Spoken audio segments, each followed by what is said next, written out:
Thou shall be knighted primer. Natro 0225.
man.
Big man. No.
Whoa. I started earlier and I wasn't ready. I pressed buttons and it wasn't the correct button. Oh no. Good evening, everybody, and welcome to the Rooster Cup second qualifier. We're in the 4th edition and it looks like we're just gonna give them a ready up and let's go. We are loading into the game. Classic Regis Pangea. It's gonna be tonight and we do have 10 players that need to figure out who's gonna be the top 3 that will go into the finals.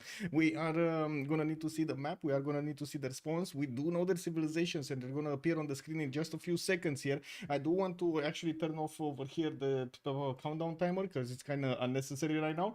And I do want to say hello to everybody in chat. Lancer, good evening, sir, and welcome. I do have Prince Cosmo. Good evening, sir. Hello there, sir, and welcome. Alcohol Parrot, good evening, sir. Vessel, hello, good evening, sir. I did see Uko Supreme. Hello there, sir, and welcome. Rambling Man, good evening. Your niece just called it the fart song. Oh, amazing. I hope she actually laughed a little bit. Good evening, sir, and welcome. Hilarious how 10 amazing players are vying to be the top Rooster. Whereas I just walked in. Well, it is what it is, sir. It is what it is, Genghis Khan. Good evening, sir. Sugarman, also hello there, sir. Trinta and Jack on the same team. It's a free for all, so I guess we're going to need to see if they're going to be on the, how to say, they're going to be allied or not in the game because we won't know that. How to say their identities until the end of the game. Please do not share any kind of information that you get from other streams, or because that's how it is, right? Do not share it to them. Do not share from here to there, from there to here. We don't want to know. We do want to be surprised about the results of the game and see exactly how it is, how they behave in the game. Yoda, hello there, sir, and welcome. I did see also the Beasley. Good evening, sir, or I should say good afternoon, sir, and welcome. Rambling Man 420, only 8 minutes until another 5 minutes. Well, this time around we actually got where it needed to be, but I do have to ask this stream chat right now on YouTube and on Twitch, where are we going? Who are we gonna take a look at? Hello there, Flame. Good evening, sir, and welcome. Michael is Japan. I'm not. What's that's Spock? That's not me. That's Spock. It's basically, yeah, like a hidden cup. Up, we're going up. What is up? We don't know what up is. Everybody's up. What do you mean left? Natro says left. We're going left. Good evening, Natro, and thank you so much, by the way, for the subscriptions. Thank you so much. Also, hi Nick Dave. Good morning, sir, and welcome to the channel. I'm impressed with your speech speed. You could outspeak a rapper. Ooh. Yes, sir. Well, I do hope I'm gonna keep on learning. Let's actually see. From the left, we do have Abraham Lincoln coming tonight as Captain Kirk. Let's actually see where his spawn is and what is he gonna do here. We do have America in between quite a few mountains. He has quite a few mountains to the north that also will create a natural border between him and the Maori on the coast over there.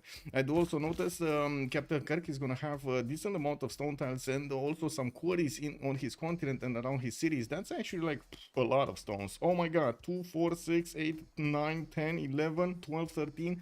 Oh my god, 14, 15, 16 points of production and extra faith if he's gonna go for stone circles. That's probably gonna be his choice, isn't it? And also, good evening, Sabir. Hello there, sir, and welcome.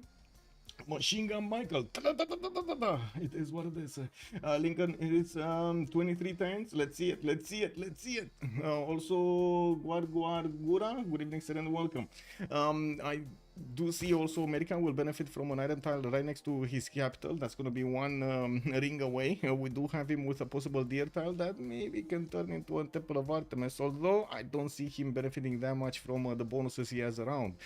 We also will see his horses in the second ring to the left side. He does have a decent amount of cities to place. That's going to be a nice and juicy empire over here for him to just keep on developing with some city states to maybe take out in the south. And also, if he's going to be made friends with Maori in the north, he's gonna have somebody to trade with on the coast. This will be helpful for both of them. Now let's take a look at the dude. We do have Shaka over here on the left side. It looks like Ulundi is gonna get a scout out in 3 turns, and I mean, unfortunately, he cannot place another city on the left side. He ran out of fresh water. No more river. And we do have him spawning some vibes in the north, and I do also notice we're gonna have him with quite a few settlers here in between the mountains on the right side. Mount Vesuvius towards the north, if he does want to actually settle that maze, benefit from the 2-3 immediately. Unfortunately, doesn't have Mount Vesuvius doesn't have that many tiles other than that, and the next ones he's gonna probably need to buy.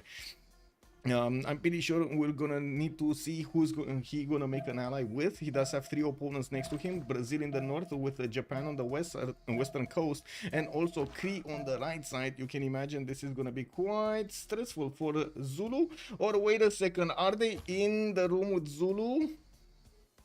Or the other way around? Or is Zulu in the room with them? That's what I wanna ask. Who is who over here?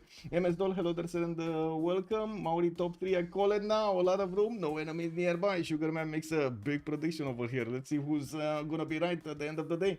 Coupe and Lincoln already winning candidates. Is he the dude? I wonder if he's postal on Japan or Brazil. Well, we'll see. We will see.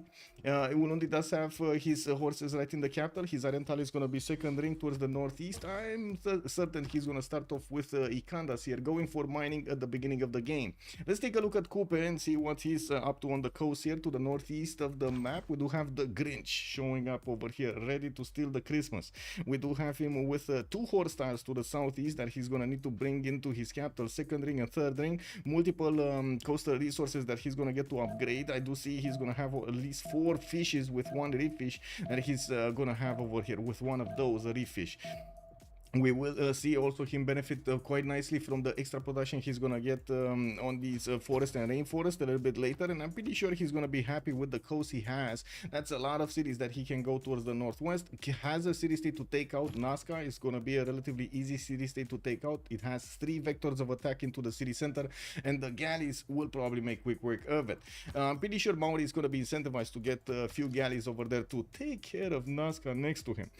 We do have also Pedro the second, and that's gonna be in wait, this is Mickey Sivuacic. Where is Pedro? Where is Pedro? This is Pedro, Rio de Janeiro. Oh, this is gonna be confusing. Crees with the green color, and Brazil is a color that I don't immediately recognize as Brazil. Oh my god, this is gonna be confusing. Anyway. We do have him towards the northeast with a possible settle next to a banana. I do see south he's going to have also access to Mount Vesuvius tiles on that uranium tile if he actually goes there. Not to mention, I'm pretty sure he's going to want to get a city in here to try to make a defense against possible defense against Zulu. We do have him also with the north with quite a few cities. Unfortunately, in the north he doesn't have a lot of forest and rainforest, or I should say rainforest, to benefit from towards his adjacency of his districts from the Brazilian bonus. At the same time, we're gonna definitely need to see if he's gonna keep on going towards the right side. He has Rome over here, and although Rome might not make it past these mountain ranges on the left side. I mean, if it's gonna be another Polish game that he stretches out left right from west to west as much as possible, maybe. Although I don't see Rome doing that right now.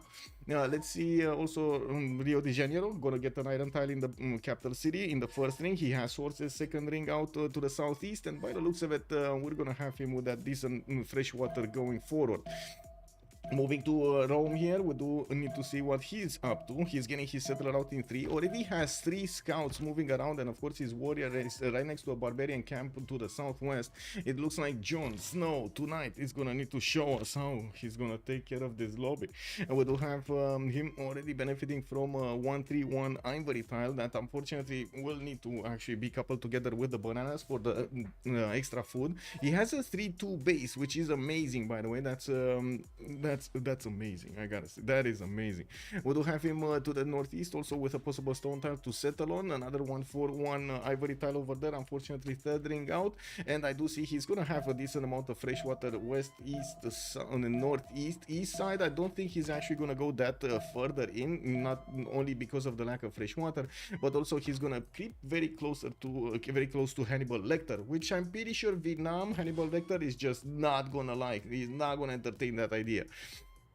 And we do see Rome benefiting from both resources from the beginning. Iron in the capital city in the first ring, while we do have resources in the second ring. He does need to acquire them, or I should say grow into that tile / buy the tile. Also, what is that yellow CS in the ice? Yellow CS in the ice. This is Muscat. This is where you put the nail at the top of the map, basically. That's how it is. Let's take a look at Kublai Khan, China. He's to the right side of Crete, to the south of Rome, and I do see to the west of Abraham Lincoln. Beijing is gonna get his settler out in 2 turns, and we do have him with possible settles on the Chocolate Hills towards the south. He does have a Barb that he needs to take care of. No problem. Barb took care of himself over there, attacked into his warrior, and basically died. We do have him with the Chocolate Hills settle without that much fresh water. Actually, he doesn't really have fresh water next to it. I'm very curious if he's gonna go non-fresh on the stone tile to get that 2-2 base, and at the same time try to aqueduct that city later. He definitely can place a preserve here. We've seen it multiple times how the players are trying to enhance the Chocolate Hill tiles with preserves, making them extremely good tiles to use. Hannibal will eat half the map. I mean, you know, the man needs to live up to his name. We'll see how this goes. Also, Priest Cosmo, hello there, sir. Banana. Yes, sir. The Danish muskrat. Yes, Mr. Yes, a flying toilet. Hello there, sir, and welcome. Low gooding Civ6. Oh my god. I mean, we got Zulu. We got Zulu. Toby, hello there, sir, and welcome. Nobody's happy to be in the room with Zulu. Yeah, I'm pretty sure this. Japan is over here smelling the settler of Zulu. We got Cree also starting to move around Zulu. Let's actually see. Did Zulu make a friendship with either of them? He made a friendship with Pedro II. So he basically made a friendship with with exactly the one that doesn't actually have a scout next to his border. You can imagine Bilbo Baggins over here and Spock are gonna fight each other with how to say, for this settler. Let's actually see if they're gonna start moving towards the northwest as quickly as possible to see if they can catch the settler before it actually puts a city down. We do have oh no, Spock. Look at Spock come from the north. Oh, he's moving left. He's moving left. Never mind. Did he not see this? I'm pretty sure he saw this. Maybe he wasn't paying attention, but I'm pretty sure he saw this. Let me see if his vision. Spock, okay, he doesn't know how these tiles look like, and since he was there, he was only seeing the 2-2s. Okay, I do see Japan is bringing another scout on that iron tile, and we're gonna need to see if next time he's actually gonna try to get there quickly. I would have imagined this Japan from the north might actually move on the 2-1 tile so he can block that, but it looks like no, he did not. And I'm pretty sure, oh my god, wait a second, there's also a Barb Scout over here. So there are 3 nations, including that barbarian, that want to take this settler. I don't know if there's a war situation of this. Honestly, I don't think there's a worse situation than this. Okay, never mind. He settled. Okay, it's fine. He got it. Next to a single 2-2, definitely needs to buy out tiles. Couldn't get it on Mount Vesuvius, as in definitely he wanted to get those extra culture points, not to mention the era score from the beginning. Couldn't get there. Like, look at this Barb Scout. He's not moving. He's not. I don't know what this Barb Scout found over there. I guess he got enchanted. I don't know, by some corn. The Maze style, man. That's an amazing Maze style. What can I say? It sucks so much here for Zulu not being able to settle Vesuvius. Yes, the extra culture would have been nice at the beginning of the game. Now let's move forward and take a look at Cree here, because I did notice he does have quite a few of these pastures and camps around his cities. I do see 1, 2, 3, 4 bonuses, 5. Five. Just like yesterday, 5 extra gold, 5 extra. 2 days ago, I mean, 5 extra gold, 5 wait, was it Cree 2 days ago? Might have not been Cree. Anyway, I do remember somebody playing with Cree with 5 extra gold and 5 extra food resources to the city that he's gonna have all of these camps and pastures improved. And I do see he does have the Pantanal towards the northeast. I don't think he's actually gonna get to settle it though. I would imagine he might actually go between the mountains over here on the 1-2, and I would imagine a little bit later he might actually go next to the Pantanal. We do have him also in the other cities with more of these resources. Another wonder that's gonna be Salar de Uyuni, and taking a look at Sarhara El Beida. I mean, I'm sorry. Taking a look at how the land looks around him, he definitely can go for something like open sky over here to get that nice and juicy extra culture going from all of these beautiful plantations. Goddess of the Hunt is also an option. We are turn 14 and the players are starting to gather a decent amount of information from their surrounding area, and by the looks of it, we do have the Okchitaus over here, another Okchitau from key being bought in the capital city of Miki Sivwachik. I am actually curious if he's going to want to send it to the north or not, as in if he does move on the 2-2 tile, he's probably gonna see as much as possible around him, and he's gonna be aware if he needs to move the Occitan towards the north or not.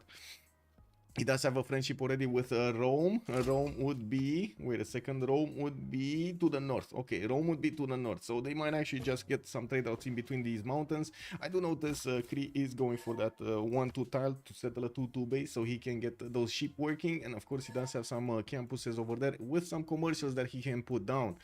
Looking at Julius Caesar, the other Rome, we got him on the northeastern side of the map with Yosemite to the north.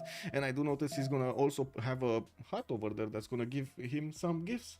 We do have Aquilea with a settler coming out in 3 turns. He's getting a monument in Mediolanum, and I do notice he already improved 2 of his sheep tiles. Another one is gonna be improved next, and he's gonna get the extra food with the extra production very nicely from the improvements, and with also a decent amount of territory here. I would imagine he's actually gonna grab a few city spots from the south of Aquilea here. I would imagine this around here somewhere he's actually gonna get a city, while we do see Vietnam will also want some of this territory, especially around the spice tile over here, probably rice and getting the spice.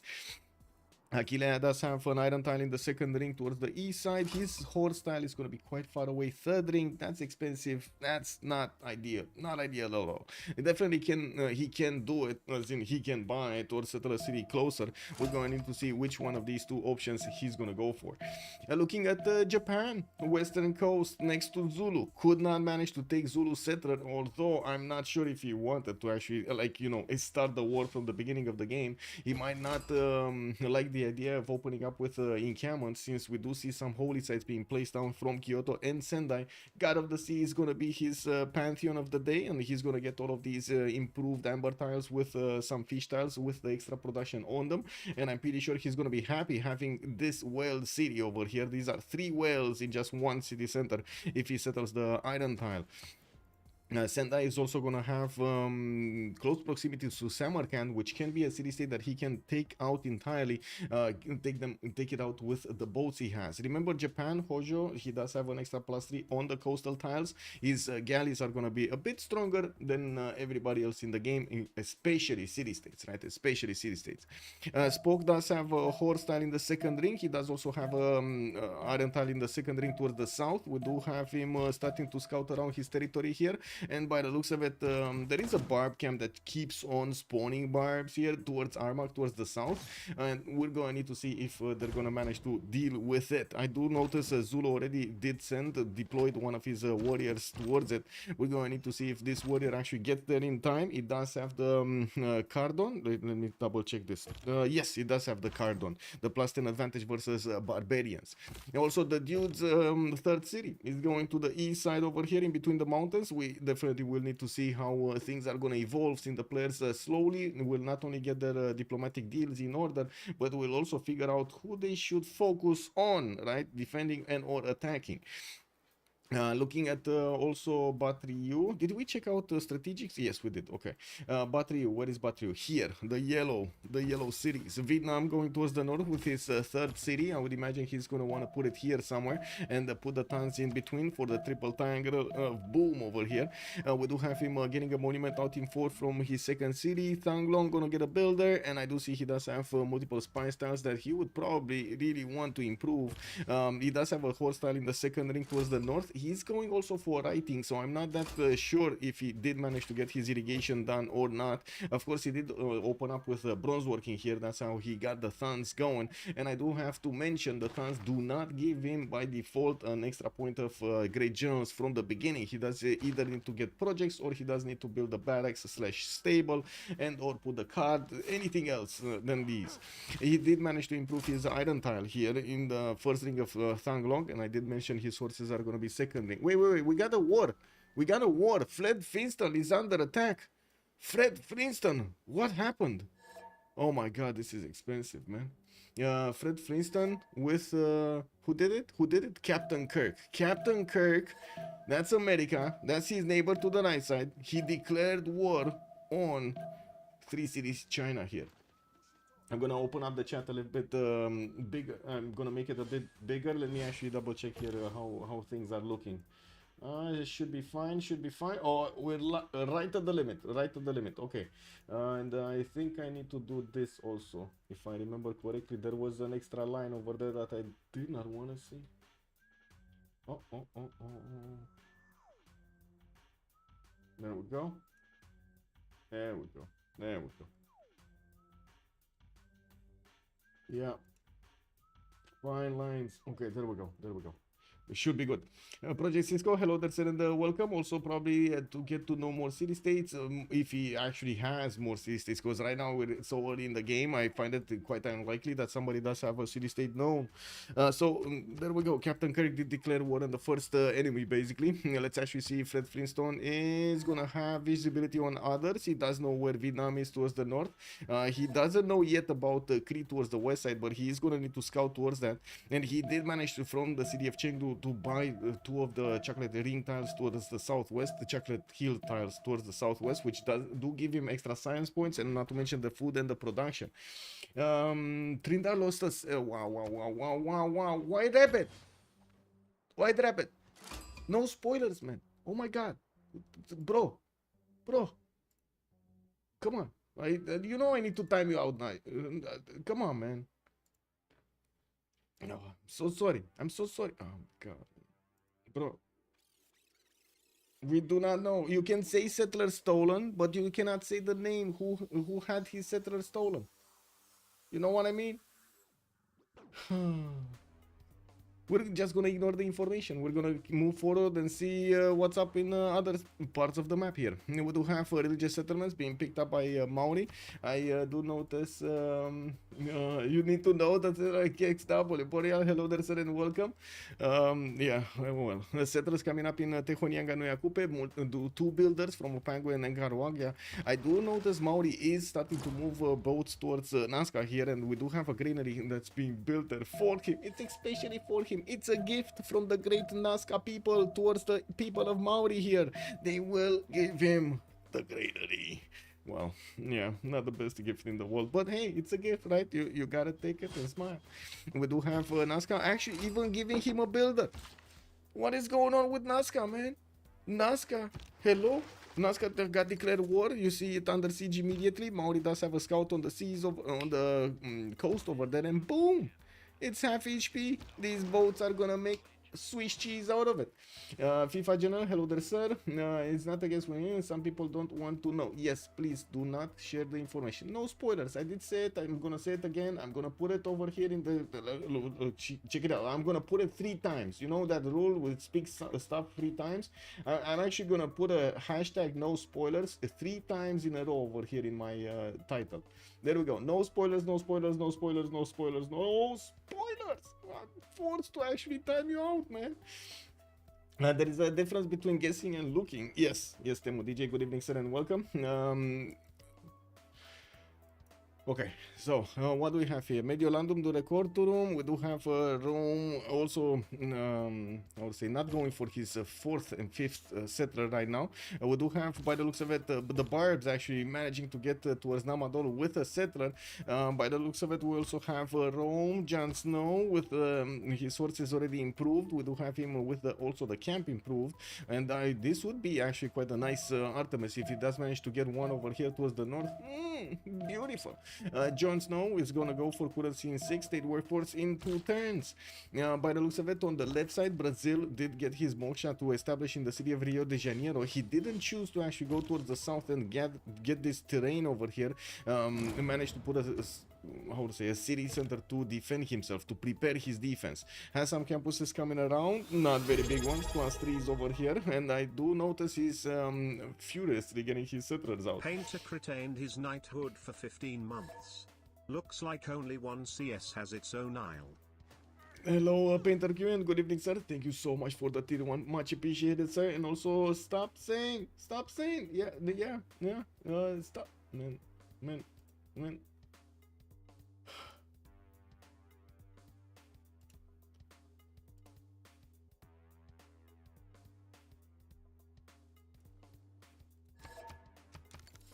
Okay, let's see. We are 10:23, so it's still gonna take quite a bit of time to get the era score going for each and every one of them. Most of the time, and we have rarely seen somebody actually sticking a normal age in the first one. We definitely need to follow this number up.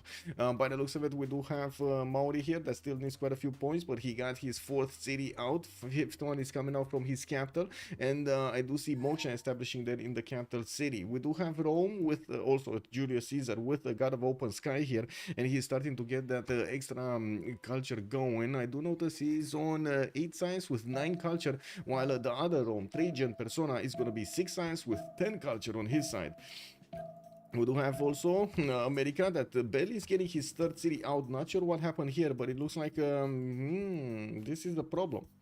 This is something happened over here. I think he might have lost a settler or something. Maybe that's why Fred Flintstone did declare, or that's why America declared war on him or something. We did see the war declaration.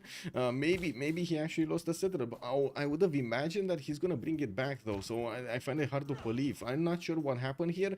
We're going to need to ask at the end of the game. With only 3 cities settled, Abraham Lincoln is a little bit behind. 6 science and 7 culture. He does have his campus coming up in 3 turns in between the mountains towards the northeast. That's going to be a +3, and he does have a +5 slot also in between the mountains on that stone tile. He doesn't know about it yet though. Now we do have him getting his 4th city out, and I do notice he did manage to get a stone circle, so now he's gaining an extra point of production and faith on each of these improved quarries. Looking at Brazil, I don't see a Cree. I don't see a Pantheon yet. Wait, he did get it. He just got it. God of Craftsman coming out with a monument from the capital, another one in 2 turns from his northern city. And I do see Muscato did get to settle on a truffle tile, so he gets the extra gold directly and the extra amenity. Will there be a Rome civil war? That's a good question. King Stephen of Strategies, hello there, sir, and welcome. Also, all right, 2 Romes. Yes, we got both. We got Rome, Trajan, the original Rome, you know, the original, the OG, and then we do have Julius Caesar, the newcomer on the block. We do watch Zulu going for God of War and Plunder. He's starting to put down his Ikandas, going for 4th city. Brazil still didn't pick up a Pantheon. This was God of the Sea here. Rome, Trajan still didn't pick up a Pantheon. He does have his 4th, 5th, and 6th settlers in production. While Vietnam, whoa, never mind. I do notice over here, Rome did manage to snatch that settler, and I do see Namadol is very careful with its builder. He's trying to I would say keep it safe over here. Well, there are more settlers in production from Vietnam. A 4th and a 5th, or a 3rd and a 4th are coming around soon. He does have these 2 items improved, and I do notice he doesn't yet have his barracks and or stables in his sons. Well, I guess that is what it is. You don't escort settlers. This is what happens. Gareth Craftsman here on Cree is gonna give him the extra production on his strategic resources. He already has 1 horse style improved, and I would have imagined he might actually get some more here, although he doesn't really have that many more. We do have him with the northeastern settle next to some horses that would actually make that city very, very nice.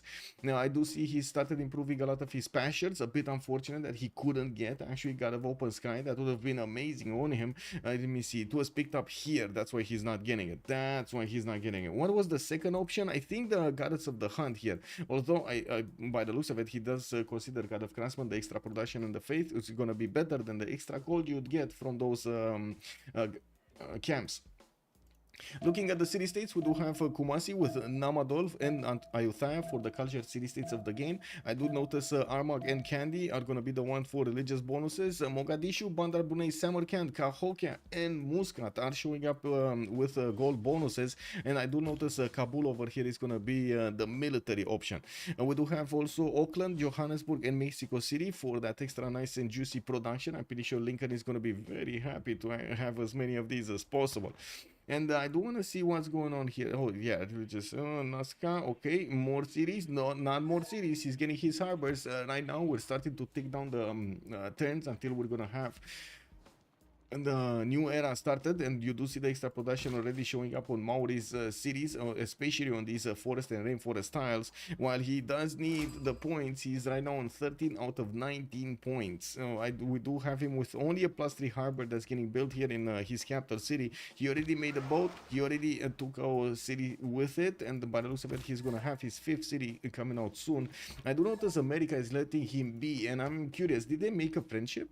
Yes, they did make a friendship. So America is allied with Coupe. Is Shaka still allied with Brazil? And Satsu, bonsoir monsieur, bienvenue.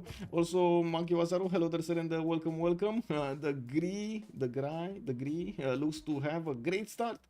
You mean the Cree? You mean the Cree? Yeah, yeah. Okay, so it is, he does have a friendship with Pedro. Let's see Rome. Who's Trajan over here? Who does he have a friendship with? I think it was Cree, if I remember correctly, it was Cree earlier. There we go. Kublai Khan, China. Is he still at war? No.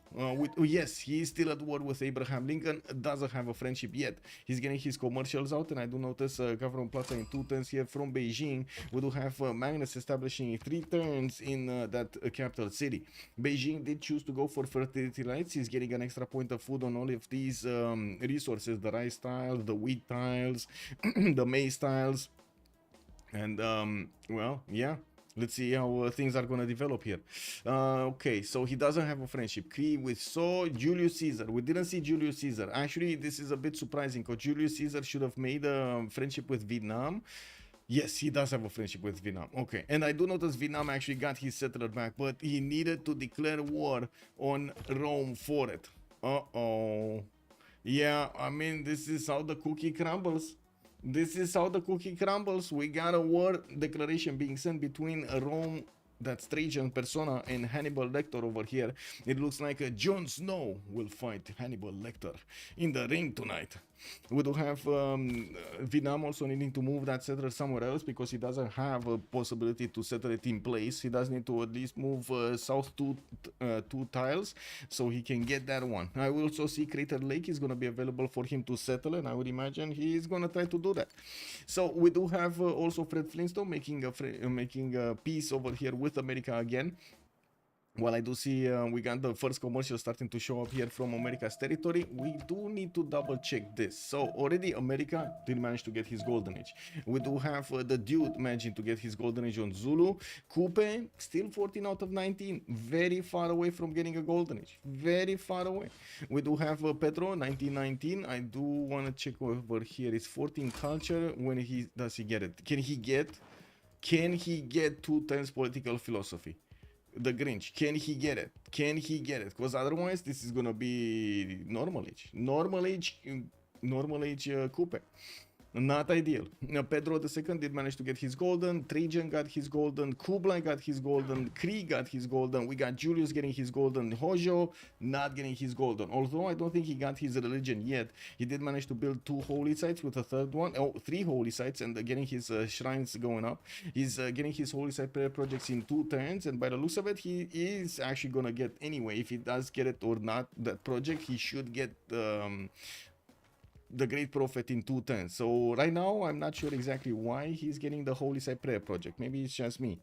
It's 3 turns to go. He has 2 turns, right? He's 4 points a turn. He has 22 points. 2 turns, that's 8 points, and boom, plus 22, you got 30. Descra, bună seara, domnule, și bine ai venit. Could you put a list with the players somewhere? The list with the players is in the chat. Is in or somewhere around here, you mean? In the chat here? Give me a second. Give me a sec. Yes. Give me a sec.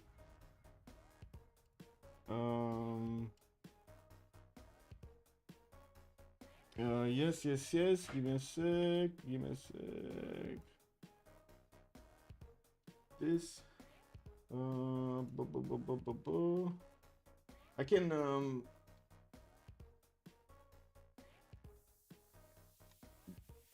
copy paste it. Just give me a sec.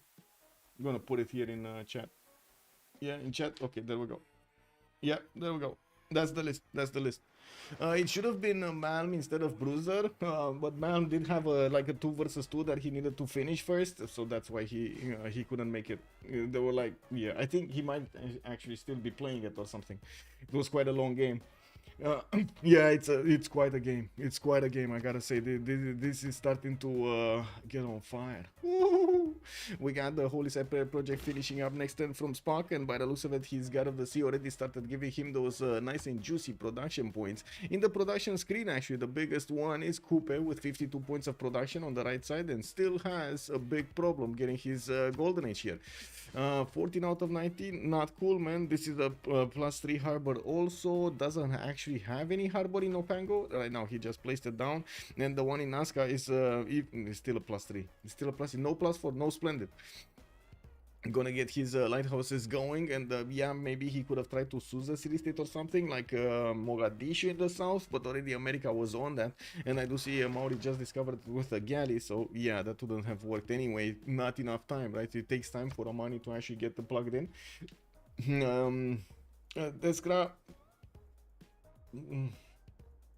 I do have to say, I'm gonna time out anybody that is actually spreading information from other streams to this stream. Please do not share information about who the players are, even if you know. Keep it to yourself, it's fine. He became an actual big beast lately. Hasn't clicked commercials for ages. Yeah, okay. Well, I do see Rome does have a warrior over here next to Vietnam Scout, and I do also notice Vietnam did declare war on Namadol to pick that builder. That's a 3 charge builder that he's gonna get back home and allow him to actually get stuff going. Coupe is 1 point off. Coupe is one point off. Can he do it? He got political philosophy, that's what he got. Okay, can he do it? 1 point off. Can he do something of 1 point? Anything. Anybody with an idea. Watch Rome stealing Vietnam, etc. I was thinking if that's gonna happen, but it looks like I think first of all they're friends. That's why they can't. Yeah, it's only one friendship allowed, sir. Yep. Orpheus also, bonsoir monsieur, bienvenue. Let me put my chats in order because I feel like I'm missing YouTube chat. Yes, I was missing YouTube chat. Hello YouTube. We do have Batriu also getting his Trakiu actually getting his Than out in the southwest. He's gonna start getting a lot of. I do see Vietnam here is gonna get a lot more culture with 10 science and 12 culture at the moment. We do have him also on 32 points of production. We do see he's gonna get some spearmen out, or I should say one spearman out. That's a bit curious. He's preparing for an attack from somebody. Whoa. Okay. Well, he did make war with, or I should say he did declare war on Trajan, his neighbor that tried to take away his settler. Now that war might just snowball into something very serious a little bit later on in the game. We do have commercials from quite a few nations here, and we do need to actually wait for them to go into the next turn so they can pick up their golden age options, so we can talk about this. Brazil did go for Lady of the Reeds and Marshes. He does have in between his cities a decent amount of floodplains, and he's gonna get some more from the northeast. That's a lot of production that he's adding with that Pantheon. Now, I do not see him actually going for a Temenanki from any of his cities. He is preferring to go for campus research projects here to get Hypatia as quickly as possible. Only one project, or I should say, oh my god, this is happening again. He's making 3 great scientist points a turn, and he's gonna pick that in 4 turns, and he does have a campus research grant that finishes in 4.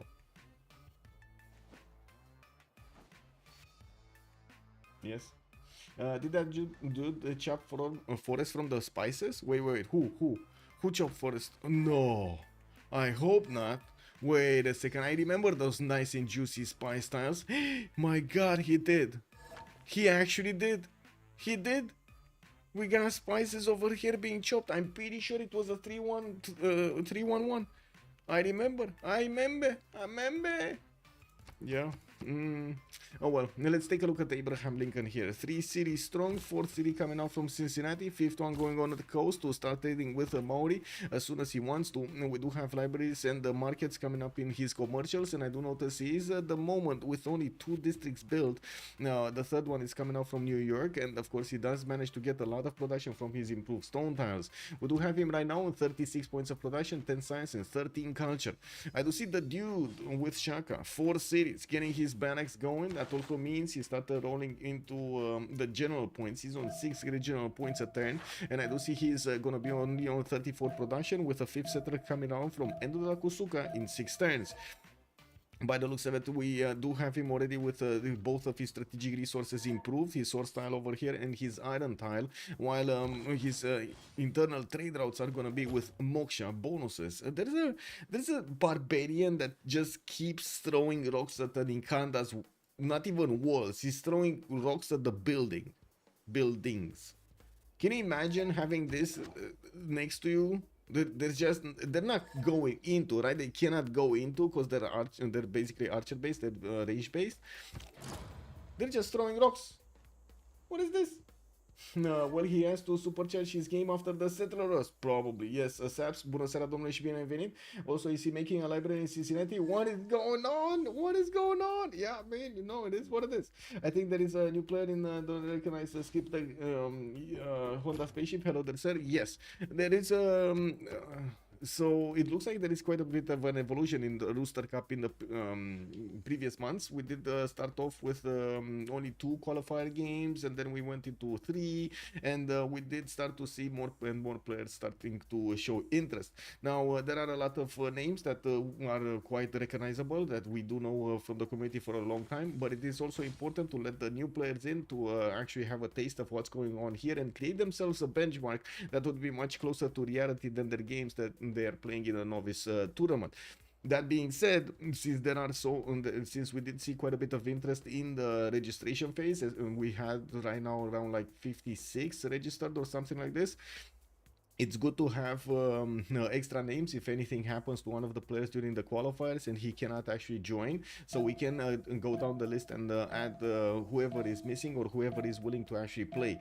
At the same time, I do think it is important to actually start putting a cap on the ones that do have the novice tag, still have the novice tag on them.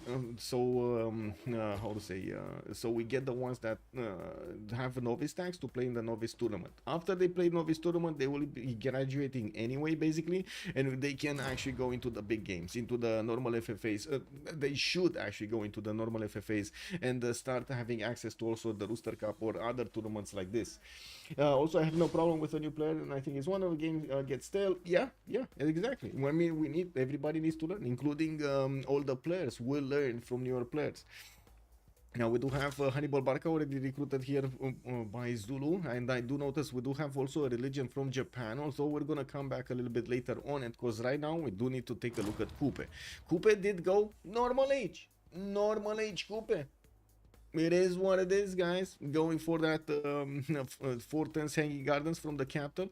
I do see he does have lighthouses coming around from his extra yields, and I do also for the extra trade routes that gives him extra yields. We do have him on 12 science and 25 culture with 69 points of production. 70 right now. Oh, this guy is on a roll. He's on a roll. The Grinch over here looks like he's stealing Christmas.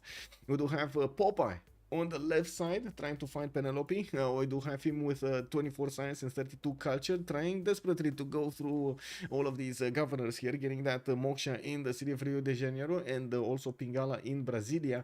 Doesn't need to fear Zulu in the south because Zulu does have a friendship with him, and I do notice he is put down Porto Alegre in such a way that he could actually buy out the Mount Vesuvius tile, at least the 2311, which is on his side of the river, of the mountain. There is also Gavron Plaza here that tried to build the audience chamber. He clicked once, never put the full effort into it. Now we do have also Rome here, 2, 4, 6 cities already, getting Temple of Artemis in the biggest places ever. Oh my god, this is gonna be nice. So in the capital, he's gonna have immediately 1, 2, 3, 4, 5 amenities with a possible 6th one over here to the from the southeast of Rome, no? While in the north he does have 1 from the ivory, 2 from the olive over here, and this one is also gonna give 1 to Cume. Ostia doesn't have 1.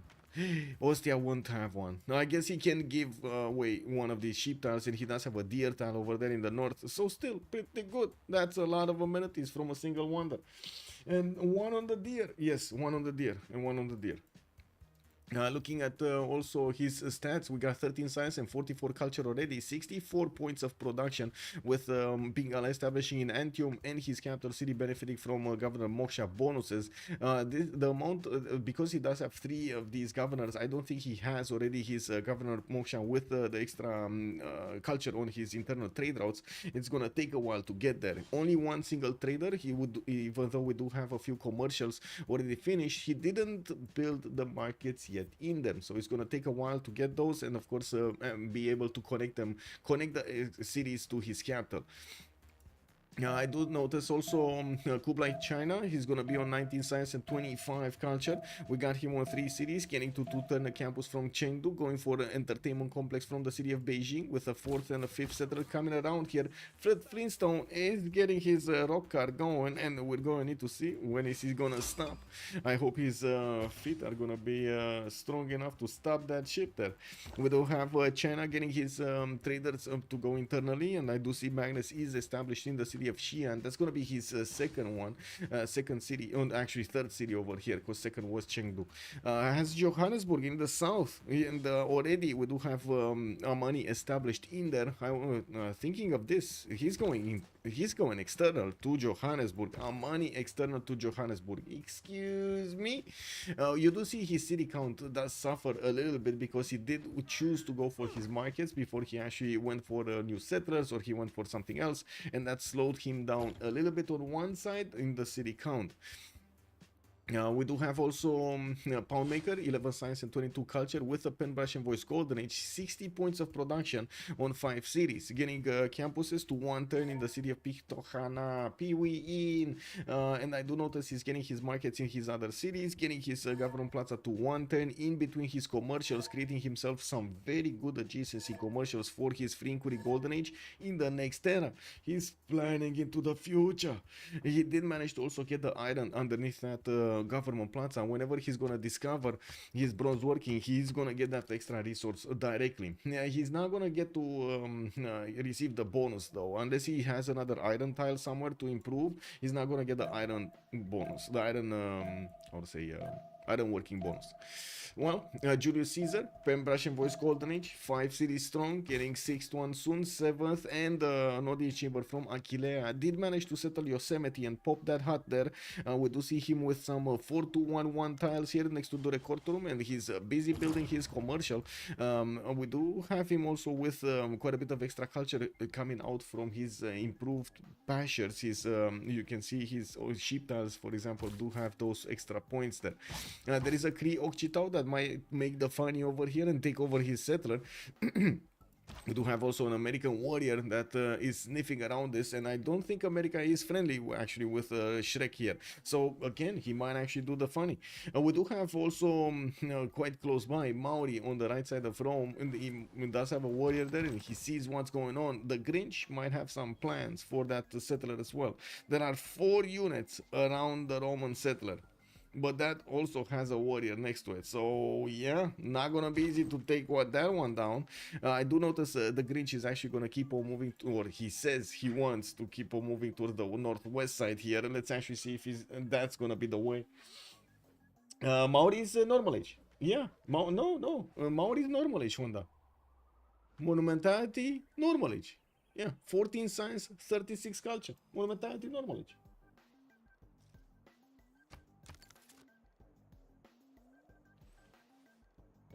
I think he's a new player who improved fast. That might be. Even the cotton is in range. The cotton.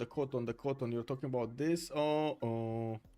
Wait, the cotton. This cotton is not in range. It's 5.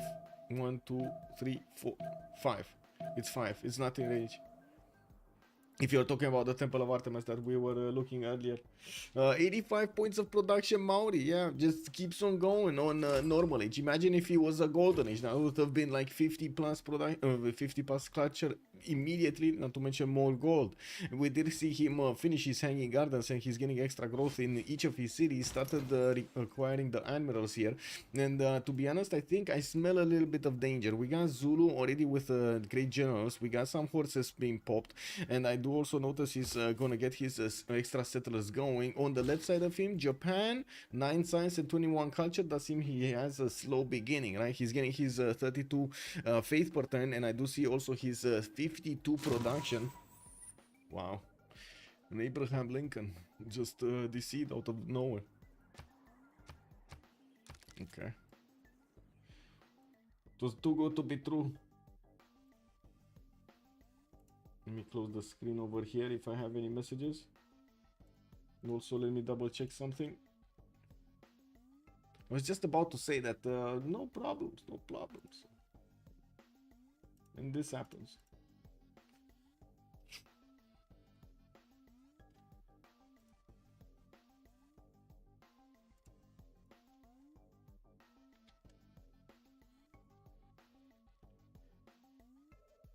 Asking him what happened.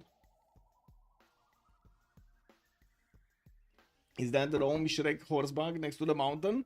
Night Thrower, good evening, sir, and welcome. The Rome Shrek. Who is Shrek? That's Julius Caesar, right? And next to the mountain, horseback next to this one, the 1-1, you mean? Because I don't think Aritium was settled on a horse style. I'm pretty sure it wasn't settled on a horse style. Actually, I'm pretty sure. I don't think he has. Okay, I don't think the spectator mode. This looks like it's a bug actually for spectator mode. Okay, looks like he had a small internet problem and he's coming back. Hopefully, he's gonna be fine. Did Japan stumble attacking the North? Yes. Kumasi, Samarkand? No, and it looks like Samarkand actually got a boat out since he didn't want to go for holy sites and spend quite a bit of production into getting his shrines out. He didn't have time to get his boats in order. And I do have to say, I was just about to take a look at his religion. We're going to need to see, because right now I don't see it. It's only one single religion in the game that's going to be Judaism for the moment. We do have him with World of Thrones, so I think he's actually smelling danger himself here. He doesn't have a friend because Spock did not manage to get a friendship with Brazil and did not manage to get a friendship with Zulu. They made a friendship between themselves. So Brazil here will need to figure out how to get big and defend himself from Zulu and or attack into Brazil here. Does Julius not have horses? Julius? No, he doesn't. Actually, he did not improve them as far as I see. No, not yet, not yet. He does have horses in his border, and I'm pretty sure the builder coming around is gonna want to get his pastures improved here on the sheep tile and on that horse tile, not to mention this other one, so he gets the extra culture going, and he definitely needs the strategic resource. Looking at his army tab, let me actually double check. He does have 24 horses from somewhere. He must have put down a district or something on a horse, because I don't see anything anywhere here.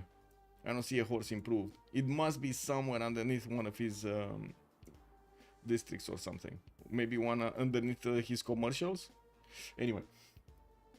His cap? What? Oh, the 3-1 base. Yeah, it's underneath his cap. Yeah, there we go. There we go. We found it. It's underneath his cap. It's the 3-1 base underneath it. Who else is alone, not having a friendship? Good question. So America had with Maori, Julius had with Vietnam.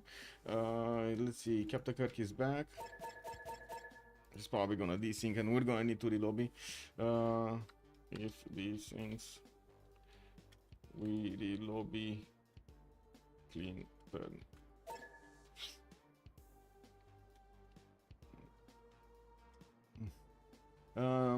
Did he settle turn 2? Tor, good evening, sir. I think so. He should have, right? You can't spawn on top of horses, basically.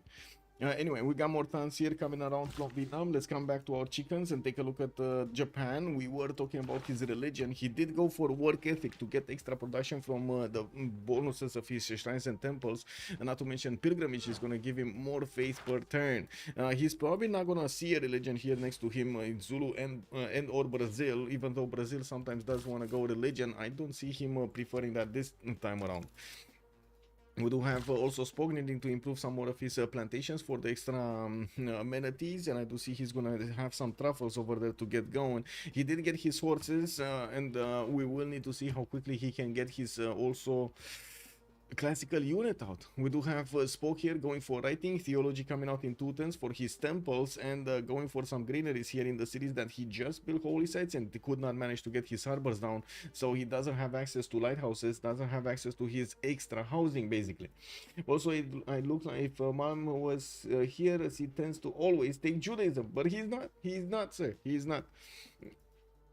Looking on Kublai, China, we do have Fred Finistone here getting his builders out, an army of them. I do see he's the only one actually putting down the Demon Complex so quickly. Let me double check if there was one here on Brazil, because usually also Brazil does like to get some of these. I do see the street carnivals have been placed between Guarulhos and Brasilia, although I do find it a bit awkward that they're on the coast, on the floodplains right here. If he's gonna get flooded, he's not gonna be happy about this. He's not gonna be happy. I'm just saying it how it is. I don't think he's gonna be happy. Do you think he's gonna be happy? Well, looking at Lincoln, we do have him with his commercials coming around, and I do see he did manage to start working on a market here and finished it in the capital city. Although his other cities are barely getting his commercials, it does seem like he's going to take his good old time to increase his production capabilities. Only on 55 points of production right now, with 15 science and 25 culture. To the north, we do have Maori here, the Grinch, getting his mares going. He already started putting down theater squares, and I do have to say this is going to look amazing. After he's gonna get his mare, he's gonna start adding those points on the rainforest and the forest. Oh my, of extra culture and of extra faith. He's gonna be happy. Usually, actually, Maori does like to go for something like Earth Goddess also, although this time around, it didn't really have a good one. Now, we do have him also with a second theater square to the southeast, and the third one, no, this is the holy site here in Wakarawarewa. While he's gonna get sixth, seventh, and eighth settler coming up from Opango, his capital, and the Wakarawareo. Also, Desgra's having a question. I was looking through the player list. Why is Sergio not participating this time around? He is participating in the third qualifier. That was his choice to be in the third qualifier. I have him on the list. I didn't make the list for the third qualifier, but I did notice quite a few. So we gave the choice to the players to put the number, as in 1, 2, 3 would be the respective qualifiers they would prefer to qualify in, and that's also one of my problems trying to get all of the players organized, because I do need to try to figure out, double check the information over there, see if anybody can play this time around but cannot play the other times around, and so on and so forth. Wanted to mean, but it looks like he in the bag now. Yeah, very good. Let's see him in the next one. He doesn't like losing. Kick W, man. No, let's see him in the next one. Maybe he's gonna keep on going. I have no idea.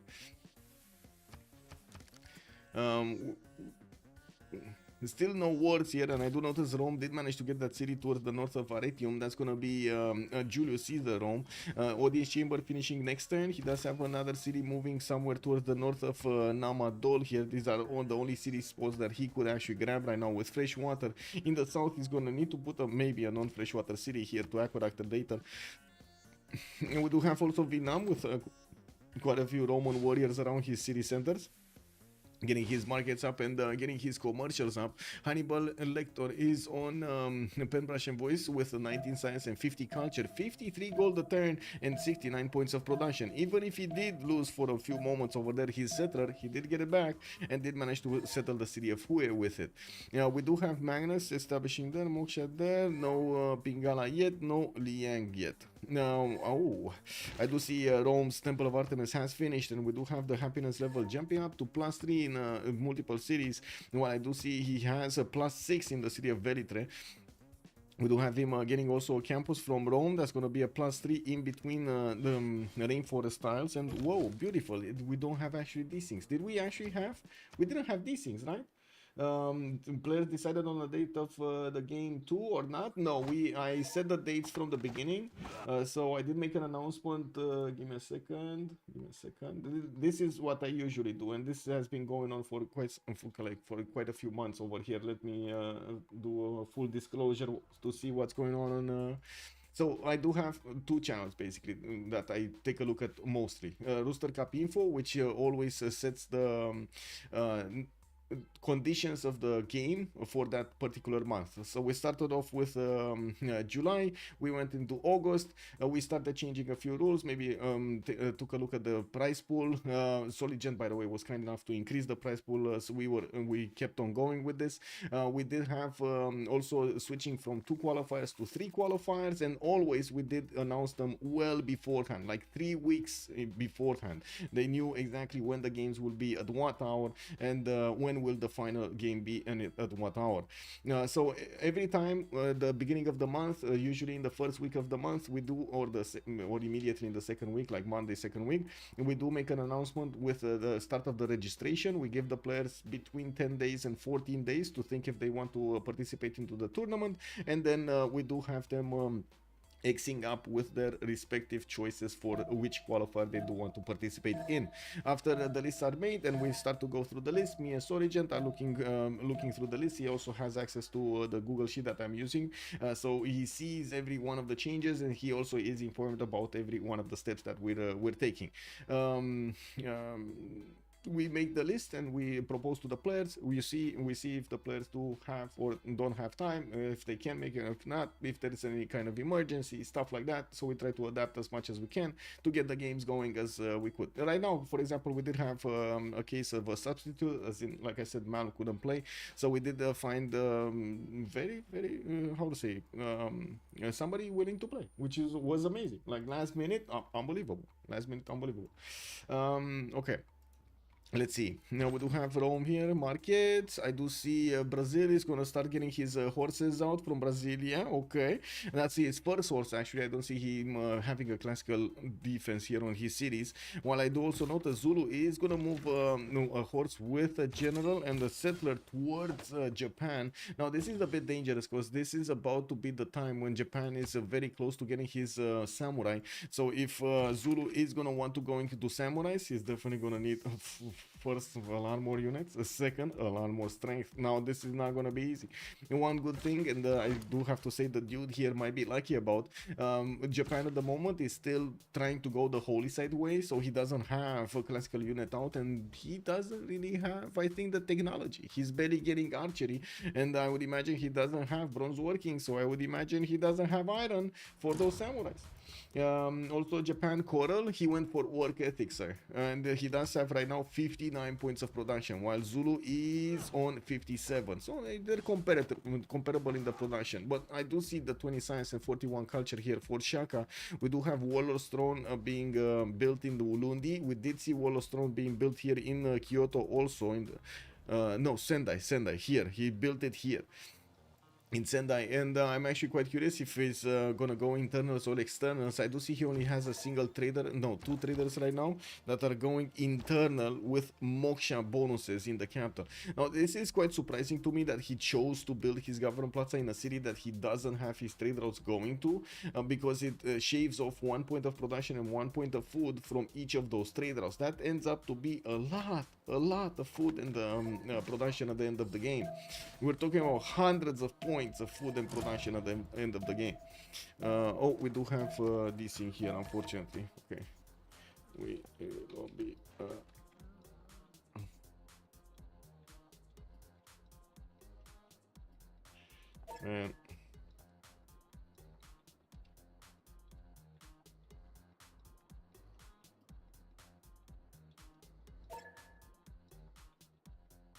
and ships give more strength in the city. Zulu needs more than 1 horse, for sure. For sure, he needs more than 1 horse. Yes, I totally agree. Mogadishu has been seized by Captain Kirk. We do have Hannibal Rector Ayutthaya, Fred Flintstone on Johannesburg, and I do see Jon Snow is gonna keep Auckland here. Jon Snow being Rome. Ooh, he's not actually getting the bonus points. We do have also, I think.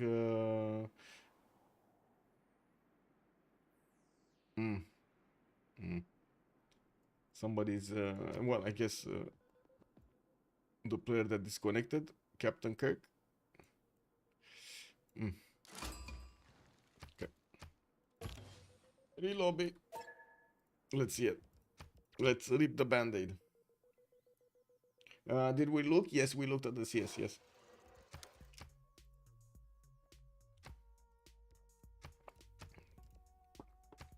Hey, first relobby 1041. Woohoo!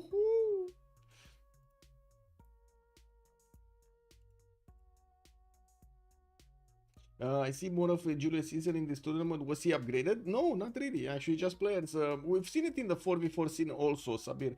I'm sorry that I responded so late on the YouTube message, but yeah.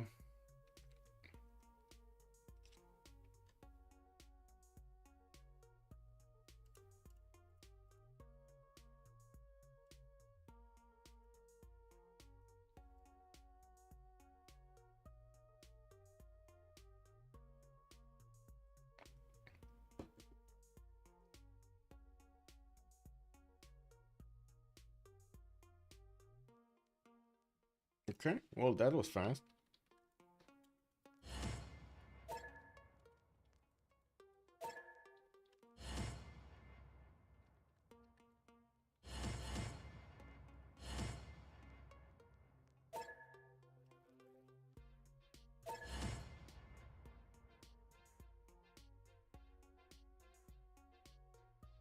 Sophie, hello there, sir, and hello there, ma'am, and welcome. You know who is Serson? Who is Serson? The city state? One of the city states?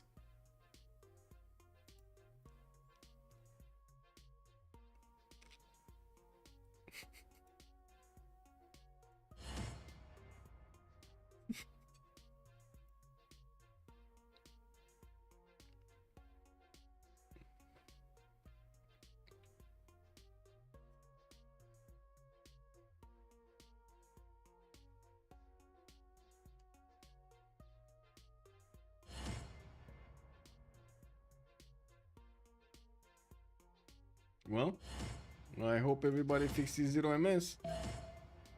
And we're going in. Oh.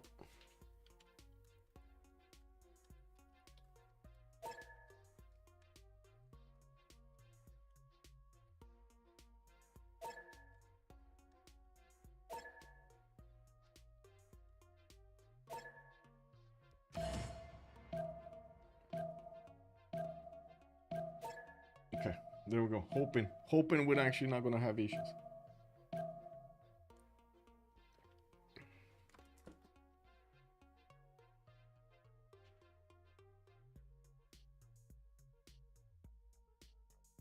I think I'm gonna need to ask Cisco if we can increase the number of characters for the title, because Rooster Cup Qualifier 2, I cannot put a space in. If I put a space between Qualifier and 2, I can't write 2 anymore. It's like right at the edge of character limit.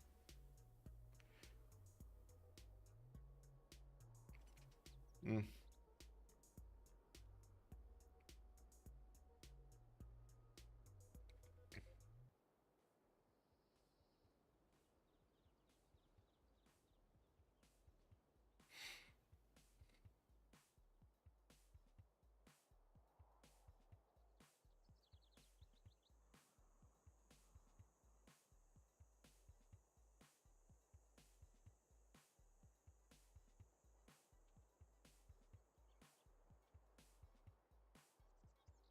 Okay. 9 loaded in. Let's see the 10th. Hopefully. Let's go. Now we do have, by the looks of a group like China with the most science in the game, 38 points of science, but not that much culture. We do only see 41 points of culture there. Now the one with the most culture is actually going to be the other Rome. That's going to be Trajan with 50 something. Okay, there we go. There we go. We're good. We're good. We're good. We're good. Perfect. Oh, another good relobby. Okay, there we go. 104 production here on Kublai China. He did manage to get a lot more than Cooper at the moment on 93. I do notice Cooper did spend quite a bit of time to get his extra settlers going, and he just ended up having a first encounter of the 3rd degree here with one of the Roman scouts, while he did pop another admiral. We do have 2 Kree Occhitals in the north where that Maori settler is going. We might actually see Kree try to take this settler, because why not, right? He's doing damage from across the map, but that's just a free settler for him. with taking it away from his opponent. Cahokia is getting under attack. Cree did manage to get a few of his horses going towards that city state and will annex it to his empire. Odin Chamber in 110 from Mixivuacic, while I do notice Aktakakub got placed. He's on 5 cities. Definitely would require a few more. Not amazing territory to keep on getting cities in. Like, I would imagine he's gonna want another city over here, and I mean, maybe over here, but this is just icky. This is very icky. Anyway, we will need to see how he's gonna try to adapt his cities and strategies around this territory, and if he will choose to go to war and take other people's stuff.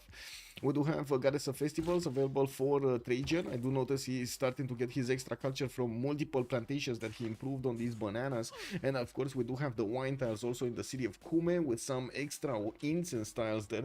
That's a city that would actually, I mean, this is a Liang city if I've ever seen one. Liang, right tree, get the extra food and extra production on all of these resources here.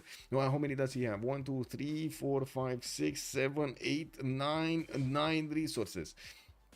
Around his 10 actually with a copper. 11 actually with the horse. That's a lot of resources. We do have him with Victor establishing in the city of Puteoli. He might think of doing something against Brazil here, while Popeye has been making a few projects. So we're going, or I should say, working on his street carnivals, and then we'll think about making his projects. We do see he did recruit Zhang Heng here in Rio de Janeiro. We do not see him actually benefiting that much from that Lady of the Reeds, but he did get quite a few points from it. The city of Brasilia, for example, is the one that's right now benefiting the most with a 3, 4, 5 cotton tile over there in that Pingala city. Samarkand is also under attack. We do have 2 of these galleys from Japan. One of them does have a promotion, the other one doesn't, and I do have to say this city is gonna heal. It's not being placed under siege, and we got so many warriors. Like with Samarkand having so many warriors, why are they not jumping on the ships? Shouldn't they be jumping on the ships like in the 300? Hello? Can we investigate how else like Japan misses friendship? Who else? You mean? Yes, sure. Okay, let's see. Abraham Lincoln, Coupe. Okay, Shaka. Shaka should be Brazil. What was it? Kublai? I think it's Kublai. I think it's, it's Kublai. Kublai doesn't have a friendship. I don't think Kublai has a friendship. Because everybody around him has a friendship with somebody else. Like Cree has a friendship with Trajan. Vietnam has a friendship with how to call it, Julius to the northeast, and then America has a friendship with Maori. Yeah, it's only one. All right. Sudoku. We're playing Sudoku here. We got multiple builders coming around also from the cities of China. I do notice he's building his Colosseum. That's going to be a 5-city Colosseum here. Maybe a 6 if he puts another city northwest of Beijing. And we do have him with the first industrial zone in the game. A +4 here in between Chengdu and Xi'an, where he did start to put his aqueducts down, so he gets the extra adjacency. He will have some... Oh my god, he desynced. Oh my...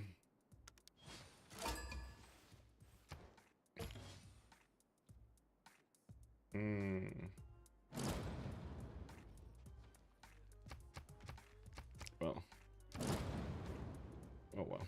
Anyway, yeah, Cahokia has been taken out here. I do notice he used even some of his Oxytals to do something there. A little bit of extra damage against that city center, and wanted to take it out as quickly as possible. While at the moment Zulu did not manage to get a strong army out, he did go for Liang city parks, and I do see a few of them appearing throughout his city centers here. We also see a military engineer that probably popped out of his general here. He did manage to recruit one. Let me see this one. Yeah, Burika. Yeah, I don't know. While we do have some encampments here in Kyoto.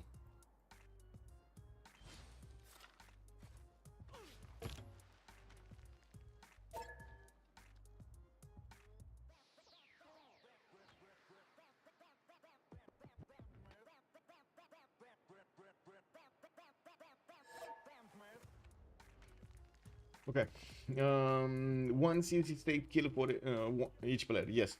So another one doesn't have one. Cree isn't his ally. No, so Japan doesn't have an ally, and China doesn't have an ally. Everybody else has an ally. So Zulu is allied with Brazil. We got Rome over here, Trajan allied with Cree. Then it's gonna be Vietnam allied with Julius, and America allied with Maori. And there we go. Settler snatch. Rome couldn't resist. He declared war, and we might even see another settler being snatched from Maori. There's a Cree Occitan that is coming on that coast, and Maori will need to put his city down as quickly as possible. Now we do have Opango also starting to get another settler, and while Tehonianga no Yakupe is 1 turn away from finishing his settler, shrines are coming around from Wakarawarewa in a holy site that he's gonna start banking on some great prophet points to get his religion going. Cree isn't his ally? No. Cree is not his ally. Cree is not his ally. Maori's ally is America to the south. Yeah, easy.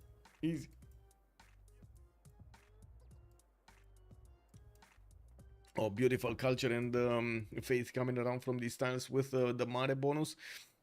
He's gonna need to buy a few more of them, and of course finish the one in the city of Nazca. I would imagine he's actually gonna want to switch these tiles, because Nazca does have 6 points of population, and at the moment it doesn't really have 6 tiles with good stats on them to work.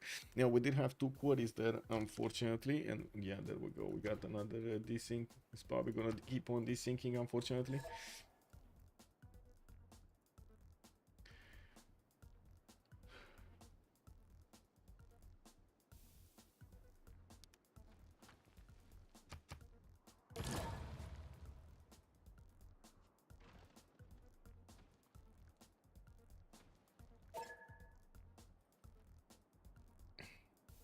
Well, minus 3 turns in Nongoma. We do have more settlers, another 2 coming around from the cities of Zulu here, and we will need to see what we'll have Captain Kirk do over here. He gets his markets out soon, and I do notice he's gonna have those coastal trade-offs with Maori, while Maori is gonna bring a settler closer to him. Can he do 2 cities here? He could have done actually 2 cities over here. Maori could get the 2-1 and put the harbor anywhere outside on the coast and benefit from all of those tiles over there, while he does have a spot for another city that's gonna be clumped up very tight. Not sure if he's gonna want to do that. Rome, it does have the opportunity to bring back this settler, Julius Caesar. That's gonna be Shrek. Has no kind of shame over here. Took a settler from his ally and from his neighbor, and well, got out of there. And you do see also the Grinch did not want to take the chance of another settler of his being stolen, and Bilbo Baggins had a Occitan right next to it, itching to get it. So he put the settler in the water so that Kree Scout cannot reach it. Looking at the city states, we do have Kumasi at the moment not being held by anybody, even though we do have Brazil here next to it. I would imagine actually Brazil saw it, right? Yeah, it did see it. Okay. Namadol is going to be the Grinch. That's going to be Maori. One of the reasons he has so much culture. We do have Auckland still on Jon Snow, Johannesburg Fred Flintstone. That's going to be China here, and also I gotta say Johannesburg is going to help him out quite a bit here in this location. We do have Johannesburg giving him that cities receive +1 production for every improved resource type. After researching industrialization, it becomes +2 production. Very nice extra added production on his cities. I do have to say Brazil is getting very big. 2, 4, 6, 8, 9 cities. Took over the city-state of Kabul with his forces, while I do see he's gonna get his army of builders with feudalism bonuses here, and we will need to see also his 10th city where he chooses to put it in. While he did also get his street carnivals to start to roll those projects, he does need to actually put them in the production queues.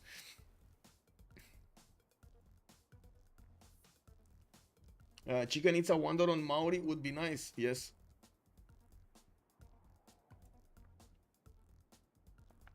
Chicken Itza would be amazing here on Maori. So many rainforest tiles. For it to improve. I'm a bit surprised that Shrek did not go northwest with his settler though. With the settler he just acquired. Like, it looks like it has like a highway to get back home, but instead it looks like he's going towards Bandar Brunei, which is not gonna really help him, right? This is not gonna help him. He would probably settle that silt tile over there by the looks of it. Yeah. Anyway, we're gonna need to see. Oh my god, he's desyncing every time. Okay. We do have another campus here in Aquilea, and I do notice it's gonna be a +3 next to that Gavron Plaza. While I do see Zulu just keeps on escorting his settlers with his horses, he still did not build enough of them to actually go against an opponent here. Yes.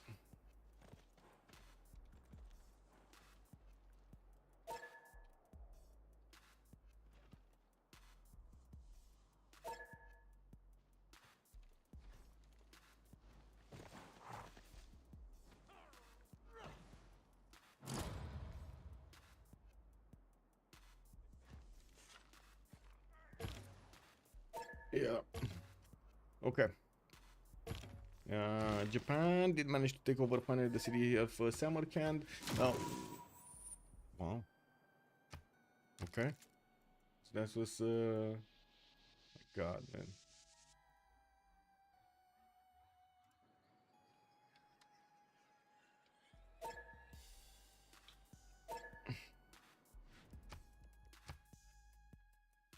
Okay, let's reload it.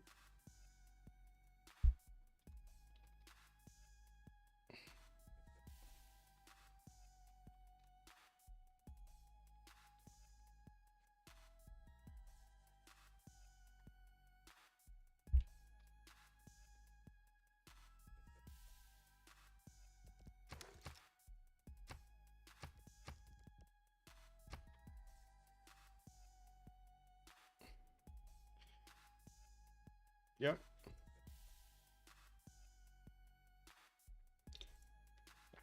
Oh my God.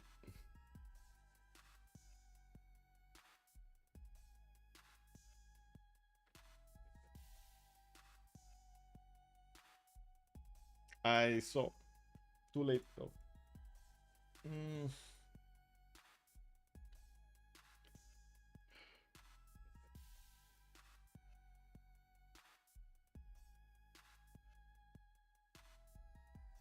Oh, I see what's the problem.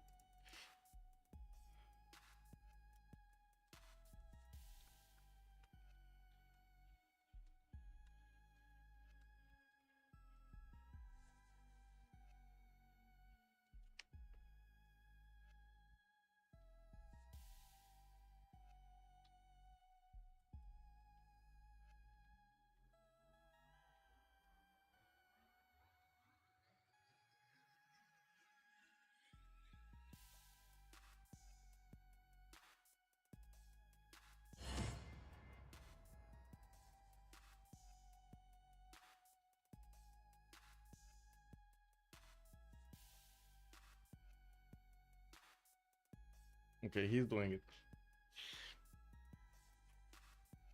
Mm.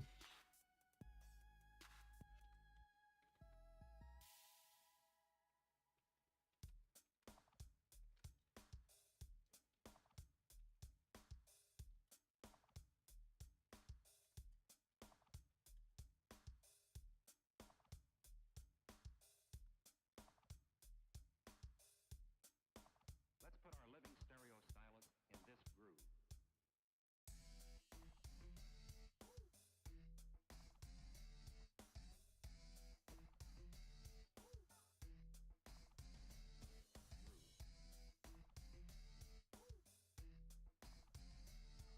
You know what? I'm just gonna put Discord on the left screen and keep it here, so I don't run the risk of showing you messages.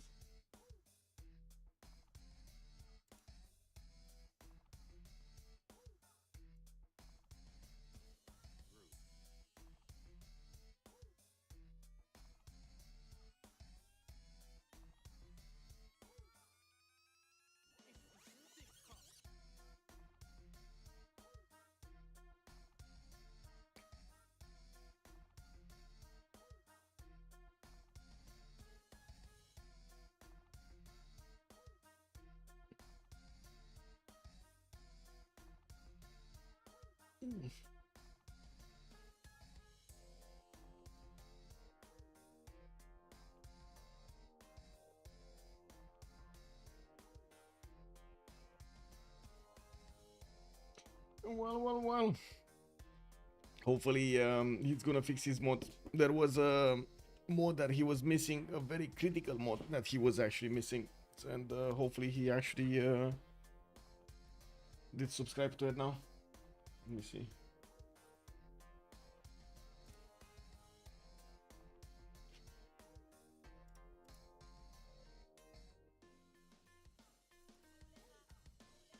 Alcohol alert. Good evening, sir, and welcome. I mean, I don't know, man. I give them messages every time. I can show you after the game or something. I give them messages, announcements, every time. I give them the list of mods well before the game. I repeat it afterwards.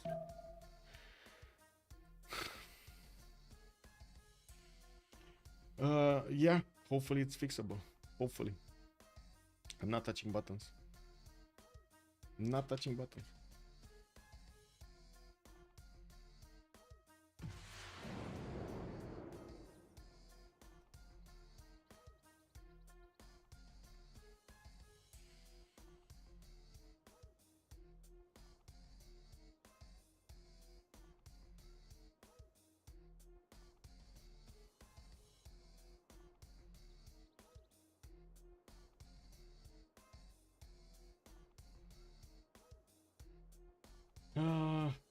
MAA? What's the MAA? MAA.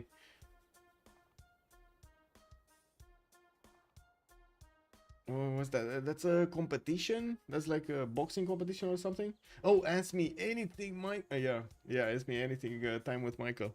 Open doors. You know how companies would have done those open doors type of events in which, visitors would get a show of the building and, like ask questions and stuff like that. This is it. Blinks has joined the round table. Blinks, hello there, sir, and thank you so much for the follow, sir. Much appreciated. Okay, we got 9 in. Let's see the 10th. Let's see the 10th. I forgot to remind them to actually not touch buttons like the keyboard and the mouse. Hopefully it's gonna get to be a reflex, so patience wins against a game that doesn't like to be stable. Well, we got back in. Okay, now what do we have here? CD Patron Goddess was the choice of Vietnam for Pantheon. He is gonna get his Warlord's Throne in 1 turn here, and I do notice he started chopping some of his territory and starting to put down his mines here. He did go for commercials after his Thans and of course his Government Plaza. Has quite a few decently strong ones, +4s here, and I do see Hannibal Lecter is gonna be 30 size with 62 culture, 102 production. He came back quite nicely from the beginning, even if he did have one of his settlers stolen. I'm a bit surprised he never settled a city to the southeast of Thang his capital city, but I guess he did want to get as much and as quickly as possible the territory towards China. Kublai China did manage to finish his Colosseum, getting that extra nice and juicy culture and amenities in here in his city centers. He has +6 in multiple cities, as you can see. While he does have 44 science and 53 culture at the moment, he's also with the most production in the game, 129 points. That's amazing, 20% more than Coupe. Body chamber importance from the capital city of Maori. We do have Maori also still moving that center towards the northwest, while he does have Gaius Duilius for the fleet. That's gonna give him more points for era score. In the era score screen, we're gonna slowly need to take a look at this because we are 10 turns away from the next era. Slowly, the time is ticking down for them to gather all of the era score points that they need for the next stage of the game, the next age. Is it a Civ6 to play with, not exclusively on the strategic screen? Fingers crossed, Temu DJ. Yes, sir. I got them right here. Civ6 to play, not yes. No. Wait, not exclusively? No. As in, no. It is kind of a Civ6 to play with strategic screen, in my opinion. Like that. Oh my god, man. Oh my god. Duplicate locks available for trade, KW. Anyway, we do have new settlers from Rome. I do see markets coming out from Cume, and yes, we do have Ostia here with Rome getting 2 more settlers out. We do also see Brazil is gonna get quite a few commercials in around his territory to start padding those number points of production. And well, we will need to see if we can actually have a load in the next turn without any kind of desyncs. Kumasi to the north being Amani'd. We do have Amani going into Kumasi. We might actually see Japan Suzette and try to send as many of these traders as possible to gather the extra culture from there. We did have also Armageddon in the south, while Japan did manage to take over Samarkand. He doesn't have another slot for a city-state, so he will probably need to take out Armageddon, put another city next to the coast so he can benefit from that. Now we do see also Zulu is gonna go for a non-freshwater city to the west of Nongoma. Now while I do see more settlers coming around, he's probably gonna put a city right in the face of Cree also. Cree Bilbo Baggins is not sitting around with his horses. He wants to figure out what's going on here, and he just walked into the borders of Zulu. Does have a few horses moving around there. Does see also Endoda Kusuka, and he does see also the military capabilities here of the dude. He's only on 104 military strength, 31 science with 48 culture. Cree still shouldn't be that far away, 28 science with 50 culture. So I wouldn't really say he's ahead, or any of them are ahead right now.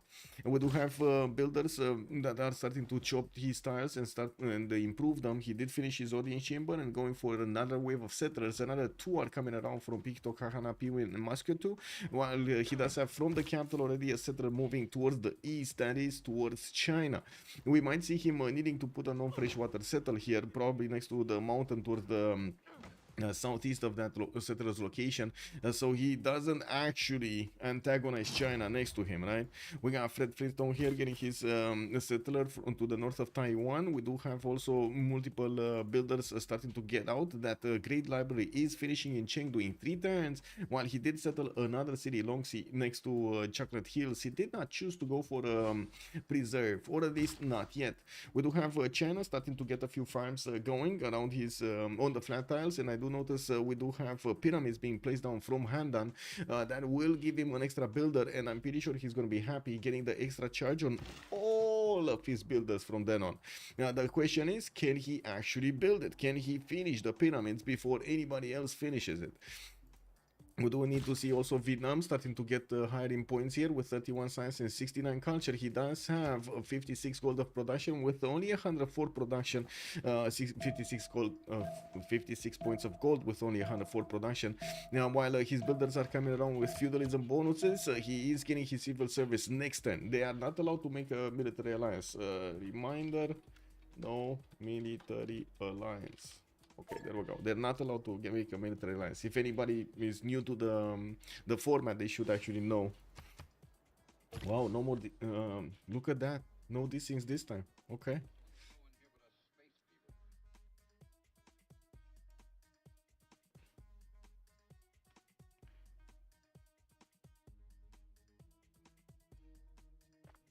Give me a second. Putting my things in order on the left screen, because whenever I change stuff, I totally forget about this. Okay, there we go. Okay, library is coming out from Guarulhos. We do have Liang being established in the city of Campina. While I do see Brazil did manage to get a few of his horses horsing around here, it doesn't seem like he's actually thinking of going against anybody. We did have Zulu managing to recruit at least 2 generals from what I've seen, if not even a third one. And I do notice he did send a horse towards the east, towards Cree, so he doesn't actually get surprised by Cree's moving units. Now we do have some horses also coming around from the southern cities, new ones for Zulu, and I do see he keeps on going towards the west of Mount Vesuvius here with his settler. Now I'm not sure exactly how far away he wants to place that city from Nongoma, but by the looks of it, he does have a few settled spots here in the non-freshwater position. Well, I do have to point out, Zulu does get extra housing from his Ikanda. If you take a look at here, we do have provides directly 1 housing, so he just needs to get this half-cost replacement encampment anyway, and he's gonna get some golden culture from the buildings, which also add some more points. So if you take a look at the barracks over here, it will add another point of housing, and so on and so forth. Now, it doesn't really need to build granaries. It is what it is. The special powers of Zulu.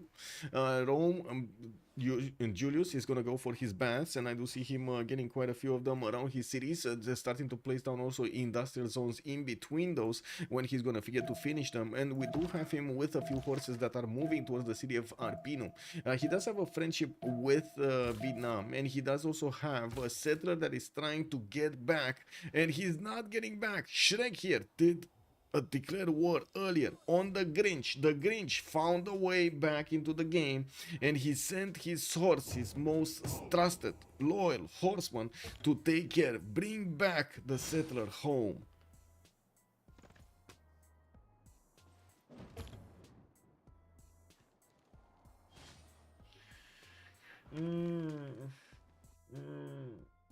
I'm gonna clip that. I'm gonna clip that. Now this is I'm gonna clip that. Yeah, it is what it is. The Grinch didn't have the first moves. What can I say? Let me see my song. Get back, and he's not getting back. Shrek here did a declare war earlier on the Grinch. The Grinch found a way back into the game. Okay, that's fine.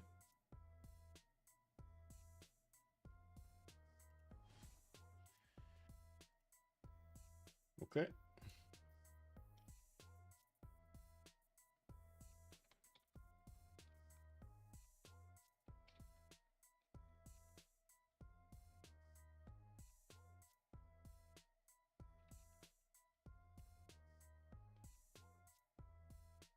Okay, there we go. Flip up.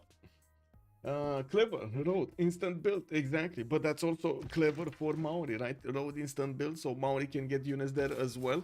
We do have Maori getting a position for a non-freshwater settler. He's gonna have 2 cities next to Caesar Augusta, and he's gonna start to apply quite a bit of loyalty pressure on it. Now, Rome does have 2 more horses moving around towards that city center. Already, Maori did put that city under siege, and there aren't units over here that are gonna be strong enough to attack into him. Spoke and Popeye are talking about something, and the dude is talking about with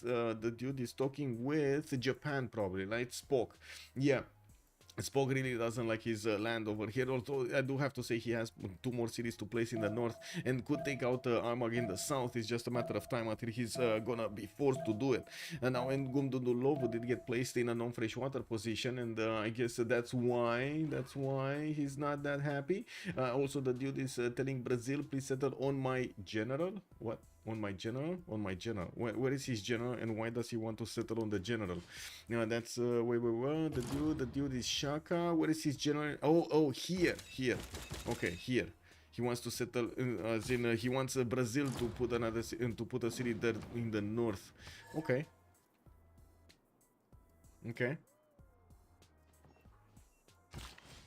There still are quite a few jobs for everybody to benefit from, and slowly they are starting to get their divine right. That would be the first, the second tier government that they're gonna have access to. We do have Hannibal, for example, Lector, getting hit in 110 here with his culture, and I do notice he did manage to get to chop the majority of his land and or improve it.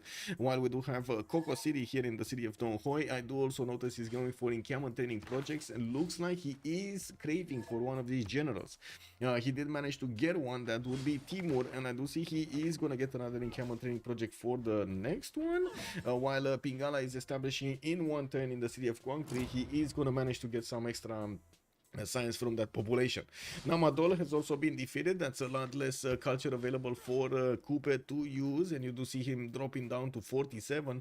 We do have Rome upgrading a legion here in the city of Caesar Augusta, while he's starting to bring some horses. Now action is starting to come around. It's starting to happen. Yeah, you need to execute the city in front of the person. Now what is that loyalty? Yeah, I mean, look at this, man. No, Coupe is in a normal age. Yes, Coupe is in a normal age. He's not applying the full loyalty on Caesar Augusta from his population points. I do see quite a few builders coming out from his from his cities, new campuses. Where is this campus? This is the +1, +2 actually. Okay, +2. We do have this one getting his library. Mare, wasn't this Mare finishing like 10 turns ago? How is it still working? Anyway, now we do have another harbor here in Wanganui getting up, and Philadelphia is getting Reina establishing in it in 3 turns, so they can pass those trade routes and get the gold going. I do also notice Trajan does have for the moment the most gold in the game with 144 gold a turn. We do have him getting some legions, of course, for the era score points. While I do notice he did get 3 extra era score points over the necessary points, we do need to see everybody else managing to get that too. Abraham Lincoln, for example, does need 8 more points to get there, and yeah, but I do see he's gonna get a campus in that +5 slot we were talking about, but he already has a splendid of that one. Should be able to build a boat, which is gonna make it easy to acquire 2 points, and of course we'll see if he's gonna finish the Great Bath. He's building it in the city of San Francisco. Did we get somewhere else, as in a Great Bath somewhere else? I didn't see a Great Bath somewhere else.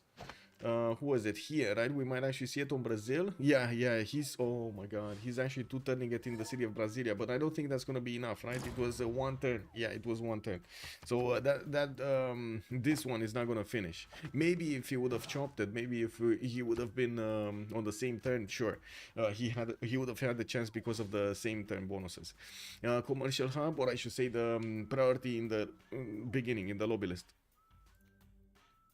We do have also Popeye here, getting in between. Okay, commercial from Guarulhos. We do have Pedro with 51 out of 52 of these era score points.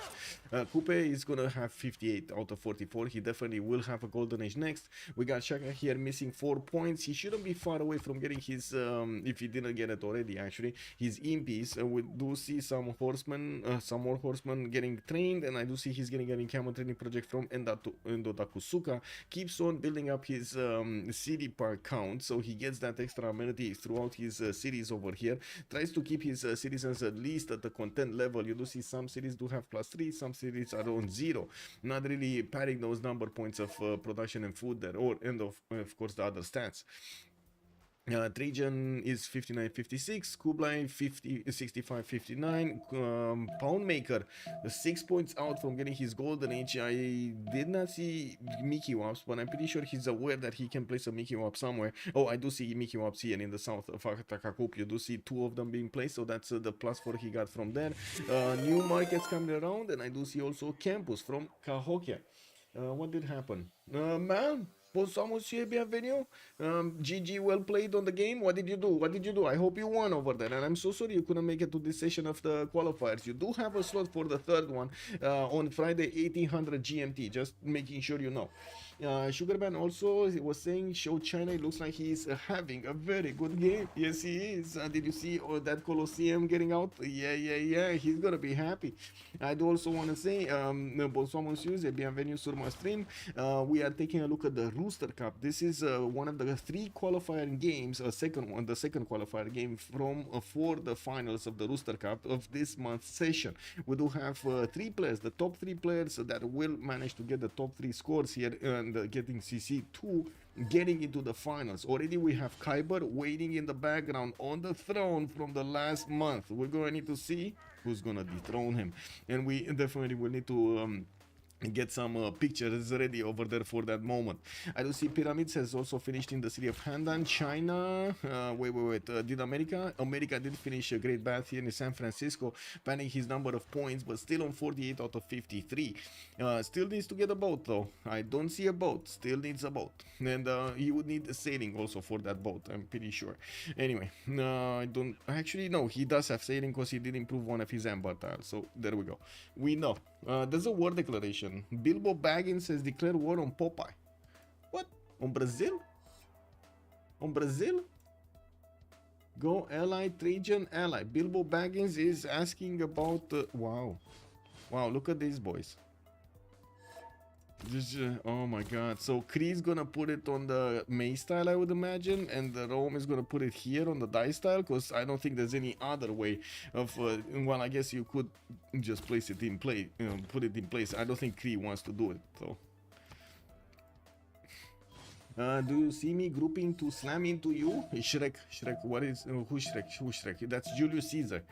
Julius Caesar is going for the city of Capiti and not making any kind of moves around it. Let's actually see how things are going to develop here. Kree was talking about Erascore in chat. Okay. Kree, that's Bilbo, right? Okay. Long Goela, okay. Jon Snow, deal. Oh well. I don't think Roma over here is going to be actually that happy with the Toas coming around from Coupe. These guys are very good against horses and or swordsmen. We do have quite a few of them starting to come out from Capiti and Opango. One getting 110 here because he did manage to put 2 chops into this. 2 more horses coming out from the capital. And I do see a religion on Maori, the second religion of the game, Hinduism. With Jesuit education, he's going to get to purchase his campus and theater square buildings with faith, while he's also going to get get a reduction here for their cost of 15%.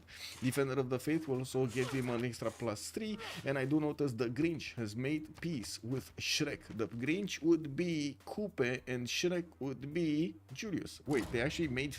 Wow. They actually made peace here. So he got a city and he doesn't want it back? Wow. Okay. That's a big man over here. The Grinch can live without an extra city. I cannot believe this. Wow. Okay. Peaceful times, guys. Peaceful times. The better versions of the legions, basically. Popa is very annoyed that Kree is not moving his scouts, and I do notice Kree is starting to pad those number of culture with multiple campuses finishing up in his cities in a row here. We got Cahokia, Mixivochik, and PP Kisses. I do see Mr. Vassis did settle that main style, and now Rome, Jon Snow cannot go anywhere else other than that die style. Basically. Taking a look at this, there we go. It's one city with fresh water around his settler right now. We do see Puteoli does have Governor Victor with the Legion that did manage to use its shop. It's right next to the Brazilian borders, but of course I do see right now both of them are actually very tight, very close to each other when it comes to the stats. 74, 71, 85, 108, while we do have Rome with significantly more gold per turn than we do see on the other side. That's going to be Trajan Rome here. Also Intelligence Agency finishing up in 3 turns in the Roman capital with 147 points of production. He's gonna start to get his industrial zones down, and I do notice he's getting a +4 over here in Ostia, while he does have another +2 turning into a +4 as soon as he gets his bath down. Interesting. Anyway, some more bats from the south. We do have some city-states being attacked. I do see that at the moment Zulu is still putting some resources to the west side, getting his Riag in the city of Babanango in a non-freshwater position, and using his military engineer to create pathways towards Japan. We do need to see if he's actually going to manage to make a move on his neighbor. We do have Pedro 52. Looks like Abraham still needs 3 more points, and we're talking 2 more turns for him to get those. I do see Rome did manage to get it. Kublai Khan managed to get his golden age. Poundmaker managed to get his golden age. Julius got it. Japan is 1 point off, and I do see him trying desperately to get the mausoleum at Halicarnassus finished in the city of Kyoto for those extra yields, while of course he does want the era score. He only needs 1 more point.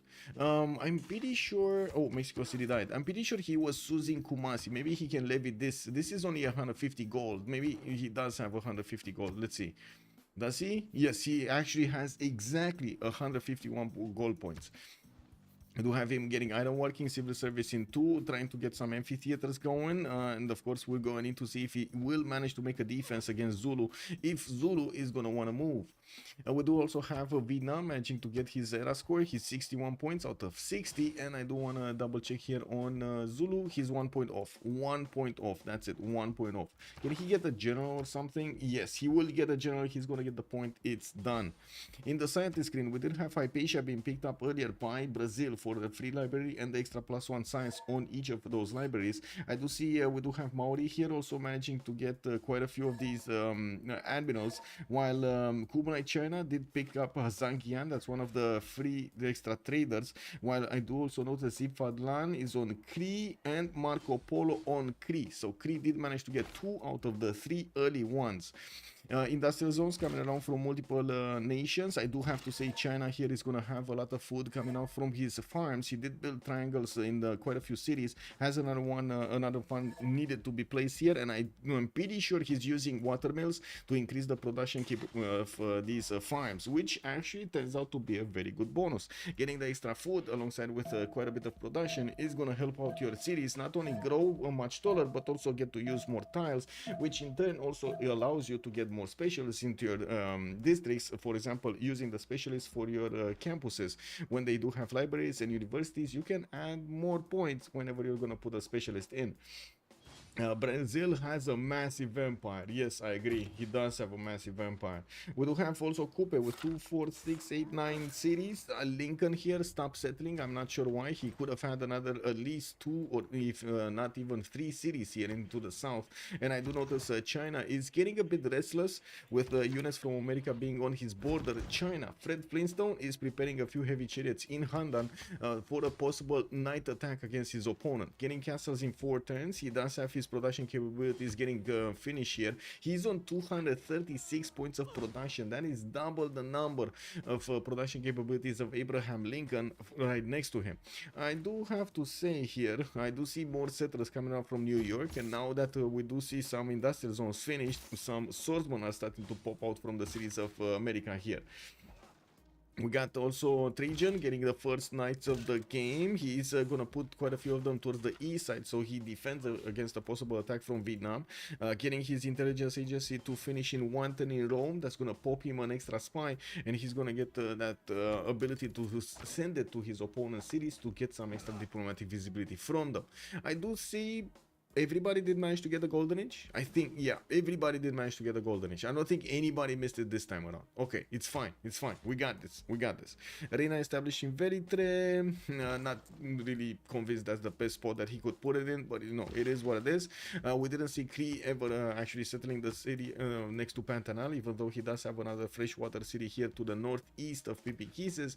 He didn't try to make a little bit of fun with preserves over there next to it either. Looking at also here, Zulu did manage to get El Cid with military engineer. This one is Drunk Truck. He does have Ethelfled also. Oh my god, he's recruiting as many of these as possible. Didn't he get... No, Timur was actually on Vietnam. So now we're already at the Renaissance Industrial Era combat generals. While I do notice Vietnam is on 4 points. We got Japan on 2.3. Zulu is 17 and Rome is on 1. Brazil is on 1. The other Rome, Julius Caesar, is on 1. We do have the necessary cost of 305 points for the next general. That is very expensive at this point in the game. Maori is gonna manage to get another writer here. Not that it matters. I mean, what is oh man, is he gonna manage? He's making points. He's making points. That's what I wanted to say. If I remember correctly, you can't get writers, no, with Maori. What was it? Great writers cannot be earned. There we go. Great writers that cannot be earned. Anyway, Maori. Okay. Well, he's not at war with Rome. So Julius Caesar, even if he does have units right in the face of Maori, he's not actually going to do anything because they cannot touch each other. You can only attack your opponent when you declare war on him in whatever means you want to. If it's going to be surprise war or official war or whatever it is. And most of the time, people don't really care in multiplayer if it's going to be surprise war or something else. They don't want to spend the extra time of just getting those prerequisites going. We do have Vietnam also getting a few Voichens. That's going to be for his era score, and I do notice he's getting his he got his stirrups and putting that city of Cantho towards the northwest of his capital. Now we do have him chopping as much as possible his territory to keep getting to pad his number of points here, and he did switch to a free inquiry golden age in this era. I do have to say we got another like a minute and 20, and then we're gonna have a 2-minute pause for them to go through the Congress. And we'll see what happens afterwards. Where Voichen's gonna go? Anywhere.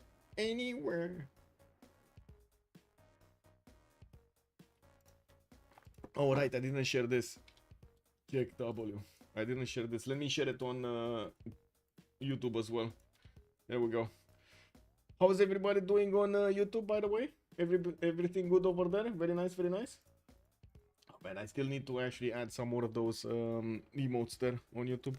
Anyway, now we do have stupas coming around here from Japan with amphitheaters in Sendai, and I do notice it's gonna get some lighthouses in the north. Samarkand is gonna get another one of these settlers to go for the 1-2 base towards the north of Manaus, while I'm pretty sure Japan is getting a lot of culture going from that city-state. 79 science with 77 culture. Free inquiry golden age here for Japan. Julius Caesar, 104 science on a free inquiry with only 50 culture. Poundmaker is 133 with 58 in a free inquiry golden age, and I do see 168 points of production. Kublai China is 143 with 68. He does have 242 points of production. We do have Rome also free inquiry 155 87 180 points of production. Free inquiry on Brazil. Coupe, Pembrush and Voice only 56 science, 93 culture. Does seem like it's a bit of a mistake there. We're gonna have a pause, 2 minutes, and we're gonna come back to see how things are shaping up in the next era. Oh, be right back, 2 minutes.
I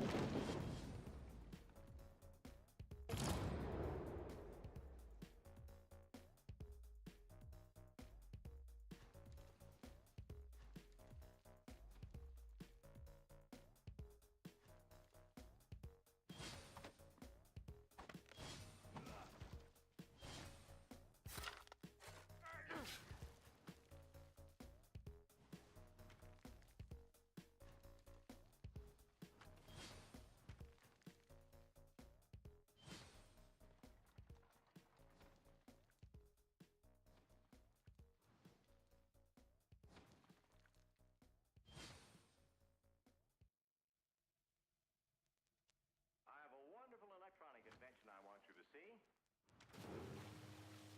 Whoa! I can't believe Athena has been here all time long on the stool and I didn't actually notice it. Unbelievable. Also, hello there, Epic, just Epic. Hello, hello. So good evening, sir. Not sure what that message was. Retracted. Whoa. Got auto-modded over there. We do have to take a look next on Rome. We did see Pedro II. We were on Coupe. We did see Shaka 76 science, 57 culture. Definitely will need to do something here to get more points. And I do see Abraham Lincoln also 86 science with 43 culture. Doesn't seem like he's gonna manage to get higher here quickly. Fred Flintstone with 344 points is top of the chart here, with Jon Snow coming up second, 321 on Rome. Trajan Popeye on Brazil is 321 points, tied on the second spot. The Grinch with Coupe is going to be fourth spot on 307 points, even though I do have to say, after he did lose his Frinquery Golden Age, it does look like quite an apocalyptic next era here for him. Hannibal Lecter on 296 points on fifth slot. We do have also Spock on 282 points on Hojo Tokyo in Japan on the other side of the planet. While I do notice night cores are starting to come around from Zulu's cities, I would imagine Japan is going to be on the receiving end of those night cores. We do have the Dude here with 265 points on Shaka, while Bilbo Baggins is 280 right next to him. I would imagine also Bilbo Baggins here will start to get those points in. This is usually what happens to Kree, by the way. Even if he does have high population, high amount of cities, he's still not really getting all of these points in the mid game.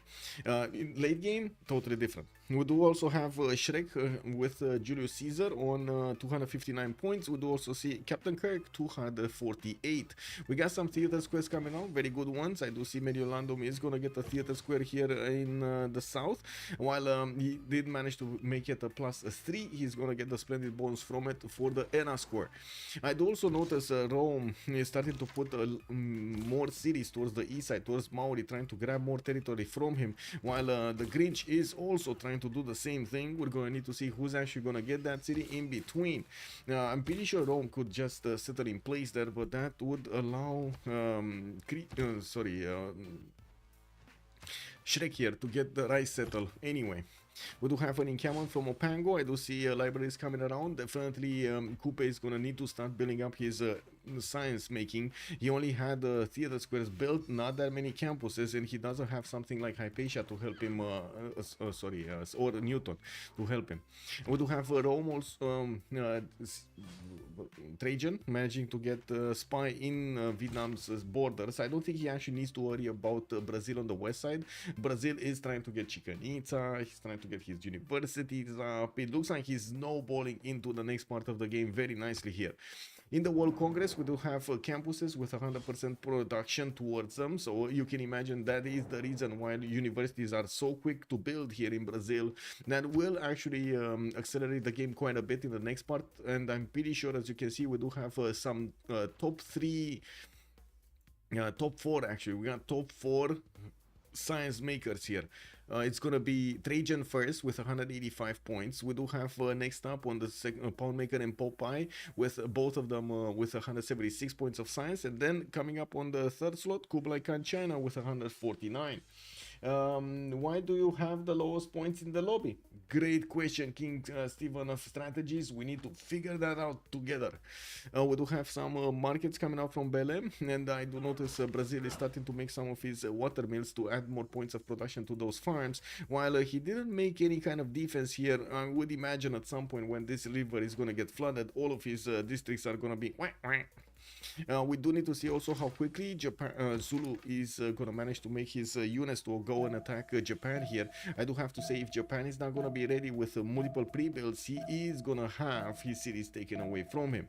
We do have the Dune here starting to get his night cores chopped, and I do see multiple ones are coming around from his cities. He has the general, while Japan does not have a general. So not only that Zulu is gonna have higher strength units because of his core ability, but he's also gonna have an extra +5 and +1 movement from his general ability next to those units. Wolo's throne just finished in the city of Japan, or got repaired here, by the looks of it. I think it got repaired.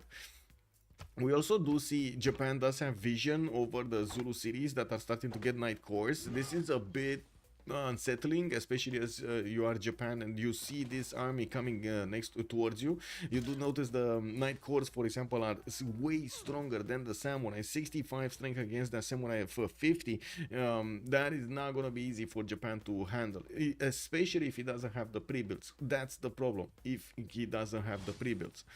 We do see another night core here got chopped, and yeah, we do have 1, 2, 3, 4 of them coming around. A fifth one from Babanango, while I do notice he's gonna get a catapult core also from Undulovu. If he does see any kind of walls coming out from Japan, he's gonna get to smash them like they're nothing. Butter. Well, the Grinch did manage to get to 100 culture, and I do notice he is starting to get some heavy chariots out of his cities. While his campuses are gonna need to be finished, he's also gonna need to get his universities in them. I think the difference in science is quite staggering at the moment, it's very big. It's very big. That's what I want to say. It's very big in between Rome, Pedro II, Fred Flintstone, and the Coupe. He's definitely going to need to do something about this. In the production queues, we still have Kublai Khan China with the biggest production numbers. No surprise, since he does have Colosseum and very good cities. Not to mention, he did build the proper setup for his industrial zones. We will need to see how he's going to transition into something else, and what is going to be his opponent. Who is going to be his opponent? If Kublai Khan China over here is going to have a pick of target, is it going to be Kree? Is it going to be Vietnam in the north, or is it going to be America on the east? I think America is getting ready for something. Woo! We got America here with 2, 4, 6, 8 of these heavy chariots, another 2 coming around, 3, 4 coming around from his cities. He might go and invade somebody. I do see he has a scout in towards Vietnam. I don't see a spy yet in Vietnam, so I'm not convinced this is the target, even though these units do look positioned to go against the Vietnamese cities. We do need to see if he does have an encampment. I don't see one, so he's not going to have the opportunity to actually get a general for these. While America, Lincoln is going to get his divine right next turn, we're definitely going to need to wait for him to get the gold, enough gold, so he can upgrade these units. We do have a war declaration. Fred Flintstone has declared war. Wait. Fred Flintstone on the dude on Spock. Yeah, there we go. There we go. We got the dude declaring war on Spock. Wow. Okay. Well, that knight, I don't see, and that samurai, I don't see it well. Look at the knight just stomping the samurai with no shame.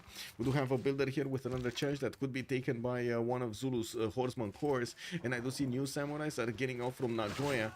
The first attack has gone through. The samurai is dead. I do see the builder is also gonna get taken. Spock is very, very, very annoyed of this development, calling Zulu over here a liar.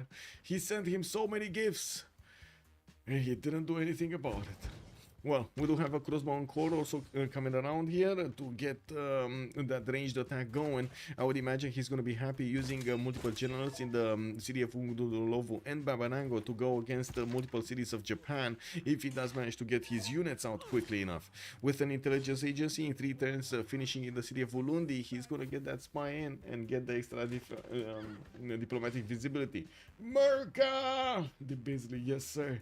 Let's see, does anybody have Muscat? I don't know. Careful, his world is he's meaningless. Wow. Your scout Zulu chill. Fred Flintstone wait, what? Fred Flintstone is Kublai. Okay, I see. Oh, I see. So finally we did have actually the 2 ones that never got a friendship. That's going to be Kublai and Japan actually made a friendship. I think they actually made a friendship. They found each other, they know about it, and they made a friendship at some point. Let me see. I'm actually quite curious because Fred Flintstone was asking the dude of, yeah, there we go. Kublai Khan China is allied with Japan. Okay, well, they're not getting trade routes. It is what it is, but at least they're banking on some favor points.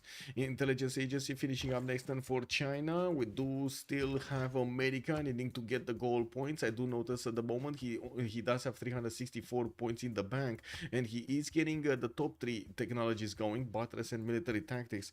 And while we do have him still putting a lot of production into heavy chariots. These are a lot of pre-builds over here. Are we? Wow. Okay, that's a lot of pre-builds. That's a lot of pre-builds. We do have Maori also getting more military units in Motopohue and Kapiti. We do have some heavy chariots also getting the support of archers here on the front line while he's busy building his universities. He's still yet to go over 100 science. I'm pretty sure the score screen is going to change quite a bit. Bilbo Baggins starting to acquire more points. Actually went on the 5th slot here above Vietnam. We do see Vietnam is starting to pad his, make more of these districts, and I do notice Rome is trying to get as many city spots as possible. Taking a look at what's going on in Greece territory, we got some entertainment complex, or I should say one coming up from Picto Kahana Piwin, which is gonna give him some adjacency towards 1 theater square, no, 2 theater squares. He did put it in between 2 of those. While I do see also Cahokia did build one.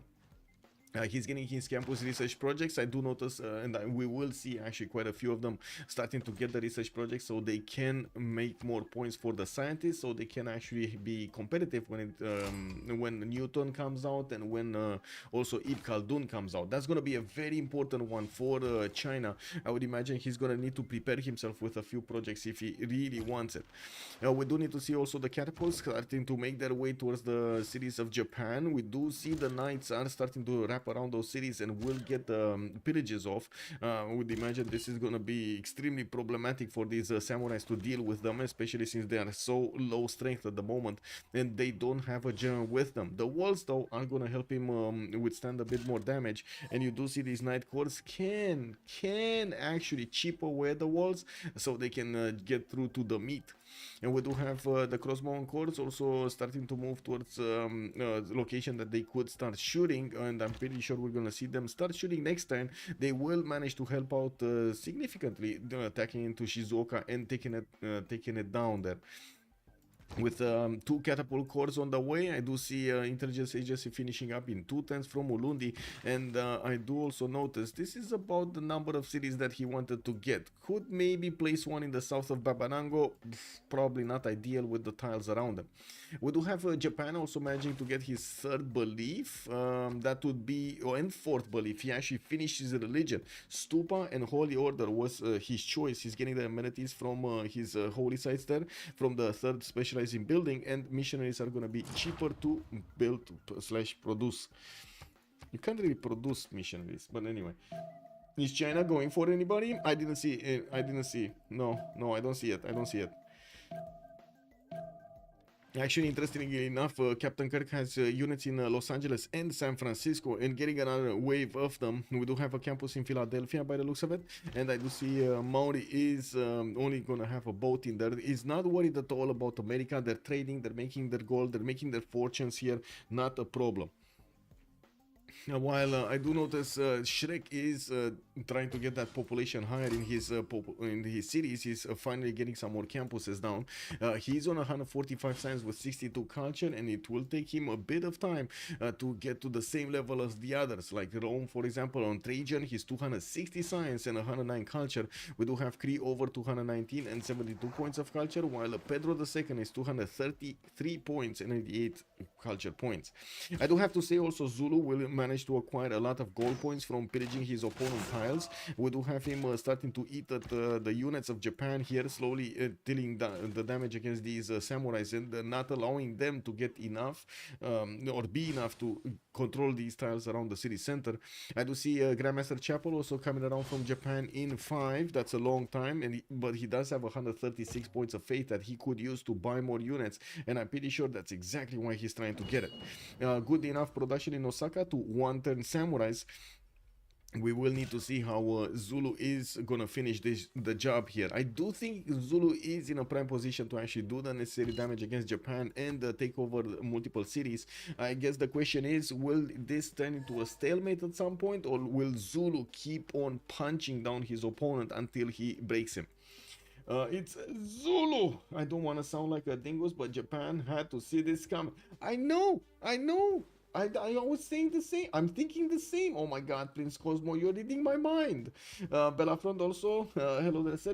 I did answer that. Japan was really hoping Zulu wasn't going to attack him after no friendship plus of fresh plus road in his direction.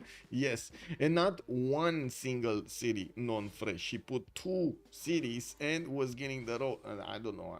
That's like 1 plus 1 plus 1 plus 1 equals 4. Just saying, you know. Yeah, I feel like if you spawn next to Zulu, you should prepare for that. Yes, I totally agree. Have you seen the Falcon last time when he spawned next to Mapuche? Immediately he wanted to see how Mapuche feels like, you know, if he wants to be friendly, if he doesn't want to be friendly, is he getting builders, is he getting, you know, some generals, what is he doing? Because, yeah, that's a problem. You need that information as quickly as possible. Otherwise, you're going to be surprised. Horses are going to appear next to your borders, just like Japan has them in his border right now.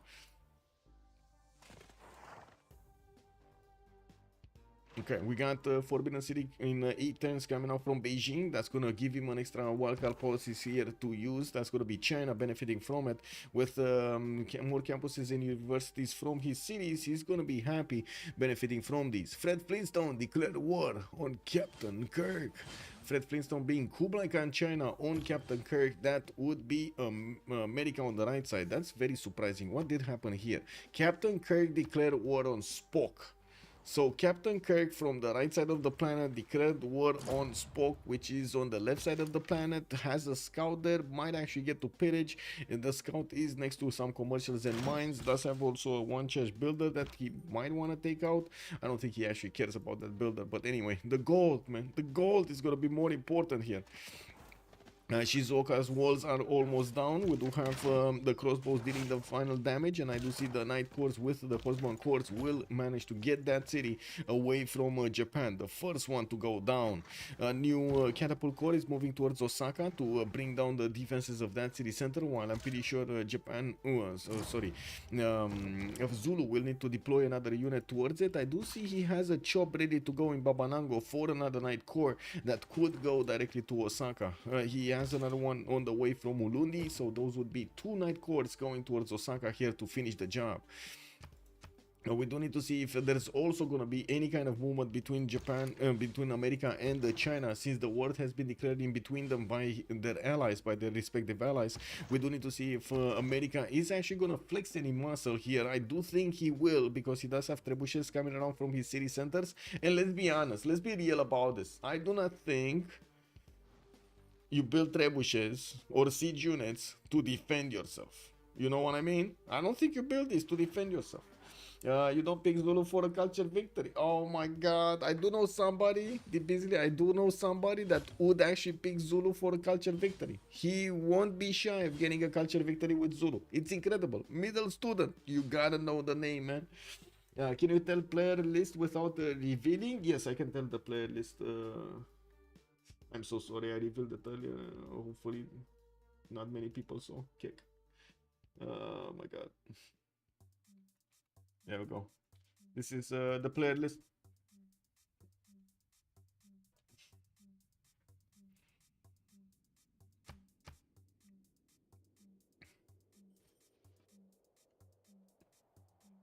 Wait, let me double check something. Okay, it's fine. Okay, so Emily du Châtelet has been picked. That was the scientist that was holding the fort here. Galileo is going to be the next one, although I do notice Cree did manage to snipe Newton. He's going to get a free library and a university in the campus of his choosing, and I'm pretty sure he's going to be happy benefiting from the extra science also from each of his universities. Getting more research projects, trying to get also the next one. He's building up his arena in the entertainment complex, while I do see Shizuoka is going to be Zulu City this turn. Now we do need to see when Zulu Zulu is actually going to go towards Osaka here? I'm actually very curious. So he did have this chop, right? 2 chops. He has 2 chops. He can get that going. The knight is going to make his way. How far away on that builder? Okay, that's not that much. That means he's going to need another 2 turns to get to Osaka. And we do have, well, I guess, an extra turn after the, except this. And we do have more of these catapult cores coming in. Zulu is getting his siege tactics in 5 turns with medieval fairs in 2. And I do notice he did manage to chop the city of Paparango over here with knight for the knight core. While so many units are right now around Shizuoka, that city was being placed under siege. It doesn't matter anymore. The catapult shot the rock, and the city of Shizuoka is a Zulu city. We do have some tiles that are actually breaching through Japan's tiles there. Anyway, Brazil 4 turns away from getting Chicanitza for the extra production point and culture point on each of his rainforest tiles. We do have aqueducts here in Campinas, and yes, we do need to see how he's gonna get all of his campuses finished and rolling out. We do see also from Rome, from Trajan, him not actually building a decent army to handle Vietnam. Neither is Vietnam actually getting an army out. They're quite friendly to each other by the looks of it in the neighborhood. But I do have to say, they need to see the Fausa military here on Abraham Lincoln, and they do need to realize something is gonna happen here. We do have Lincoln getting his gunpowder next turn, diplomatic service in 3, and like, what's the plan? What's the plan here? Also, can we see army strength before and after American upgrades? Breaking news. Good evening, sir. Also, Alcoholic. Hello there, sir, and welcome. Yeah. Yield stab. There we go, Alcoholic. Alcoholic, yes. Boreal, can you show the American UU again? You mean Rough Rider? Isn't that wait, that's Teddy's. That's Teddy's, no? That's unique to Roosevelt. If I remember correctly, Lincoln doesn't have one, or the P50. If he has the P51, because it's common to all of them, but he doesn't have a special. What he is benefiting from is the free units. You receive a free melee unit after completing an industrial. The free unit does not require resources, and it does have +5 combat strength higher. Usually, the players playing Lincoln, they do try to hit something like a line infantry timing or infantry timing with their units that do have a +5 from their how to say, from the industrial zones. 2 turns for intelligence agency to finish. Let's actually take a look at his techs here. Gunpowder, okay. Yields is on 144 science, actually good-ish numbers at the moment. Still not good enough to be over 200 like the other ones, especially you do see how high Pedro II could manage to get to 279 points of science. While Zulu did lose one of his catapults here, I'm pretty sure he's gonna take care of the knight next. I do also notice Japan lost a samurai in the skirmish. We do have Japan also trying to plug the chokes in the north to stop the bleed, stop Zulu's units from getting through the mountains. We do have Zulu deploying a spy in Nagoya, just needs a few moments to take care of it. The Grinch has declared war on Shrek. So that's going to be Coupe on Shrek. That's going to be Julius Caesar. And by the looks of it, the Grinch has not forgotten Rome for taking out his settler here. We do need to see if he's going to have enough strength on his units. Already put the city of Caesar Augusta. Not that it was hard to be put under siege, but he did it. We do have some Viking shots also coming around. While I do notice the tile with a citadel has been, with a fort from the Legion has been taken out.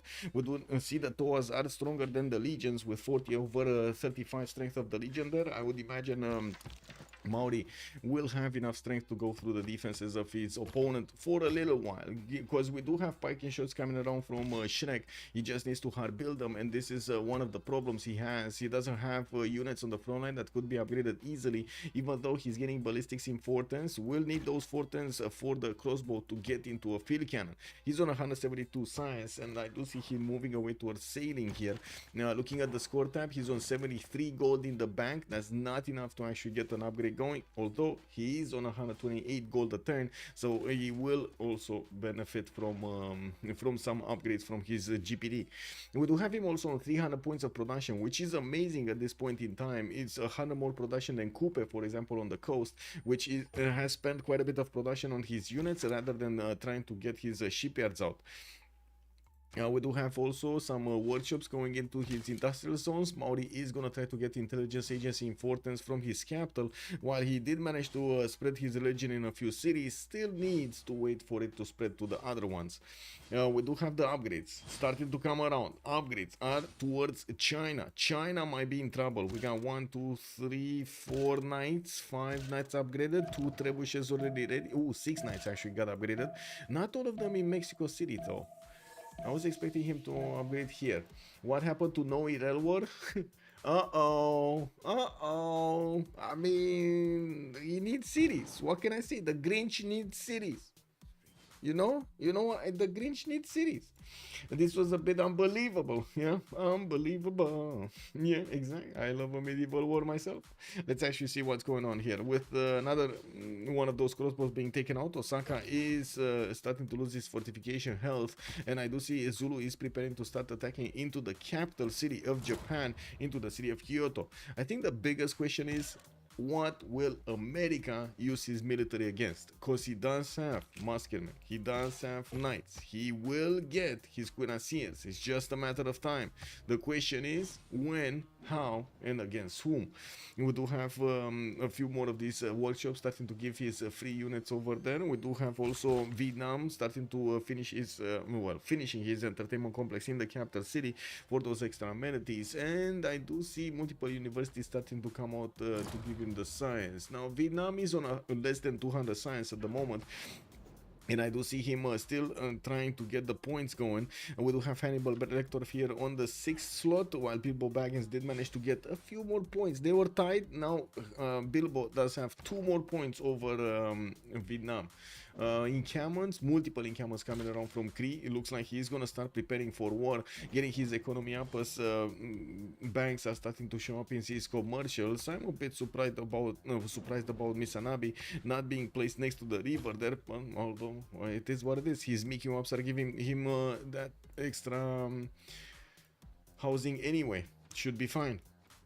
Encampment that got taken down. I do see Osaka is also going to be taken out probably in the next 2 turns. We do have another catapult, although I don't think it's actually going to get to shoot Osaka by the time these knights actually manage to make work of that city center. With Sendai also getting some walls up, it looks like he's going to need 2 turns to get them. Now this might give enough time for the Night Corps to bonk against that city center, and if the catapult manages to attack once, it might be enough damage to take it out entirely in the next turn. Walls are going up in 2, so he does have 1 turn of weakness into that city center. Another encampment from Samarkand. Japan is trying to get one of his settlers towards the north. We're also starting to take down the time until the next era. We do have 10 more turns. Bam. I do see Alhambra in Rome is gonna get built in 4 turns. Also Angkor Wat in Ostia for another population point in all of his cities. That's gonna be amazing. And Alhambra is gonna give him one of those military policy slot to use in any government, which again is gonna be extremely valuable. Now we do have also Julius Caesar trying to get as many pikemen out as possible to try to stop Maori from taking over his cities here. He's about to take out the trebuchet that is sitting Caesar Augusta, and I gotta say the Grinch here did not have first moves to take out Rome city when it got placed, so I would imagine he's not gonna have first moves to attack into that city center that early on. Let's see it. Maybe the Grinch makes a mistake and doesn't take out the trebuchet. Yeah, he made a mistake. The Caesar Augusta city center got attacked here. I do see Caesarea is also trying to get the ancient walls up, but very, very slowly in 13 turns. While I do see these units of Maori will require some more damage to attack into the city center. Anyway, he's gonna take out at least 1 city here from the north. Has a few legions to contend with, and I do see Rome did plug in a spy in one of his cities in Wakarawarewa. What's going on here? Okay, 3 units about to attack Osaka. They don't have enough damage. I don't see them having enough damage. And Sendai, can they attack Sendai? They can, but they're preferring to go against Kyoto. Okay, so they could have attacked, but Kyoto is just much more valuable. Got it.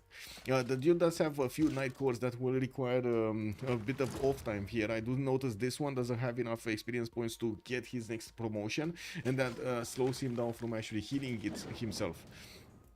I do see also markets coming off in Zulu's territory, getting the commercials going. I do have to say Zulu is threading the needle with only 9 gold a turn. Not a lot, not too low. We got 113 signs with 63 culture. Abraham Lincoln 154 signs, 71 culture, 206 points of production.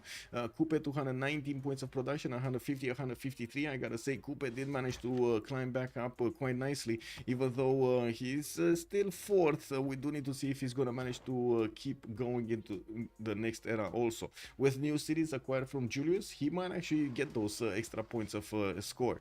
And the thing is, Kublai Khan, Rome, and Pedro, all of them are trying to, and also the other Rome, like both Romes and Kublai Khan with Pedro, they are getting a lot of signs. And the question is, can they actually keep their advantages against Maori? I think 3 of them will. The 4th one, probably Julius Caesar, not gonna have that advantage. We might actually see Maori starting to climb higher than Rome, Julius Caesar, just because he's starting to take out his cities, and Rome is taking quite a bit of time to protect them. We do need to see also Brazil if he's gonna manage to get going. I do see he's on 345 points of production, not as big as Trajan's 476, but still very good. Is the second one, third one actually on the production screen. I do see he did also finish Chichen Itza, which gives him that extra point of culture and extra point of production on each of these rainforest tiles. Now they look amazing. We do have some 341 bananas, some 241 tiles over here for him to use. Amazing. That's so much culture and so much production that he just received from those bonuses. Let's see. Osaka didn't get hit actually. We do have the catapult that still needs to move. Now it got into range of the general, and I'm pretty sure he can move and shoot the city of Osaka. The walls will go down when he does this, and will allow the Night Corps to just walk in and take over the city center. Also for Lincoln, Vietnam would be easier. Yeah, but it's China that's getting it's getting attacked. In China, we do have Fred 2 turns away from ballistic, 6-turn nationalism, has only a few pre-builds, desperately trying to get his crouching tigers out and finishing Alhambra next turn. Handan does have walls, musketmen are coming around, while America does have so many units moving towards the south here. His free units, the swordsman that he actually got for free from his industrial zones, are about to enter the Mexico City border and will get the option to start promoting or I should say upgrading it to the next tier unit. Ballistics is also 3 turns out for Abraham Lincoln to get. We do have him on 153 signs, while China is further ahead on 230. It looks like the war, or at least the units right now, the army strength is on America. I do have to say China was building both Forbidden City and Alhambra at the same time. If he does manage to get both, that's going to be awesome. I do see he does have priority on Alhambra because he's 1 turn earlier, while Angkor Wat is going to finish in Ostia City, that is Rome Trajan City at the moment. We do see already Caesarea has been taken over by Mauri. He's working on the other one, the Caesarea Augusta, to the west of Capiti, to take it over also. I can't believe this is still in loyalty, by the way, but I guess it didn't update yet. We do see also these musketmen coming around from Rome, which are going to be strong enough to trade punches with the Toas, and I'm pretty sure Rome will need to retreat these crossbows so he can get them upgraded into field cannons, which is is going to make it much more easier to deal the damage against any Maori unit here. Who declared war first? It was Rome declared war on Maori first to take over one of his settlers. Then they peaced. He settled Caesar Augusta. Actually, he settled Caesar Augusta, and then they peaced. And then yeah, it's happening. Okay, any moves? No. Okay, what is Kree doing? Getting Banks, getting banks. He wants the gold. Okay, I do see Kree is on 339 signs with 274 points of gold. I did also notice one of his merchants just got activated, Raja Todarmal. Now we do have Julius Caesar also able to use Isidore of Miletus, while he did also get Imhotep. He got 2 of the engineers here on his side. I'm not sure what he tried to build. Oh, I see, Terracotta Army. He's trying to build Terracotta Army. Okay, makes sense. His first packing shot is also making his way towards Caesarea. I do have to say this packing shot is strong enough to attack into the city center and deal significant damage. The question is, will Maori be able to actually shoot at it, counter, basically? Osaka was about to be retaken. Looks like there is a pikeman that still has movement, could actually try to take over that city center, while Zulu is also gonna try to wipe the map clean off of Japanese units. He's moving towards Sendai to attack it with some of his units, and the catapults are dealing damage to Kyoto, 2 of them. Right now, Zulu will need a strong unit next to the city of Kyoto to take over that city center. About to also deal the damage against Sendai. As you can see, these 2 knights are strong enough to actually deal the damage and take over that city. Very nice, very nice. Next up, still no war between Vietnam and his neighbor, neither of the Romes. We do have Caesar Augusta still. I mean, you're sure he's under siege, but he's not actually taking damage. We do need to see the knights keep expanding their military power against that. He doesn't want that. He will need the trebuchet. The trebuchet is actually deployed to the north. Yeah, it's gonna take time. It's gonna take time. Okay. Kublai, what is he doing? Nothing? As in, Captain Kirk went in, saw, and went back? Wow, he did actually. We do see him 2 turns away from getting ballistics, and I do notice Hannibal Lecter is very annoyed that there is no commercial in the capital of Julius Caesar, so he's not getting those goal points. Yeah, it is what it is.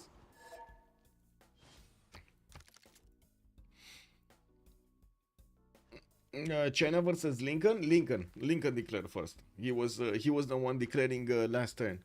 He did manage to get an insane amount of pre-builds. I do have to say, this is remarkable how many pre-builds he got. I don't think he has enough gold for all of these pre-builds. Oh, he does have enough gold. 1339 points of gold. Ballistics coming up in 2, while at the moment I do notice China did manage to get his ballistics. He is on cuirassiers. He already had his crouching tigers, and I'm pretty sure he's going to be happy to upgrade them into field cannons. We do need to see if America is actually going to prefer to upgrade the majority of his units into cuirassiers, or are we in the field cannons, or are we going to talk about also some line infantries later on? Okay, Kree, Chancery in the capital city, Mikisiv Wachik. By the way, I do have to say, in contrast with Japan, that made his internal trade routes basically not benefit from his government plaza. We do have Kree that not only did build his government plaza from his capital, he also got the Diplo quarter in his capital for another point of food and another point of production. Breaking news: retained his knighthood for 4 months. Oh, Prediction? Thank you so much, breaking news. Much appreciated, sir. Let's put up a prediction. Let's do it. Okay, let's do it. Start the prediction. Who will win? I do need a moment over here, so I can write down all of them. Zulu. Oh, wait. Coupe.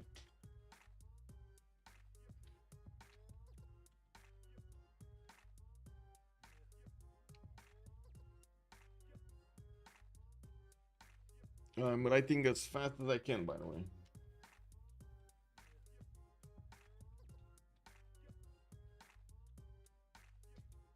There we go. I think I did it. Let's put it for 10 minutes. No, we gotta go with this. A Vietnam scientist in the middle of the American army. Where is it? Where is the Vietnamese scientist? Oh, this one. Hildegard of Bingen. Yeah, he can't do anything with it anyway. Let's actually see. Rome, by the way, Trajan did manage to get Ibn Khaldun for the extra amenity bonuses over there. And I do notice, yes, he did have that amazing Artemis at the beginning. Still has +6 in multiple cities. Very happy. He's very happy here, benefiting from Ibn Khaldun. The capital city of Kyoto of Japan is about to go down. Japan is down to 3 cities, and I do see he's trying to get somewhere safe. He does need to get into the north of Brazil if he actually wants to be safe. The question is, will Shaka actually benefit from enough extra points from taking over the Japanese empire and annexing it to his own empire to get the top 3? As you can see, the dude is actually on the 8th slot right now. very far away in points from Jon Snow. They do have like 130 points difference between them. Fred Flintstone is 517, 2 points lower than Jon Snow. We do have Popeye with 506, the Grinch is 485, Hannibal Lecter on 465, and Bilbo Baggins on 458.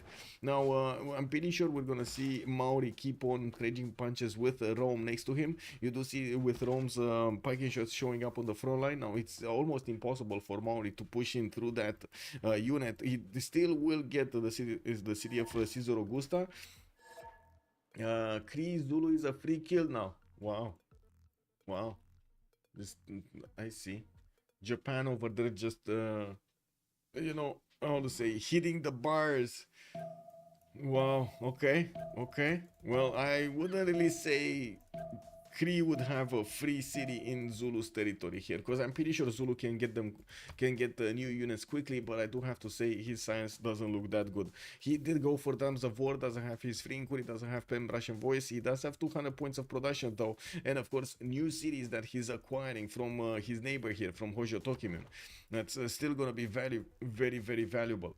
Looking at also Brazil, we do have him getting his wave of libraries, padding in the universities afterwards, and getting the gold from the banks. We will need to see if he's gonna start to get an army, because at the moment I don't see anything here. I don't see an army here. It would have been interesting if Rome would have wanted to do anything about this, although it looks like he's not doing anything about this. Now we do have also finally the cuirassiers starting to be upgraded in America's city of Mexico. This will give him a unit strong enough to attack into the Chinese units. I don't see a general from him, even though he's getting an encampment from San Francisco. The last time we checked the generals, they were extremely expensive, and I do see Zulu got there first, passed it, and is now 244 points to cost. It will cost China or Vietnam to get that going, unless somebody else will make the projects for them. We do have new muskets also appearing in the cities of America that will need to get into the front line and will probably require some upgrades. Ballistics is important. Well, I think actually ballistics just finished. We just didn't have America managing to get to check another, like, you know, click on another technology to go for it. Vietnam getting spies. I do see he's finishing universities. We do also see some workshops in Hue, while I do notice he's getting quite a few fielders and builders to keep improving his styles. The farms are giving him that extra nice and juicy food, has more spots for them. I'm actually quite curious how quickly he's gonna try to get these going to pad those numbers of population. Only 12 population in the capital, 9 population in other cities. Doesn't look like he's having that big of an empire here. We got, for example, 13, 11, 9 over here on Kree, and he's getting all of those other ones quickly also, while on Vietnam we got only 12, 10, 9. 12, 10, 9. Well, oh, another 10, another 10. Whoa. We got quite a few productive cities here. Excuse me. I think Kree needs to get his game going. Not Vietnam needs to get his game going. Excuse me. We got Kyoto getting immediately one of these regions for Zulu. He did manage to recruit a great prophet. And I do see he did take over Sendai and Kyoto. While he's going to need to work on Nagoya and Samarkand. Both of those cities are getting the ancient walls to slow down any kind of attacker from getting into their borders. Who is allied with China? It was Japan, and Kree actually building an army. Exactly, he is trying to ask to keep taking out Zulu without outright asking. Smart play, big brain. Big brain. Yeah, I'll take the underdog Zulu with a Sunday comeback victory into the top 3. Yeah. Let's see if he's making it. The dude over here definitely is trying to trade punches and try to inch his way forward towards the top 3. That's how it goes. I do have to say, compared to other games, this one was actually quite peaceful. Even if we did have like a settler being taken here, and then some pillages, and that's about it, right? We didn't really have that much of a war. Now it looks like we're on to something. We got America going against China. We do have Zulu taking out Japan.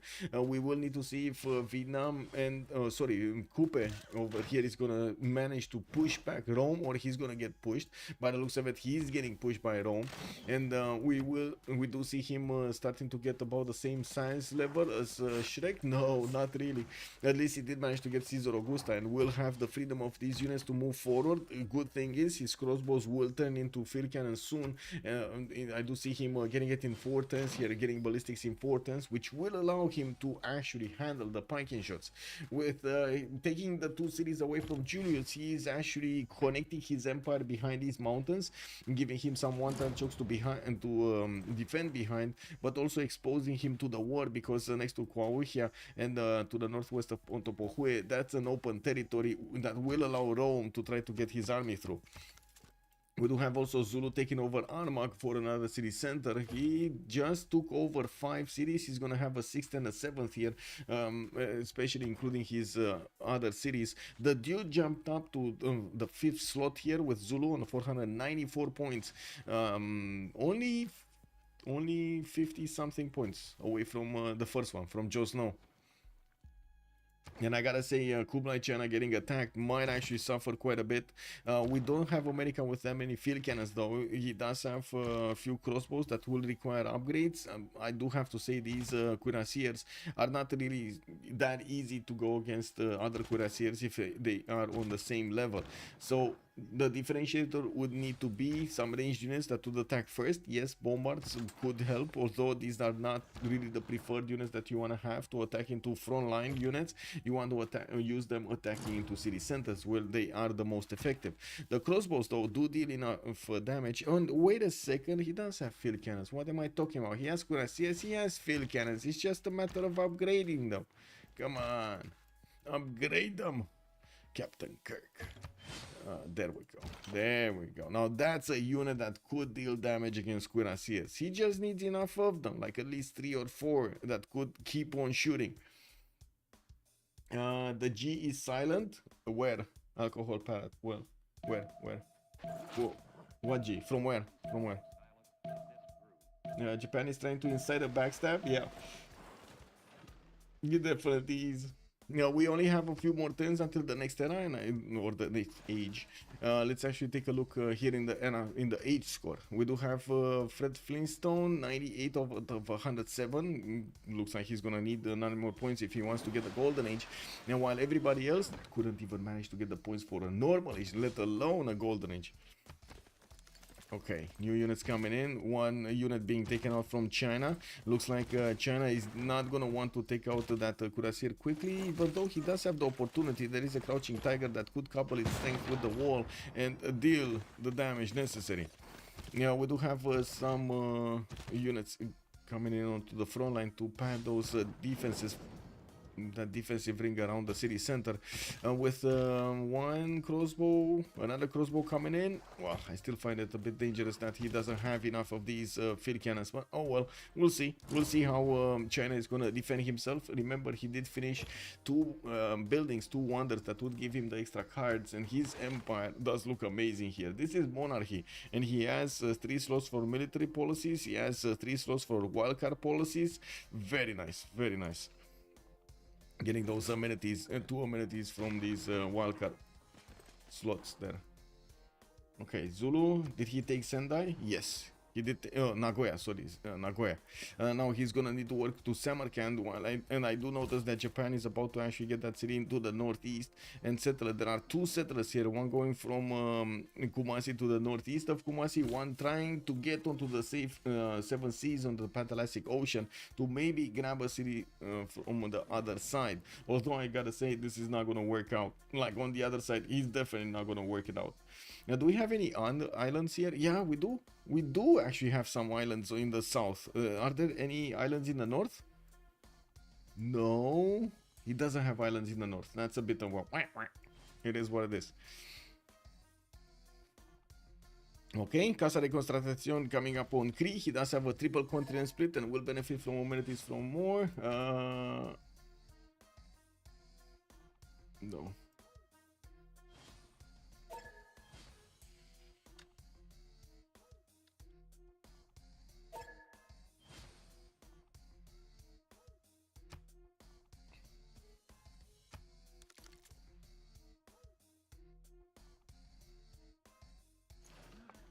Don't feed somebody else, even though I don't think it actually affects the game incredibly much unless you get lucky with a session. And yeah, yes, I know, if you get lucky, that's gonna be a massive advantage.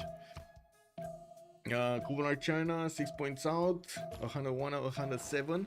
I do see him getting his factories up, so he did get industrialization. No surprise, he does have 450 points of production. He is defending here, and I do see he keeps on bringing more cuirassiers to the fight, while he is also building up his coal power plant there in the city of Chengdu. That is gonna start giving power to factories.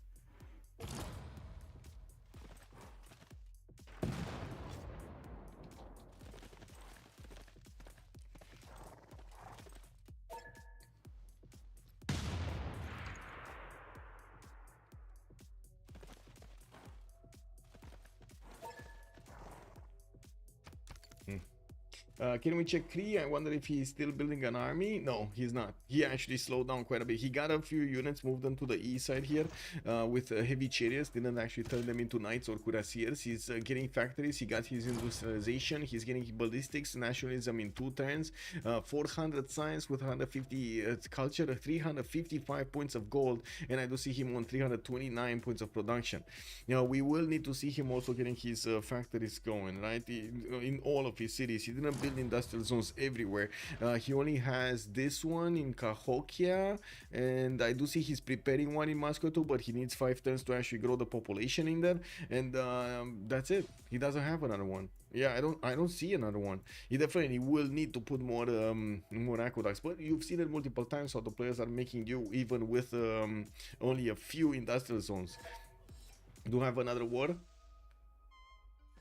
Jon Snow declared war on Popeye. Jon Snow being Rome, that's Trajan declaring war on Popeye, that's Brazil. So they are at war right now, next to each other, with Oxford University on the front line getting built by Filippo Brunelleschi. Okay, what's the other war? Popeye declared war on Bilbo Baggins. Why did Popeye declare war on Kree? Whoa. Just need some farming. Okay. Well, okay, so I guess he does need some era score farming on city states. That's what he needs for the golden age. Let's see, can he make it? Oh well. Anyway, Samarkand is getting put under pressure. I do see the Grinch is actually trying to slow this down with a scout there.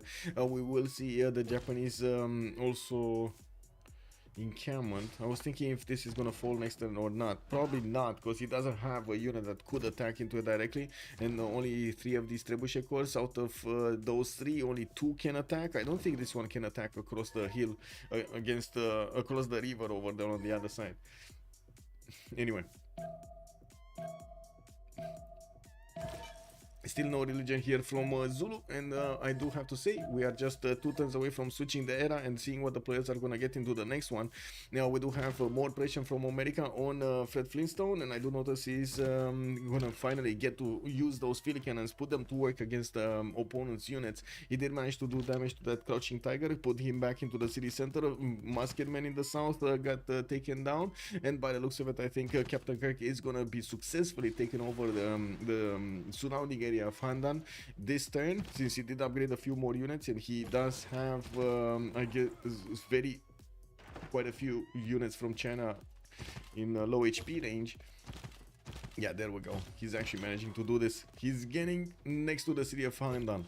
We do have cabs coming around here from China, which are going to need to make their way towards the front line and also defend Guangzhou. He is getting field cannons from the north as well as in the middle. Crouching tigers are also going to need to be upgraded. Unfortunately, Fred Flintstone just doesn't have the gold. Free inquiry golden age for him, only 12 gold a turn is not going to be enough. Even if he does have all of these amazing policy slots, it's not enough. It's not enough to give him the gold. Not enough. Just not enough. Maybe actually instead of trade confederation, he should use the one for gold, right? Triangular trade. I'm not sure how many trade routes he has, but I would imagine he does have like at least 6. 1, 2, 3, 4, 5, 6, 7. He has 7.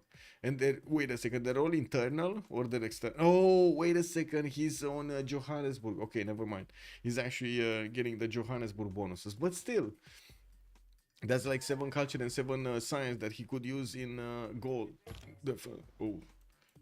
Anyway, it is what it is. Okay, we got this. No movement here. Oxford University still 4 turns away from finishing in Puteoli. I do see Rule Valley also getting built in Ostia. That right now is a city center of 126 points of production. We do have Abraham Lincoln about to get to 2,000 military. And he is fighting his next door neighbor that is on 213 science, a little bit higher than him with a 40 cultural advantage also. The production difference between them is quite staggering. 517 points on Kublai China with 271 points on Abraham Lincoln. China needs to make peace with America or else they're gonna get tied up. Blink, I think they're already tied up, sir. I don't think actually America had another choice here. He was thinking probably by the position of his army to go against Vietnam. He just chose China for the bigger one of the two, and it looks like he left Vietnam to keep on simming. Vietnam is Hannibal Lecter here is on 280 science, 154 culture. Pretty good for this moment in time with 300 points of production, getting his multiple spies out, and I do see more markets coming around. Had to settle a few non-freshwater cities, took over Namadol in the north, and of course keeps on growing his population in the cities he has at the moment. Now we do have Rome starting his attack run against Maori on the city of Kawihia and Motopohue.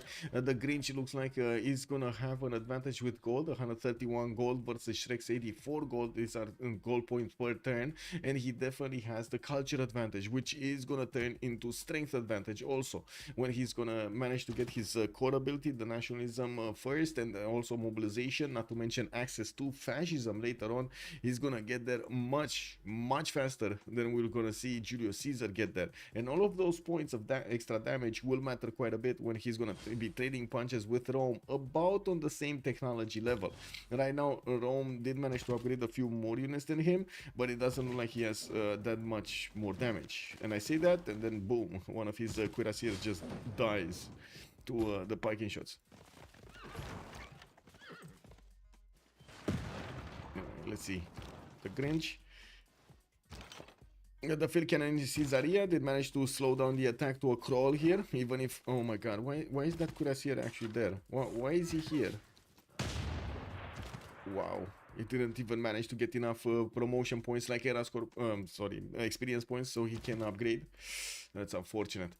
Samarkand still not taken over. We do have Zulu moving around that city center and can't put it under siege yet. And Japan does have a city ready to settle to the north of Kumasi. We do have Japan losing his encampment to the south of Samarkand. I do notice he got that musketman out over there to try to get the river defense going. While I do also see the rebellion is, well, happening in Nagoya and Sendai, but it's happening too slowly for it to matter actually. And we do need to see these trebuchets get into position to start attacking into the city-state of Samarkand and take it down once and forever. We do have the Grinch making peace with Hannibal Lecter. That would be the Grinch, and that would be Coupe with Hannibal Lecter. That would be Vietnam. Okay, got it.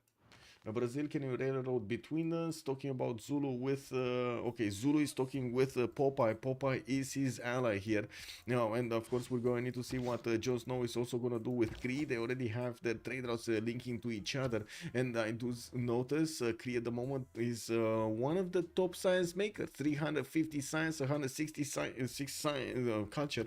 Now we did jump into the new era, and we do have Bilbo Baggins still middle of the pack here, 527 points, even though he has the highest science in the game.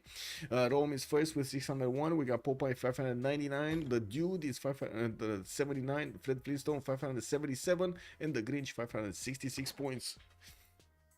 And we're gonna have that World Congress session in just a few seconds here.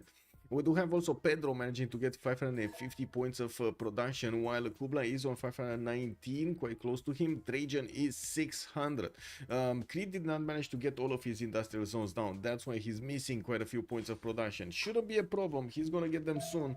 It's just a matter of time. With the Casa de Constatación also finishing up in 4, he's going to get multiple governor titles, which will allow him to get the titles that he's needing or get new of these governors here.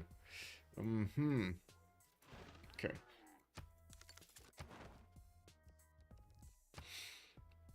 In the tech screen, Popeye is 40 techs. We got Kublai Khan China on 38. Rome is on 37. Let's actually do this and then do this and then next. And 2 minutes, we're gonna come back. 2 minutes and we're coming back. Who is Trajan's ally? That's Kree. Kree is Trajan's ally. Right now they're in twos. It's like we're gonna talk about it after the pause.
Hey, that was quick. Oh my god, didn't even get to refill my coffee. Yeah, Vietnam would be great. He didn't have vision between them as well. Yeah, China needs to make peace with America indeed, but still, America is gonna want the city of Handan. We do need to see what's going on here. Let's see, great people. Zulu getting closer to the next general. I do see Brazil is also getting getting closer to Dmitry Mendeleev, which is gonna be a research lab, 50% of research labs here.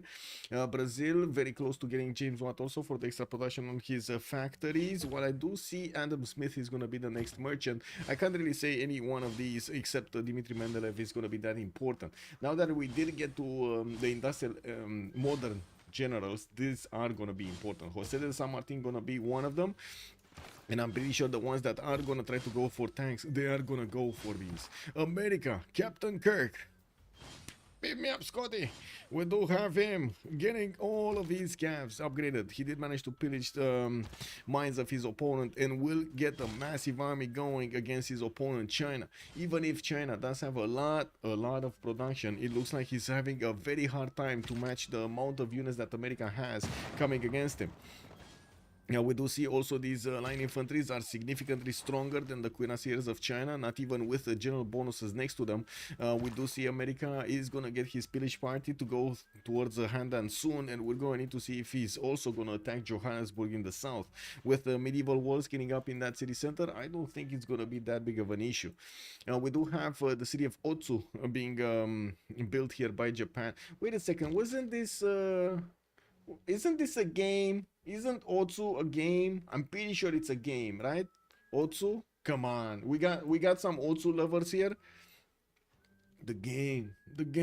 What did you vote, by the way? What did everybody vote? We got Brazil 38% of the points. I do notice 36% of the points in Rome Trajan. And then everybody else is getting like 9%, 4%, and so on. So you guys, so the chat here is thinking Brazil, Rome, and Kublai China or Vietnam are gonna get top 3. Okay, let's see it. Let's see if chat is gonna be correct. You're thinking of Osu. I'm thinking of Osu. That's true. Lost Prophet, thank you. Osu, not Otsu. Okay, Machiavelli, thank you so much. You know, sometimes you gotta make a mistake to find the correct answer, no? Thank you so much for giving me the correct answer. Much appreciated, says.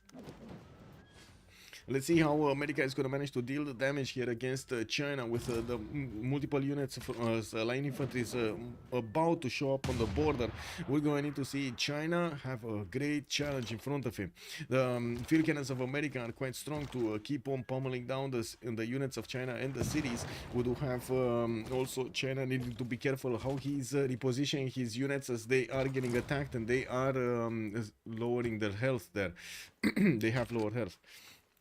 I'm actually a bit surprised he didn't manage to get something like, oh, these are steel wall cities, that's why his bombards are not doing that much. We got steel already on China. We do have China with significantly more science. Not really, actually he's on 193 versus Abraham's 156. But in the text, right, he's going for scientific theory over here on the top side. Whoa, okay, he wants replaceable parts, he wants his infantries maybe. We'll see. Zulu, wait. This is Dark Age, Dark Age, Dark Age, Dark Age, Dark Age, Normal Age on Kublai Khan China, Dark Age, Dark Age, Dark Age. Okay, everybody except China did manage to get a Dark Age. And China didn't get a Golden. He just got normal. Kick. Rule Valley finishing up next turn in Ostia. We do have military engineers coming around from Joe Snow cities and he's getting that extra gold per turn. He's on 300 science with 210 culture. Did manage to retain the majority of his science from the last era. We do see also Poundmaker 375 science with 180 culture on 412 points of production. In the screen here we still have Bilbo Baggins on in the middle of the pack on 545 points. Now I do see Jon Snow is keeping his first lead with 625 points, 24 points, only 5 points away from Popeye's 619. The dude jumped up to third place from being almost on 8th, right? He was on 8th place, he jumped to 3rd place with 596 points. He still can conquer 2 more cities. Zin can take over Samarkand and will probably want to take over Otsu in the north to finish the job against Japan. I gotta say, generals, where did that general go? The general just got moved somewhere. Where? In Ongoma, okay, I see.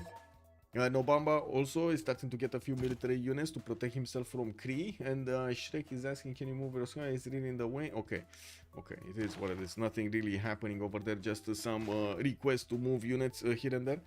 I do notice Rome just keeps on pummeling down as many units as Maori as possible with his pack and shot corps. I do also notice Maori did lose quite a few of his tiles, but he's managing to also retain the majority of his cities here. Caesarea did get the walls back up and then well, lost them to the bombard. We do see the field cannon is going to manage to take out that unit. He will have another one though, and still not enough damage to attack into the city center. One of the advantages of Coupe is the gold per turn, 110 gold per turn, while we will get to keep on upgrading his units. That's not something that Rome can afford that easily.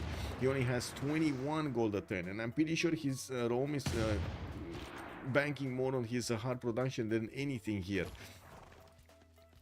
We do need to see if Maori is going to manage to finish this off. He will need more field cannons. Yes, I see crossbows, but he definitely will need more field cannons here.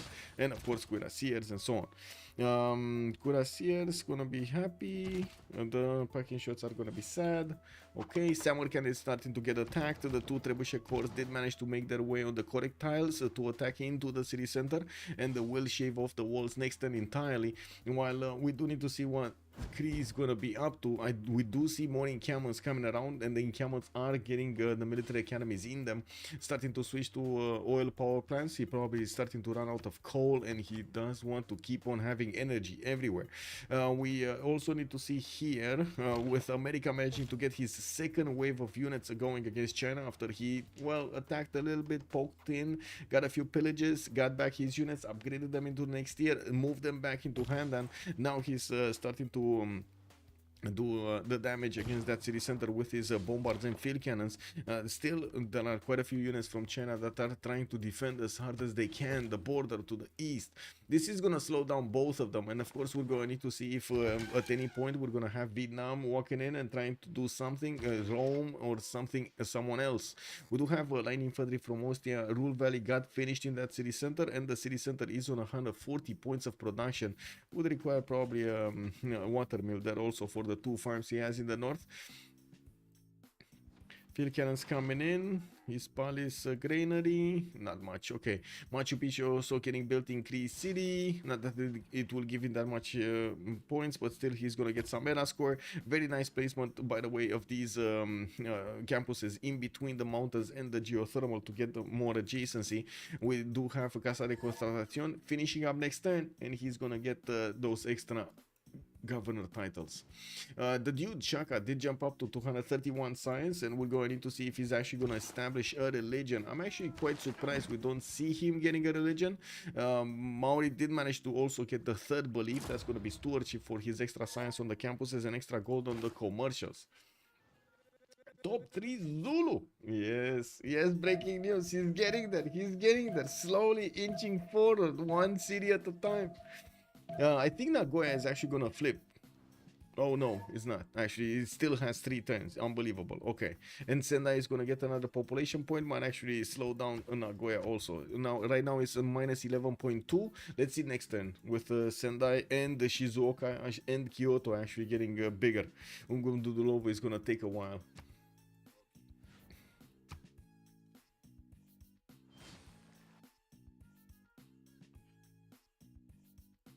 Adilkan Gurul, hello there, sir, and welcome. What is going on with all of the retracted messages over here? It's unbelievable. On YouTube, I mean. There's so many retracted messages. Wow.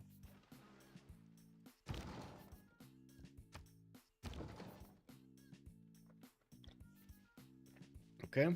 Samarkand walls are down. Now we do see the crossbows dealing the damage directly against the city center. Another trebuchet walking in, and I do see Zulu is preparing himself to take over that city also with caravels. Now caravels are gonna mean Japan city of Otsu is also gonna be under in danger. He did have a settler still going to the western coast. Unbeknownst to him, there is a lot of war going on the other side of the coast, and he's not gonna have a peaceful time here if he does manage to get that city. We do have Rome still trying to, Julius Caesar still trying to take out the units of Coupe and trying to take back his cities. Unfortunately, it doesn't look like this is gonna happen. Walls are up next turn in Motopohue. There isn't enough damage from these units to actually take out the city center directly, and Rome does have at least one of his cuirassiers that will have a promotion that will need to move out and promote to be able to withstand the next attack. Although I do see Maori does have a cuirassier to deal with that other one. I think he should, right? He should actually attack into this one and take it out. I think he should. Or does he have another one? He does have another one. These are just keeping the tiles here. With the field cannons also appearing, getting upgraded, promoted next to Motopohue, he will manage to start taking out these Roman units quite easily. Not to mention, push them back. He did manage to get his production going in cuirassiers from his cities. He's getting his builders out. 16 pops soon in the Tehonianga Noia Coupe. Still has a few tiles to build up his districts here. He did try to build the statue, the Colossus, actually, and Colossus for an extra trade route, but I guess when war broke out, he just forgot about it. On China, we do have more field cannons from America showing up to the fight, with the American line infantry also making their way to the front line. He still doesn't have a general with this military. I do see America did build an encampment, never got time to actually get the encampment projects out because, well, he just didn't have time. His priority was on building units, not actually getting those encampment projects down, and I do have to say the generals are very expensive, right? Jose de San Martin is the next one, and it's still 535 points. Zulu does have 500 right now. He's probably gonna get it next turn. No, he's not. He's only making 32 points. He's gonna be missing a few points there.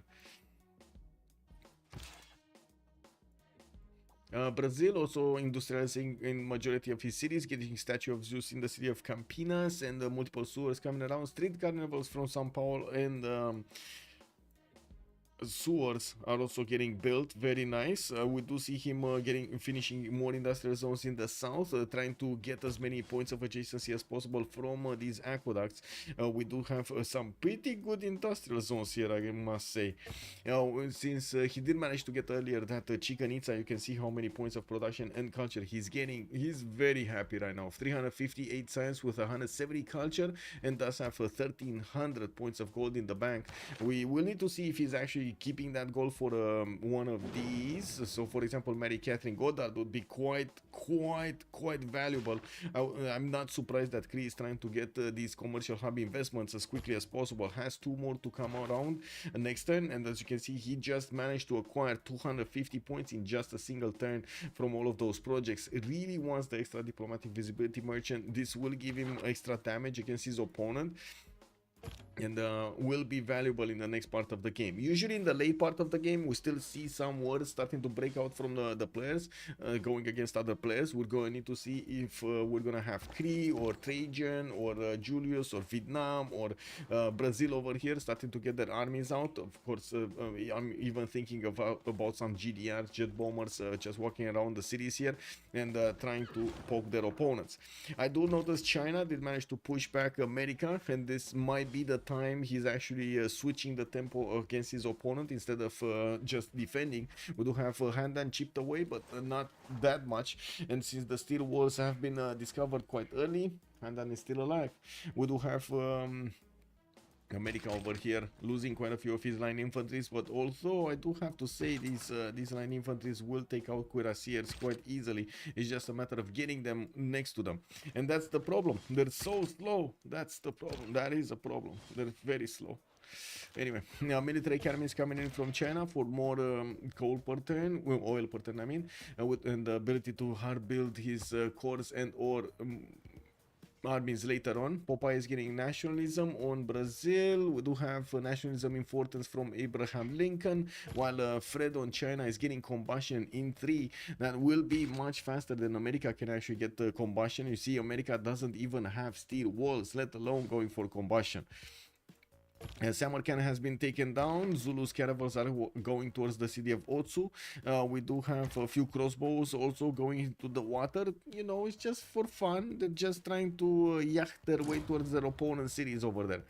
On the way, there is also the city of Kumasi that is still being kept by the Japanese Empire, and there are a few musketmen over there that might actually slow down these caravels from getting too fast to Otsu. The last bastion, the last city, the one and only city of Otsu. Or maybe it is the city of light from the 100. Is that the city of light? By the way, is this the city of light? Because it does look like it's full of light. I don't know. Did anybody see the 100, by the way? Can you show Japan's vision of the ocean? Yes, sir. There's also a Zulu horseman waiting for Japan settler in the top right tundra. Oh wow, really? Okay. So this is his vision of the coast here. He doesn't see yet the Zulu caravels, but he saw them attacking into Samarkand. So I'm pretty sure there's no doubt. There's no doubt. I'm not sure about Shaka if he knows. He doesn't know. He doesn't know about the city of Japan to the north. Yeah, he doesn't know yet. He doesn't know. He needs to scout it out. And you said there's a horse here, right? Waiting? Where? Oh, there's a scout, a horse. Okay, the horse is going back, actually. I don't think he knows about that settler of Japan. And I do have to say, Rome just lost the majority of his army next to Cahoeia. While I don't see him pushing into Caesarea that quickly, we did have the walls being repaired over there, and it's gonna be harder to go through now. We do have also some more defense here from Mauri. We'll get his units to attack into the Roman camps and try to shave them off the planet here. And we will need to see if he's gonna be successful. Of course, with the Philly cannons, he's doing the majority of the damage, while the cuirassiers are trying to defend us hard as they can. We do need to see here what's going on. America got stopped. This attack is kind of over, right? This is kind of over. Let's see if we did have Mary. Mary did get picked up, and it was Cree that did manage to get it. Mary Catherine Kodat is gonna be giving Cree over here another +3 points of extra damage. We do have Cree starting to get out his cuirassier corps from his cities, and I do notice Cree is going towards sanitation. Okay, he's not going immediately combustion. Getting some encampment training projects. It looks like Cree is preparing for war here. He will need to get quite a few points. Right now it's 270 to pick up Napoleon Bonaparte, and I do see China and Rome both have the option to pick this one up. I'm quite curious when they will do it. Hello, Athena. Hi, Jesus. I don't know. Athena wants, this is petting hour. It is what it is. Athena wants to be pet. Monica, you failed me once again. Oh, the Beasley. Keep the dream alive. Keep the dream alive, sir. Okay, Incamus coming around more Incamus from Cree, and I do notice he's finishing his universities in the cities he hasn't built them. Remember, he does have Newton, and he's getting an extra plus 2 points from each of these universities with his production capabilities on 515. When he's gonna finish his encampments with also his military academies, he's gonna have quite a bit more. He didn't really finish all of his industrial zones. I gotta say he's missing quite a few of them in his cities, but still the production capabilities are good. Looking also in China, we do see more of these coal power plants starting to show up. He's getting amphitheaters for the extra culture. While China is on 145 culture, he's tripled the amount that Abraham Lincoln is outputting in his empire. So again, mobilization much faster. Oh, lol. I gotta say, my heart sank. I saw black screen, I thought I dropped. Not gonna lie. I saw black screen, I thought I dropped. Immediately my heart went from here to pew, down there somewhere. Woo! Yeah, it happens, man, it happens. Wow. Let's see, Zulu, moving towards the city of Otsu. We do have him starting to move around the Kumasi here with his cannibal. Still needs to figure that out. While Japan did send a trader to Kumasi, he might actually get spotted. We do have Samarkand also repairing the buildings he lost, and I do see he's putting down more incarnas from the cities he conquered from Japan. Now we're going to need to see if he keeps on banking up on these bonus points. He's on 270 science and 160 culture, 400 production. That's not bad at this point in time for Shaka. He's on second slot here, coming up very quickly to Rome. China, Rome. What's going on? What's going on? Take or pass? Let me see. Take or pass what? Writers? Oh, generals. They're on generals. Did he just? Okay, there we go. They're on generals. Cree did manage to get Rani Lakshmibai, and I do see Dandara has been picked up by Vietnam. We do have Napoleon on China, and I gotta say this actually will settle the deal here. If he did manage to get a general for his soon-to-be tanks, which he should be very close to discovering, he will have a significant advantage against America. We do have Napoleon showing up here, and we do see that yes, he's giving bonus points to these cuirassiers also from China, making them much stronger against the musket and the American field cannons. Not only to defend but also to attack into. We do see the Crouching Tiger Corps are getting into the front line there. Field Cannon Corps also showing up to the party, dealing the damage against the American line infantries with no shame. We will need to see if he's also going to get flight. We do see his flight is coming out in 3 turns, and yes, Bilbo Baggins Poundmaker is also going to get his flight next turn. Aerodromes are going to be placed and are going to be finished soon in the production queues. The American Dream! Oh, it's still there. I don't want to call it a nightmare. I mean, it's still there, no? In game or in real life, Commander King, hello there, and welcome. -3 GPT for China. He has that many problems with gold. He does, actually. Whoa, he's not going to get to upgrade his units here. We do have Rome staying on 2200 gold. And I do see him getting his research labs up. He's on 400 science, 280 culture. Definitely multiple encampments will need their full upgrades on military academies. And he did manage to get 1, 2, 3, 4 of them at least that I can see.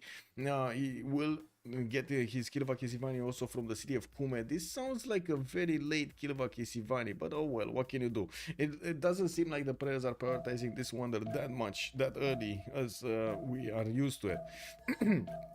Vietnam here is asked by Shrek to get the railroads going. We do have armories coming out from multiple cities here. Also, Vietnam is getting ready for his own production for war. Cuirassier Corps coming out from Dong Hoi to keep his border safe. We will need to see if Cree is gonna manage to get enough units out with enough gold to get the war going. He does have more than decent amount of gold per turn on 457 points with 542 points of extra production. We do have Pedro on 760 59 points of production. That is significantly bigger than everybody else in the lobby. He's one-turning research labs and one-turning factories, so panning more points of production as he goes. With also decent amount of science, 433, and good culture. I'm actually a bit surprised he's only on the 3rd spot. The dude somehow is above him with 6 points above. Yeah, we do need to see also what's going on here. Also, is getting attacked. It's trying to get the walls up in 3 turns, and as you can see, these crossbows are gonna be late on actually getting next to that city center. The cannibals will need to do this alone, and I do not trust they will have enough strength to do it. There aren't any coastal resources that he might get some upgrades from, and that city is 50 defense strength. It looks like the cannibals are just not gonna have that much strength. Not gonna have that much strength. He's gonna need to bring something else, something stronger to take out that city center. With new campuses coming around for the dude, we're gonna see that science jump up. He's getting his military academies for the instant, you know, armies. And I do see his neighbor here, Brazil, is starting to connect the railroads towards his capital, so he gets more points of gold per turn. 240 right now for the dude. Now we do have America lashing out and putting back these Chinese units. Well, I do notice he started to call up some of his units. He definitely doesn't have enough anymore. We do need to see if we're gonna have America managing to get these new units to do the defense he needs against the soon-to-be tanks of China. With Kiev also coming around here from China, looks like he's gonna need to put down his aerodromes. He did finish flight. No, he's still 2 turns away from flight, 2 turns away mobilization. I'm quite surprised he didn't go directly to combustion, though. I'm actually quite surprised. But anyway, I guess he didn't want to get the planes up in the air beforehand. We do have also so many of these. So let's see how many. 1, 2, 3, 4, 5 encampments from Kree. And let's do this again. 1, 2, 3, 4, 5, 6 encampments. 7 actually. Wow. Okay, 7 and 8 with this one. I didn't see. Oh my god. Okay, I'll do this again. 1, 2, 3, 4, 5, 6, 7. Okay, 7. We do have the armories getting from everywhere, military academies getting from everywhere. Oil is not going to be a problem for Kree, or at least not for some time. I do see the city of Otsu still 2 turns out from getting that ancient wall up. We do have Rome sending another wave of units towards Kawihia, while I do see Maori is using the field cannons with the Toas next to them, so they can shave off some strength from these Roman calves. These field cannons do manage to do enough damage against the calves to take them out, and yes, we do have some level 2s here that can 2-shot cuirassiers. Very strong units here. We will need to see if Maori is going to have enough strength after the initial skirmish against Julius to keep on punching him until he takes more cities. I do have to say Kupe is on 250 science. We do have Rome on 213. The culture is a bit better on Kupe, but not that significant of a difference anymore. We did have the Roman units attacking Kawihia and shaving off quite a bit of the steel walls there. Those are 188 strength right now. How did I break any deal? The dude, you gave me a last 10, I attacked you 10 and 50. Okay. I gave you 2 lion, but the deal was you don't attack me. You attack me. Well, they made a deal. It didn't work out by the looks of it. This is Spock, that's Japan, talking with the dude, that is Shaka. Yeah, guess it is what it is. Walls going up next turn in Otsu. We do have the crossbow starting to wrap around that bend over here on the on the city of Kumasi, on the peninsula. Zulu is gonna get his trebuchet course on that coast. I do see, yes, this has cliffs, but this doesn't have cliffs, so you can actually get onto the shoreline here. So I'm pretty sure that will be the attack vector that he's gonna choose against Otsu. There's no other choice. That's also gonna put them in a bit of danger, because the city of Otsu will get the ancient walls to attack, and I think it's crossbowman strength. If I remember correctly, he did manage to get at least 1 crossbow, so it should be crossbowman strength to attack into the water. The units in the water do have modified strength, so they're gonna be less I would say, or I should say easier. They're going to be less beefy / easier to attack into. Okay, America did start to build a few of his railroads here. I do see he's repositioning some more units on the front line. He does have level 2 field cannons, still not enough of them, and cannot actually push back China here. I remind you later of our deal, and you respond with plus, implying, of course, that we are cool. It's okay, it's an FFA. Oh. Yeah, there's some, I'm sorry to say, but there is some salt over there from Spock. I get it. I mean, you know, it is what it is. I do have to say, I'm a bit surprised Spock did not want to get the samurai timing going against Zulu. But oh well, it is what it is. I'm pretty sure he would have had the samurais much faster than Zulu could have gotten to his cores. And if he would have managed to do that, there was no way that Zulu could actually get all of his infrastructure done. But his choice of going for holy sites into something else, actually I think slowed him down more than anything on Japan. There are some advantages of going for Faith Japan, especially late game, but it's a slower early game, unfortunately. I'd backstab as a principal. Everybody, that's the whole point of the FFA, right? The Beasley, like that's the whole point. It's in the name of the game, right? Really? Hello. What are you doing? That's my soup. That's my soup. Don't go into my soup. What is that? What are you doing?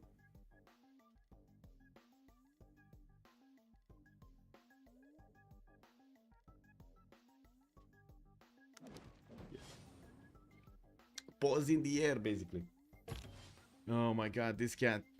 I'm literally holding the cat like a baby over here in my arms, and she's like, yeah. No? Yeah. She just started yawning. Wow. Zulu Sun number 1. Let's see. He's getting refining. Oh no. Popeye actually went above him with 1 point. We got Jon Snow keeping his leader with 746 points. Then I do notice China on the right side did get his flight going, but still no aerodromes being placed down. Yeah, he might need an extra population points from his cities if he actually wants to get the next district. The Rome also did the finish, or he's going for advanced flight. We do need to see where he's going to start putting down his aerodromes here. I don't see any. I'm talking about Rome as in Trajan. We do have him with some more coal tiles that need to be upgraded, and I do see a few, you know, desperate dispersed units here. Fortens for Potala Palace to come up from Kume. We're gonna need to see how things are gonna develop here. That's gonna be his third. No? Wait, no, that's Kublai China. Actually, wait, Kublai China did get the Alhambra plus Forbidden City, right? So Rome is gonna have an extra diplomatic slot, not gonna have the other ones from Forbidden City. Maybe can get Big Ben for an economic slot. That would be also nice. We do have artillery armies starting to come around from China. He is pushing back America slowly but surely, and if he does manage to actually get over the American territory, this is gonna be massive. The problem is Rome, Pedro, and I should say Poundmaker here, Bilbo Baggins, will start to get more and more military, and I'm pretty sure they are preparing themselves, their empires, for an attack here. With 600 points of production, Kree is just 100 points production lower than Kublai Khan China, although he does have a lot more science going for him. Combustion in 210s, artillery corps coming around from multiple cities. Bilbo Baggins is starting to position his army towards the east side, slowly but surely, finishing his military academies in all of his encampments that he built.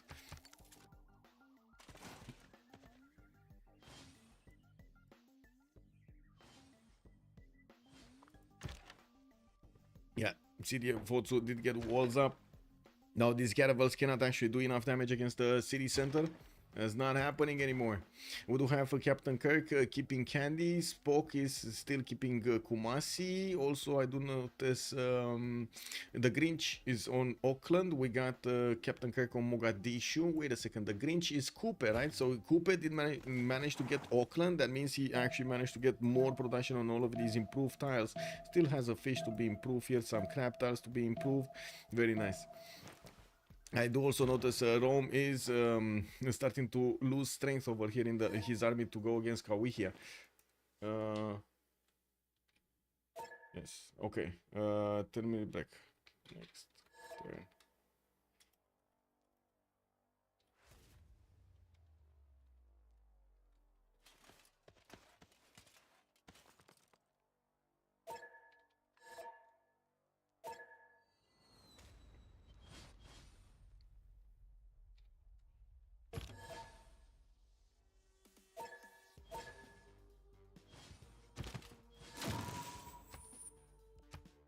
Okay. That's the first player down. That's gonna be Japan. That did try to stay safe with the city of Otsu. Could not get to hide himself from Zulu. Zulu got there with trebuchet corps, with the Night Army, with the LC, the general, with multiple trebuchets, crossbow, everything. He was bringing everything to the city center. While we do have also China meeting American infantries. Uh-oh. What's going on over here? Look at these bad boys. Oligarchic legacy plus 5 melee attack bonus. Oh, Also Captain has joined Kirk the is gonna round be on the table. roll. All sign. Good evening, sir. He did. I'm so sorry, all sign. But come on, man. Why are you keeping yourself up over here in the chat? Why are you doing this? All sign. Anyway, GG, well played. The salt is coming out, yeah. Mosdrat, good evening, sir, and welcome. Also, Sanvi, good evening, sir. No, after the game. I mean, no, it's too late now. Also, Kim, what's the longest you've ever stayed up for a game? King Stephen of Strategies, if you're still here, I've stayed up until 9 a.m. my time for a Brazilian game that started at like 4 a.m. my time or something like that.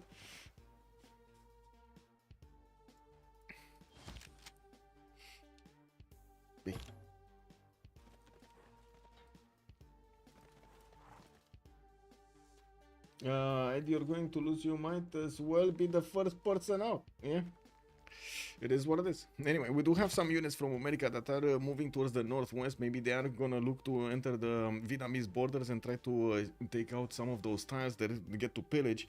I do see we will be closing the gap until the next era. We're only 10 turns away from the World Congress, 9 turns away from switching the era. Kawihia doesn't seem like it's going down yet, but still Maori will need to beef that up a little bit with more garrison defense, while I do notice the Roman units are not as strong as they were before. Still, that city only has a few points of fortification health and half of the, 3/3 of the 3/4, oh my god, 3/4 of the strength. Artillery is moving out, field cannons moving out, and there's the pause. Okay, there's the pause. Whoa.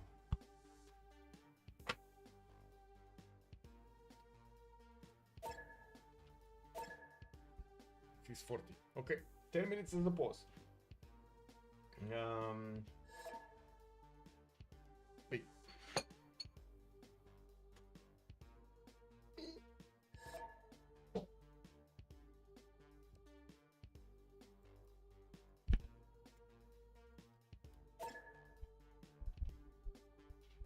God, my microphone, I'm sorry. Okay, there we go. Let me put 10 minutes over here and start the countdown. Build walls around the soup. I need to. And she needs to she needs to learn, right? I need to not put her snout everywhere. Slowly but surely.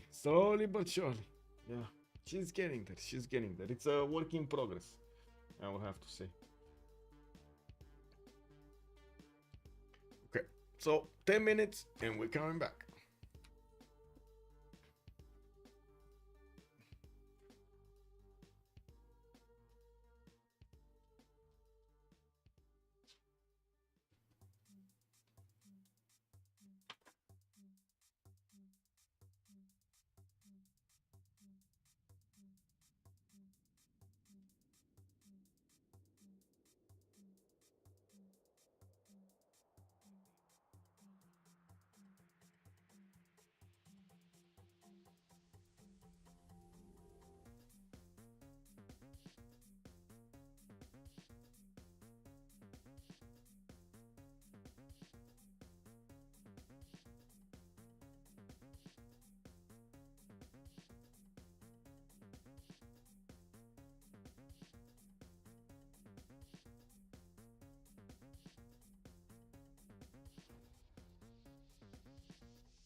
Black Knight 808 has joined the round table.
Whoa, it started to be quite cold.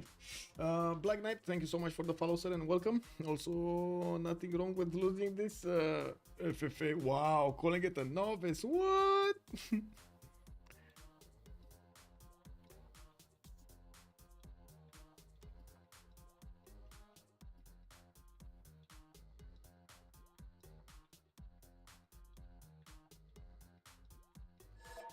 Okay, we got the players coming back in. Let's actually stop the timer and also close it off so I don't need to do this afterwards. There we go. Okay. At 246. We need 9, right? We don't have one player. We don't have Japan anymore. It's 2, 4, 6, 7. Okay. We need 2 more. There we go. Let me count this up again. 2, 4, 6, 8, 9. There we go. Okay. So, Labs coming in from Rome, connecting his empire with the south, getting Big Ben in the city of Ostia. That's going to be another one of those extra policy slots to use, economic ones, very good.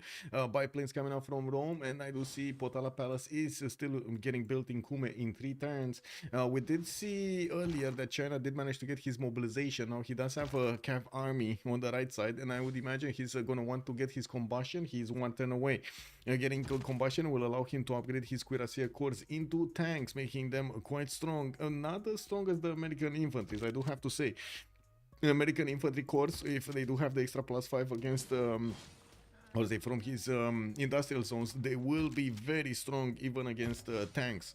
We do have also Vietnam starting to ramp up his military production. If you take a look at the score screen here, Cree is up to 1,000 military, China is 700. We do have also Vietnam starting to get his military strength up, but still only on 547. Needs a lot more production to go into these units. Cuirassier army starting to come around from his cities, while he's getting a few more riders here and there from his amphitheater. He's definitely going to want to get the extra culture going for his fascism. He's on 300 science with 200 culture. He's going for mass media and has combustion in 2 turns with 3 of these cuirassier armies coming out next turn. I'm pretty 4 of these. I'm pretty sure he's going to be happy upgrading those into tanks.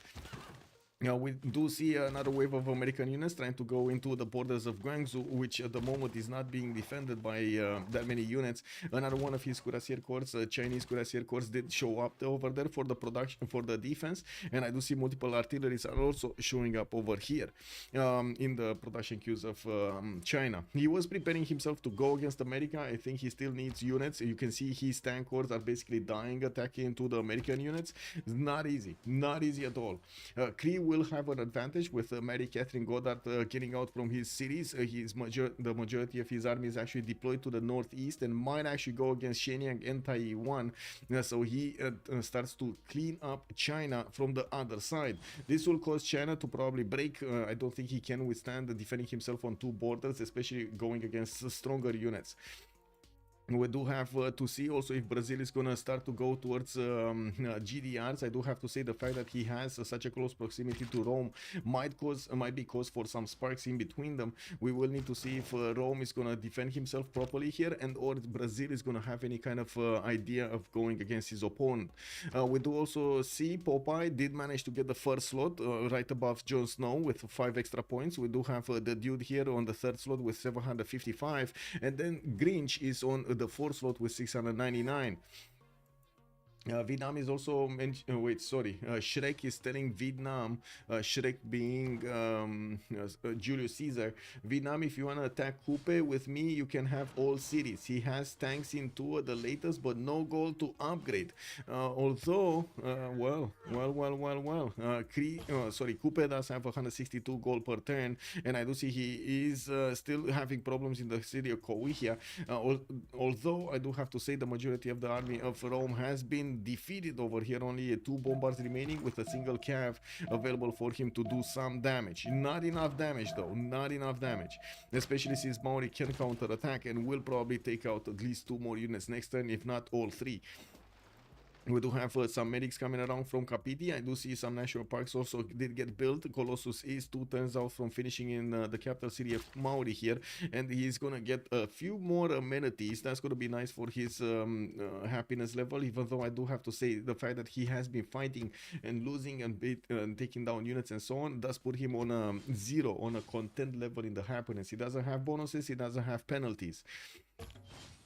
Now we do need to see if America is going to be successful in taking down some of the Chinese units. There are Chinese cuirassier armies here next to Guangzhou and Chinese Cav Corps. They do need upgrades, and of course China did have a significant problem with the gold.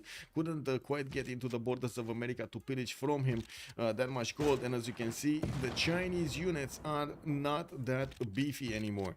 The tanks can withstand infantry corps attacks, especially across rivers here. That's why you do see this tank corps, for example, is not going to get attacked that fast, while America will need to keep on upgrading, moving his infantry toward the front line. It doesn't seem like he can actually get the corps up immediately in time. We do have also Zulu managing to get over 300 science. America is still on 170. We do have Cree 1200 points of strength here in the military with 378 science, 207 culture, getting balloons out and starting to attack Shenyang. He declared war on China, and now China is in big trouble. Getting the artilleries will help Cree deal the damage against these steel walls.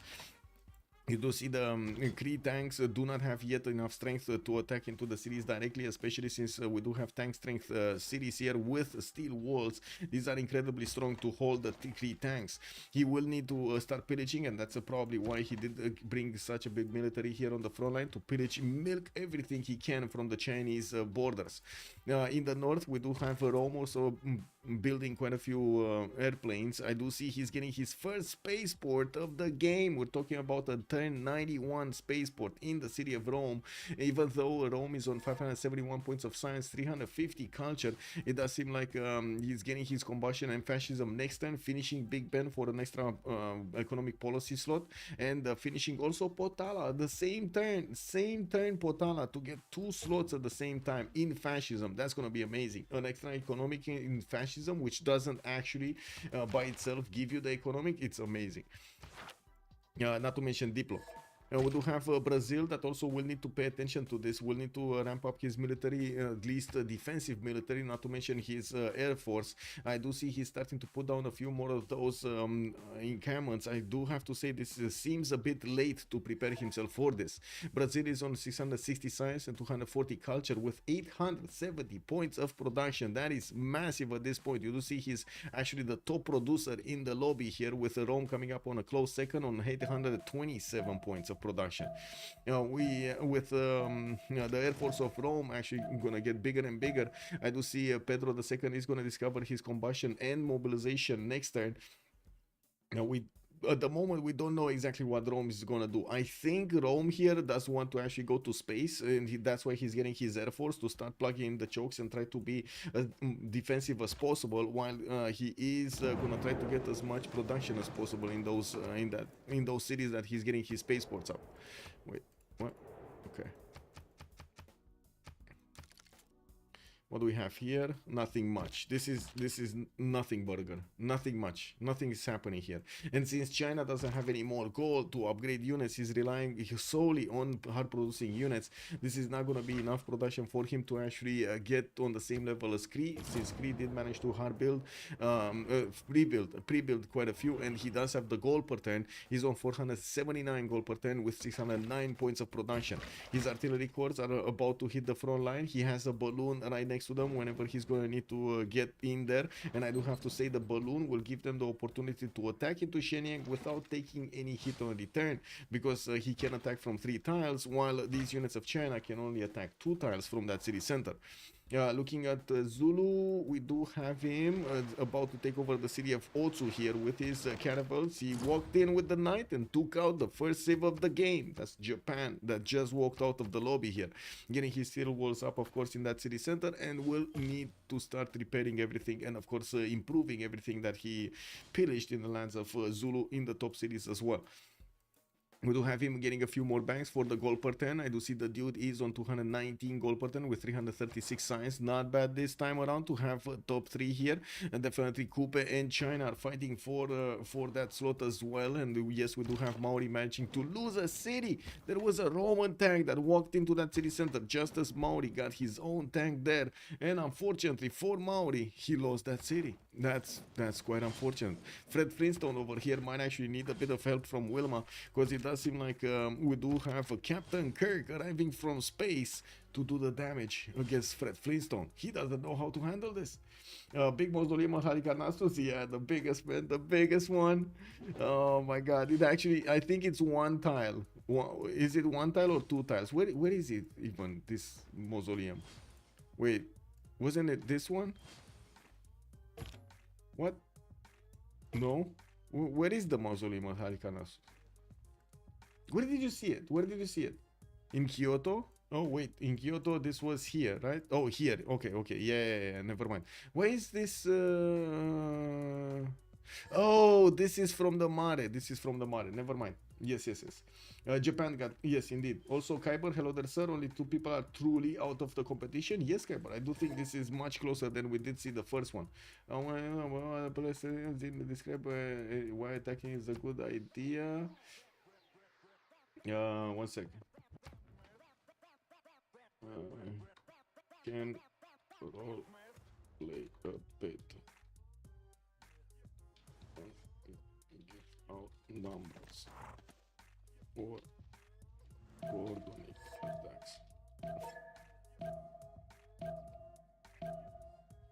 Yeah, anyway, in any case, Vietnam is going for Rome here. I'm actually quite curious if he's going through Rome, through Mauri, right? He was allied with Julius Caesar, so unless he actually backstabbed his neighbor, Hannibal Lecter is going to need to find another target, and I would imagine it's going to be Mauri. He did get into the borders of Shrek, and that's what Shrek was saying over here. He was calling on Vietnam's army to help him out there.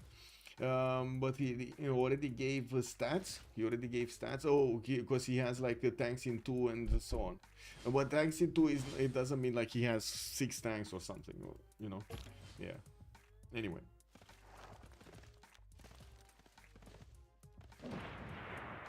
I don't think this is that much. They're allied anyway, right? He only had a few targets to go against, and the weakest one was the one that he went against right now. So yeah. I guess he could have gone against America. Yeah, he could have gone against America. Elephant Guy, hello there, sir, and good evening, everybody. Welcome to the Rooster Cup Qualifier number 2. We do have quite a stacked lobby over here, still figuring out who's going to be the top 3. Who has Chichen Itza? That's Brazil. Brazil has Chichen Itza.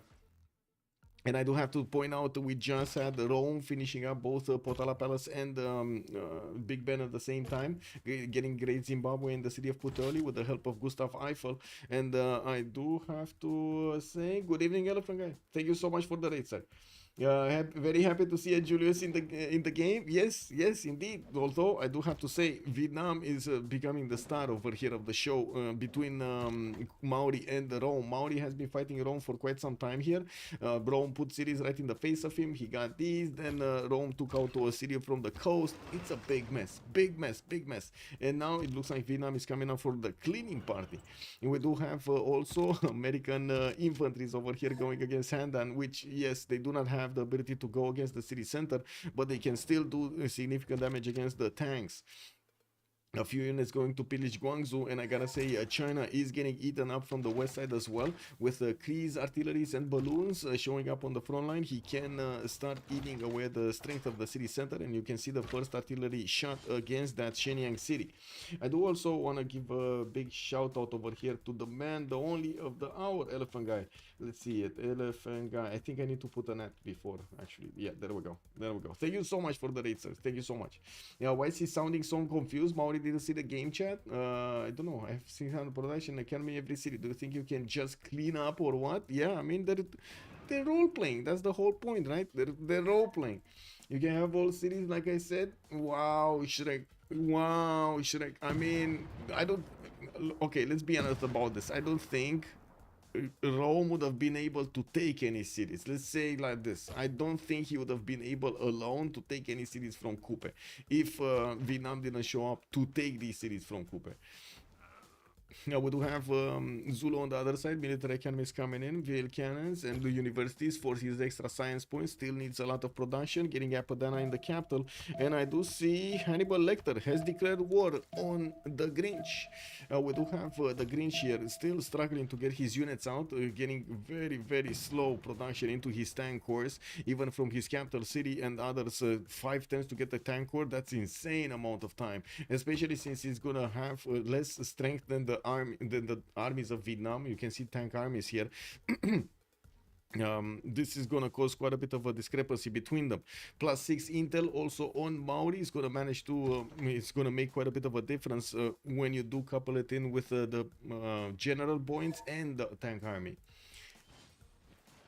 Is this Rooster Cup or qualifiers or teamers?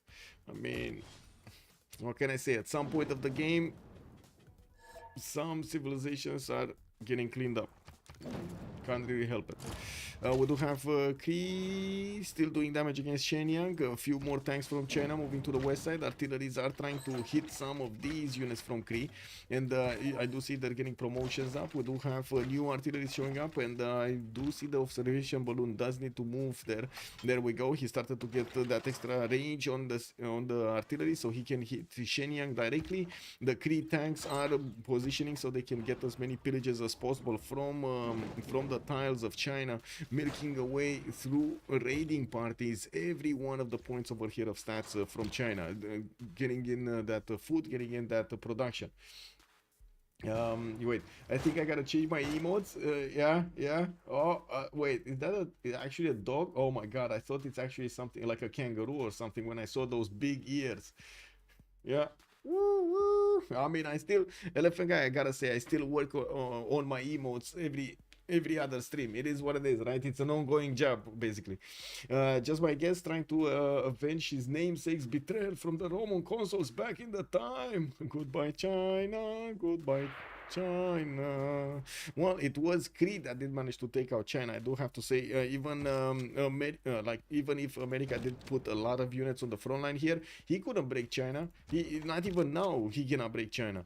Now on the other side, though, Kree does have the military equipment with enough artillery corps, siege units to take out cities, and he did manage to take over Shenyang, the first city from China. Looking at the point screen here, we do have Popeye still getting the first slot. Jon Snow does have the first how do you call it, a spaceport coming around here. It looks like he did switch the production, so he gets a few more fighters in the meantime, while he does want tank armies from his cities. He knows he might get under attack if push comes to shove, and he does need to increase his military academy, I should say military spending, his unit count. Not only getting an air force, a strong enough air force to hold both sides, but also quite a few of these tank armies, or I should say mini units, heavy chariot units or something, heavy units to hold him, to be able to hold any kind of attack. I would be surprised if we don't actually see some GDRs from Brazil. We do have biplanes coming out from Brazil. We got some 80 crew armies coming out from Brazil, and anti-air guns. He's preparing himself for a possible defense here from Rome. He saw the planes on his border. He was like, no you didn't. I got some planes of my own. Let me actually show you. And then of course we do see these biplanes just trying to get off the ground here. Yeah, we do need to see how quickly Kree can actually clean up China, and if he is going to go against America afterwards, since Vietnamese army is being deployed towards the northeast, towards the cities of Maori. You do see he is punching through the borders quite quickly, and going through the defenses of the cities of Maori also quite quickly. He doesn't really have artillery armies with him, and this actually might be a cause for concern, although I do see he built the infrastructure with railroads, so that will allow him to reinforce with the artillery armies he has right now being finished from Tracheu, from Hue, from his capital city, so he can get them on the front line as quickly as possible. The city of Caesarea is about to be placed under siege. We do need to see if the tanks do have enough strength to attack into them. Tank army is very strong, especially with Dandara next to them. We do have some Roman units. I think actually these guys got lost to the north of Motopohue. Field cannons and some bombards are actually trying to shoot at the 300 strength fortifications city. It is what it is. I mean, these guys have a dream. Let's see if they're actually gonna manage to do it. Also, Rome Trajan can technically attack Vietnam right now. It's undefended. Yes, yes, he could, but it's he doesn't have enough military. If he wanted to, maybe, but he would have needed to prepare himself accordingly around like 5 turns ago. And I don't think he had the information about Vietnam moving his army towards the east side. He has a spy here in Quang Tri. He doesn't have a spy here somewhere to see all of this military movement. And yet he doesn't have his satellites either. Beijing, capital city of China, is being wrapped around. It does seem like the Kree units, the tanks, are pillaging as many tiles as possible, and of course milking those tiles for every bit of extra stats that they can. We do have the Kree artilleries also starting to move towards Taiwan with the observation balloons that are allowing them to actually shoot against his opponent's cities from afar. We do see the Kree artilleries getting positioned over here strategically from the north to attack into Taiwan with as many as possible. We do have 2 balloons actually being deployed by Kree with 1, 2, 3, 4, 5 of these artilleries, corps and armies. I think corps actually. I don't think he... Wait, does he not have mobilization? Or what happened? Why does he not have these? What do we have? Kree is plastics in 1 turn. Looks like he's gonna be looking at getting some of his helicopters going also. Usually when this happens, you do see the players doing it, trying to get some cav armies hard built. Pedro II is gonna get his nuclear fission next turn, which will allow him to start building up the Manhattan project, which is gonna be amazing. I do see also he's getting Minas Geraeth from the city of Belém. This unique unit, the replacement battleship, is gonna give him some anti-air defense also. My CS, Hannibal Lecter, what? Hannibal Lecter lost a CS? I don't know which one though. Johannesburg is still Fred's, Auckland is still the Grinch, Muscat is Popeyes, Bandar Brunei is Bilbo Baggins, we got Captain Kirk on Mogadishu, the Dude on Candy, and Kumasi is also Captain Kirk. Kumasi being this one. Actually, this, if he sends a few trade routes there, it would be amazing. Although I do have to say, I'm pretty sure he has an alliance of some kind with Brazil, so they're getting the points between them anyway. I don't think he wants to go externals into a city-state anymore. On the right side, we do see America, yes, even if he wrapped around Handan, is not putting that city under siege. Looks like Governor Victor is denying that opportunity for America, allowing the city to heal every turn. We do have China here getting a few more of these tanks to try to shave off the pressure that he has coming off from his opponent. Even though, by the looks of it, America is still going to get a few pillages, I find it doubtful that he's going to take cities. I'm pretty sure Kree is going to take these cities though. And I'm pretty sure also we're going to see Vietnam start to take cities from Maori, with artilleries already showing up on the front line and getting the bonus points from the general for the movement and the extra shots. We do see the first city taken out by Vietnam from Maori. A few more tanks also showing up from Rome onto the city of Motopohue from the north. We're probably gonna see him try to fight that city for the remainder of the game or something. Vietnam is also... Whoa, he's getting attacked by Rome. He's getting attacked by Rome. Rome declared war. Rome declared war. Jon Snow is not having any of this. He declared war on Hannibal Lecter. And we do have a game on our hands. Bring in everybody right now. This is the moment to see what's gonna happen through this lobby between all of these bad boys. We do have Pedro II with a beacon in science, 709 science with 290 culture. He did manage to drop down to second slot, while Jon Snow has the first one. We do see Rome's air force is starting to tear apart any kind of Vietnamese unit that is coming in to fight these tanks of Rome, while the majority of the Vietnamese tanks did go on the offense against the Kree. Some of them might against Coupe. Some of them will need to get back and help out with the defense here. Also, Felix, thank you so much for the follow, sir, and welcome. You predicted it. Mustrat knows. He knows. Yeah, right move. Exactly. Jon Snow didn't want to give more points to his opponents here. More hangars coming up from Kume. I do see a new tank army is also getting hard built, fighters, and I do have to say he is getting in camo training projects. The next generals are modern era, and still they will give points to his units. And I do see he does need 144 points if he actually wants to get us. He has 2 projects coming around next turn, maybe a third one from somewhere. No, just 2 projects coming around next turn. We'll see if he's gonna have enough. Another city has been taken away from China, while we do have Longqi also getting scouted over here by a Kree tank core army. We're gonna need to see him wipe off the artillery army from the map. When I do see the Chinese tanks are trying to wrap around Beijing and push back the Kree menace. They're just not strong enough. Beijing is 120 strength, definitely good. Although I'm pretty sure with enough artillery you can still take that city down. It's just a matter of time, positioning, and I do see slowly Kree is getting the position around the capital city of China here. We do have America trying to get as many infantry corps as possible out on and about towards his western side. He retreated from attacking into Guangzhou, but not before he actually pillaged a few tiles there. And I do see in Handan he's more interested in actually pillaging tiles than actually doing damage against that city center. Without artillery, he's finding it extremely hard to attack into his opponent, which is kind of surprising because he does have steel walls. So I would imagine, yes, he does have artilleries. It's just a matter of upgrading them. I don't think he has oil though. Wait, does he have oil? Did he get he didn't get refining, that's why. That's why he can't upgrade. He doesn't have oil. Okay. Brazil. Campus research projects was the next one. Did we get Einstein? No, there's no Einstein yet. No Einstein. Okay.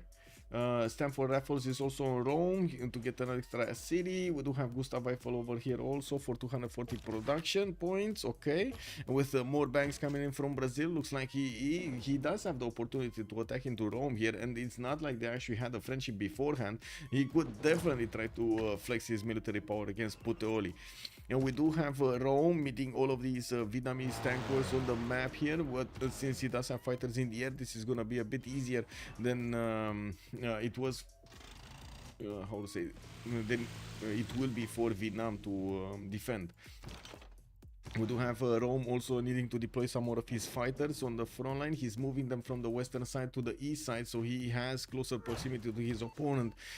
Brazil did plug in a level 3 spy in the city of Rome, while Rome does have a level 3 also in the city of Guangzhou. I don't think... Oh, we do have a Vietnamese spy here, Tuk. It's called, his name is Tuk, in the city of Rome.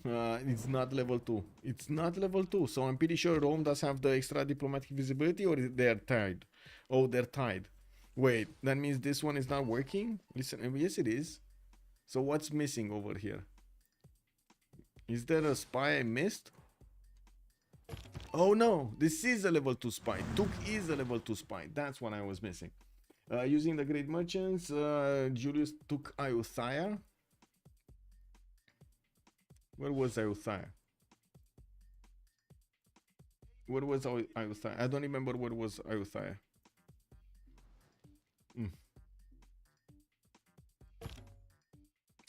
Also, I don't think so, right? I don't think anybody got to do anything with Stanford Raffles yet. It just got picked up. I'm pretty sure if I try to search for it, it's somewhere. It's somewhere, still somewhere on the map. I don't see it though. So don't quote me on that. Kick. Anyway, I don't know. Anyway, southeast of Rome. This one? Oh, he did. He did actually take Ayutthaya with Stanford. Yeah, he did. Yes. Plus, he did. Yeah, it is. It's Trajan City. Yeah, he did manage to get it with Stanford.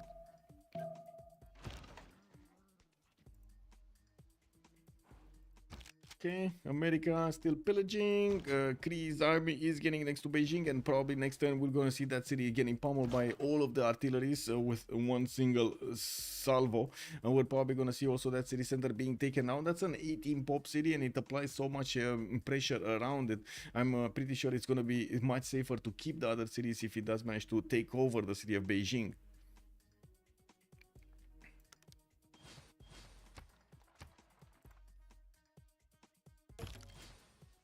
Whoa, low oil, low niter. Wow.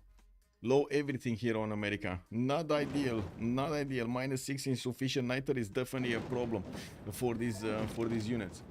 Looks like Bilbo is asking for economic. Looks like he's predicting he might have some problem with gold, so he wants to get as much as possible. While Rome, I'm pretty sure he will also want to get as much as possible. Rome is in a heroic age. We do have Kree heroic age. I do notice Pedro II is heroic age. Coupe is going to be heroic age. Shaka heroic age, and I do see Shrek is normal age with Hannibal also in a heroic age. Getting that 2 arms, Heartbeat of Steam, and Reform the Coinage. We're probably going to see the same options being picked up by everybody in the lobby.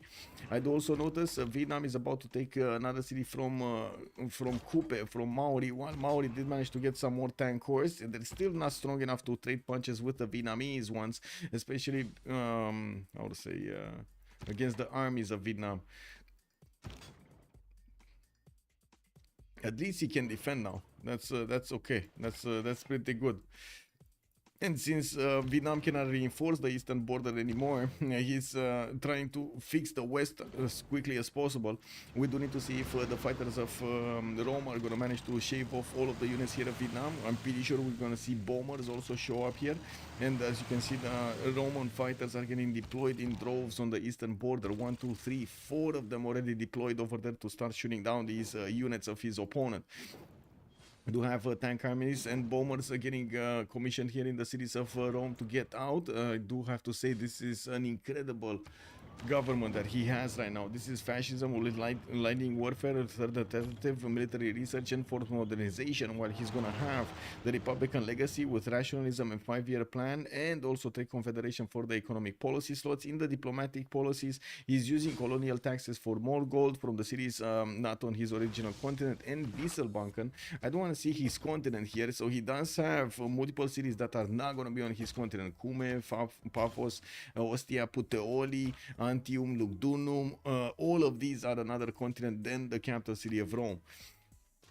Okay, let's see. Is Zulu making anything right now? Getting cuirassier armies. Okay, so Zulu is starting to also ramp up his military powers on the right side of his empire. We do have him going for whoa. Zulu is economics in one turn with national history. He doesn't have, I don't think he has the tank upgrade because he's still hard building, he's still getting cuirassier armies, and I'm pretty sure he doesn't have tanks available. And we do have Air Force from Kree starting to get out. He put down his aerodrome and is getting biplanes. We're also gonna have a quick pause, 2 minutes, and we're gonna come back to see what the World Congress is gonna look like. Sadvi, hello there, sir. Vietnam does have fascism bonus, yes. Both of them actually have fascism bonus here. Yeah. I'm very curious if he can hold. I'm very curious if he can hold, because these fighters should make a lot of difference between them. But anyway, curiosity dies last. We'll see.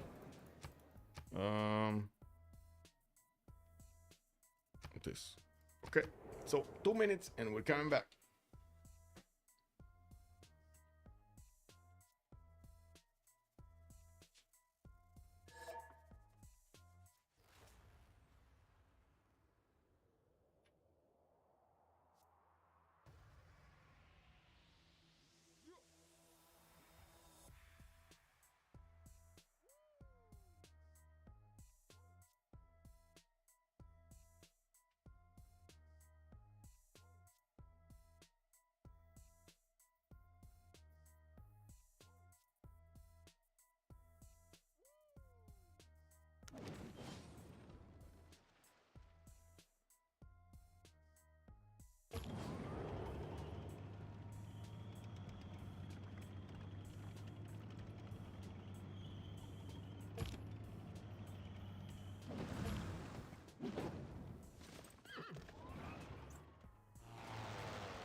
Whoa. That was a fast Congress. I'm sorry, my toilet skills need to actually increase here to be faster.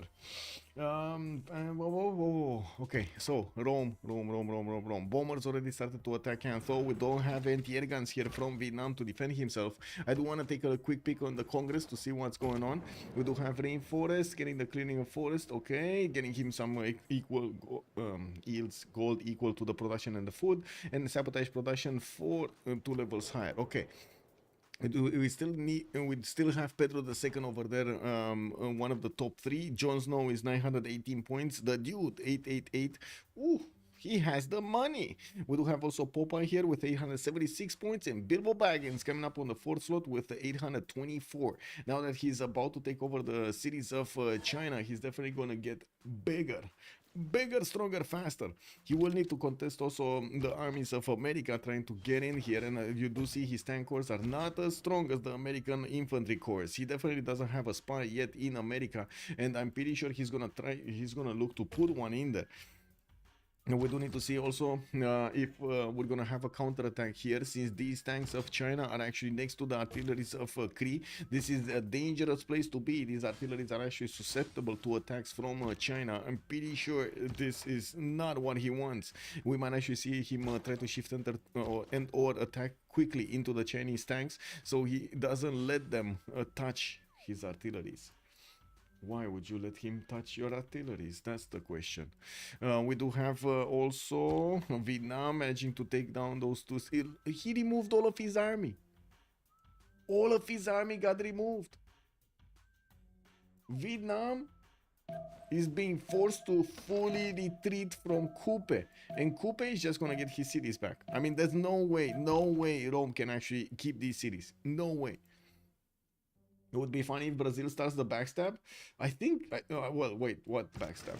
Because Brazil does not have a friendship with Rome. He doesn't. He actually has a friendship with Zulu. So I don't think this is not backstab material, no? Manhattan Project fighters from Ostia. We will need to see if Brazil is actually going to get his projects in the spaceport. As Rome did start to build it, he would have had the first spaceport of the game. He placed it down, never actually finished it. And I think he switched his whole plan from going to space to taking out the entire lobby. Let's actually see if he's going to manage to do so. Since Kree in the south is cleaning up house over here in the Chinese cities, we do see these artilleries are managing to stay alive. They're taking out the tanks. Oh, one artillery did take out and was about to be taken out. It does have a promotion, so it's fine. It remained alive with only a few points of health, 9 points out of 100. Now, we do see also the American infantry corps are pillaging the tiles around the city of Xi'an, while Kree is starting to put the city of Gwangju under siege. We will probably see a skirmish between him and America soon. I'm pretty sure Kree is just not gonna care that America wants some cities here. He's gonna want them for himself. We do see also Rome slowly needing to take out the tanks of Vietnam, and of course Vietnam is not... He's not gonna forgive this attack. We do have the infantry corps showing up for the defense, some more tank armies, jet fighters getting promoted here. These jet fighters are extremely good to take out tanks. You can see how much damage they do with 110 and the fascism boost against Vietnam. He does have promotions on them, and he did manage to upgrade so many in one turn. We got already 1, 2, 3, 4, 5 upgraded in the air, while other ones are still waiting in his airstrips. We're gonna need to see how quickly he can actually get his tic-tac going, his bombs. Bombs. Wait, America actually wants the... What? What? He wants to take care of... Oh my god! These infantry corps are not something to laugh about. Do you see how strong they are even against tanks of Kree? Whoa! I don't think Kree likes this. I really don't think Kree likes this. Good thing is he does have so many of these artilleries that can shoot from afar with the help of the balloons and will shave off a clear amount of health. War has been declared. We do have Kree starting to attack America. He definitely doesn't like the fact that America is trying to get in and do the damage against his units here. Really doesn't like it. Okay, that's another war, and okay. We do have the counterattack of Maori. He's noticing that Vietnam did retreat his units from his attack run, and only the units of Rome are remaining here. Shrek is still fighting in the dirt. The Grinch. They're both so muddy right now. They're so damaged. They're so weak. I don't know who's gonna win here. We do have a Coupe at least with 300 science. That's definitely much bigger than Julius Caesar. He does have 742 points of production, but where are they? He's still hard building these tanks so slowly here.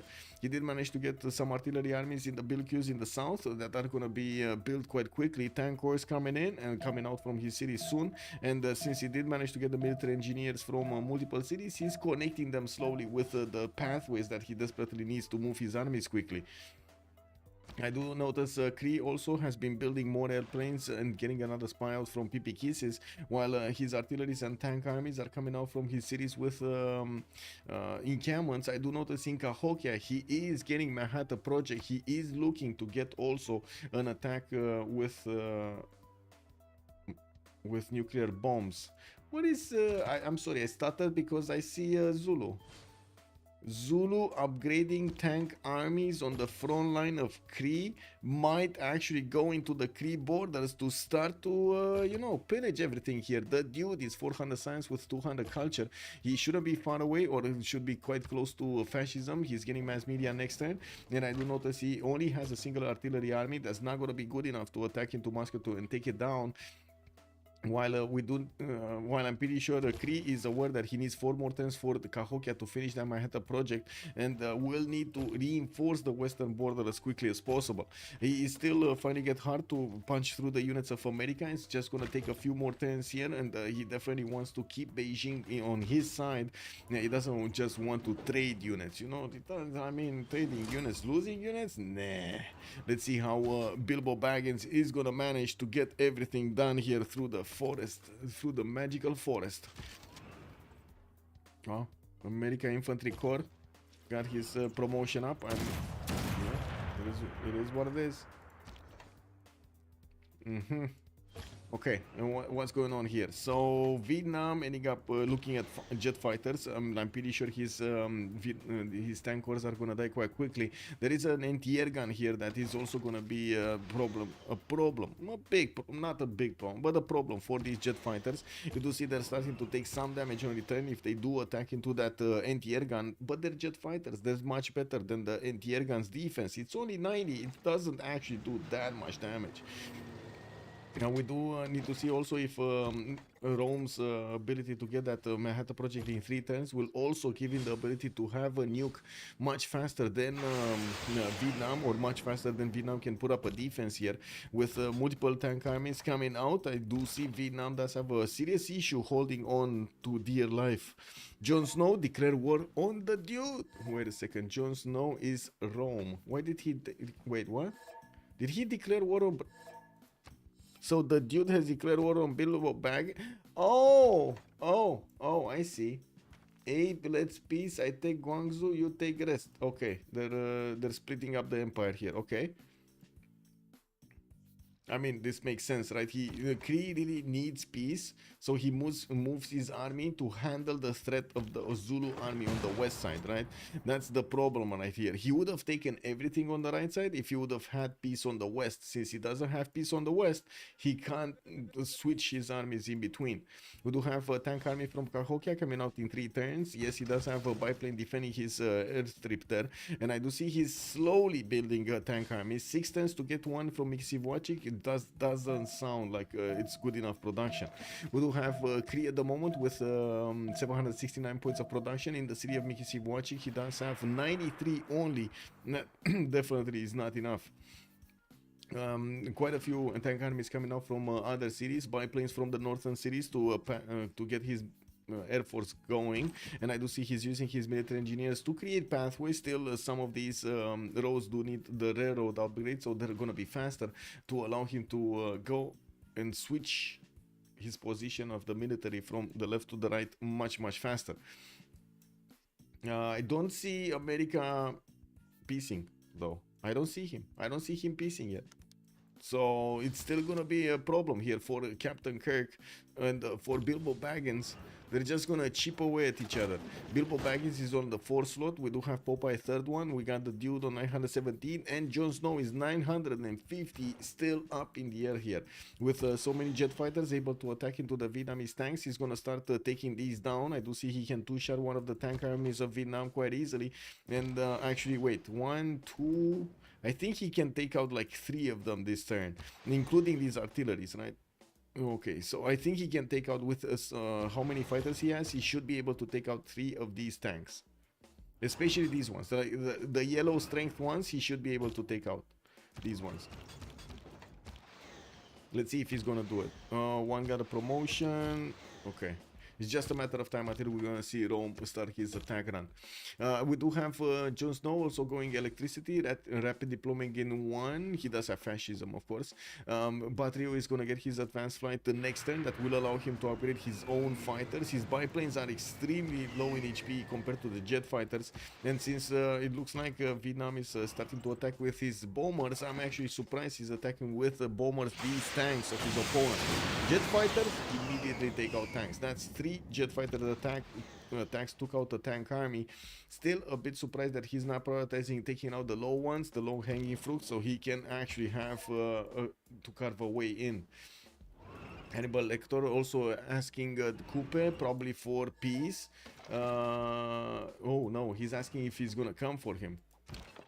He's gonna steal Christmas, man.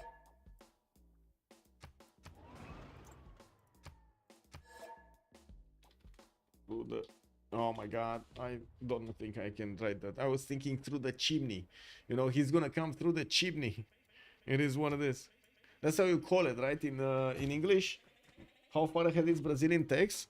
He was like 2 techs ahead of everybody. Let me double check. He's 61 versus 1. So it's 1 tech ahead of Rome. 61 versus 60 of Rome. And the others are... wow, Bilbo Baggins is 7 techs away from Rome. Then we do have Kublai Khan on 49, that's 4 techs away from Kree. And then we do have Batriu, that's gonna be 47, that's 13 techs away from Kree, from Rome I mean. Okay, Zulu just going for the pillages.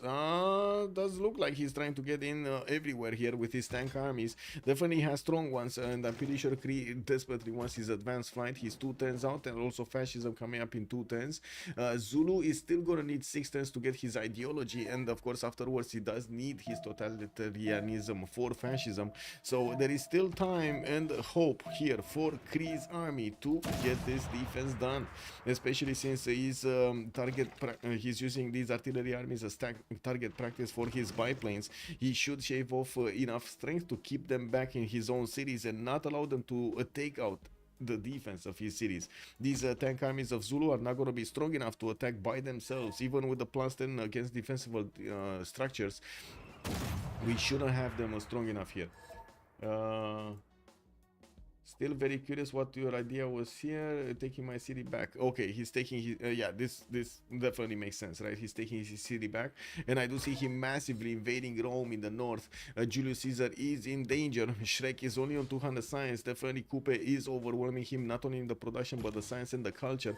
With Coupe also in monarchy, we do have him. Oh, okay, he's not that close. He's not that close to fascism. Although he should have enough strength to take out these cities. He does need artilleries, and that is one of the technologies that at the moment I don't see happening. Did we have another city taken over? Or what happened here? Okay, looks like Kree is managing to slowly clean up the American army from next door to Beijing. We do have Zulu's army also walking into the Kree borders here, and I do see multiple biplanes that will need to be deployed. He will, by the looks of it, Kree is looking to deploy these to help fend off attacks from his opponent, try to block tiles and not allow these tank armies to do whatever they want here.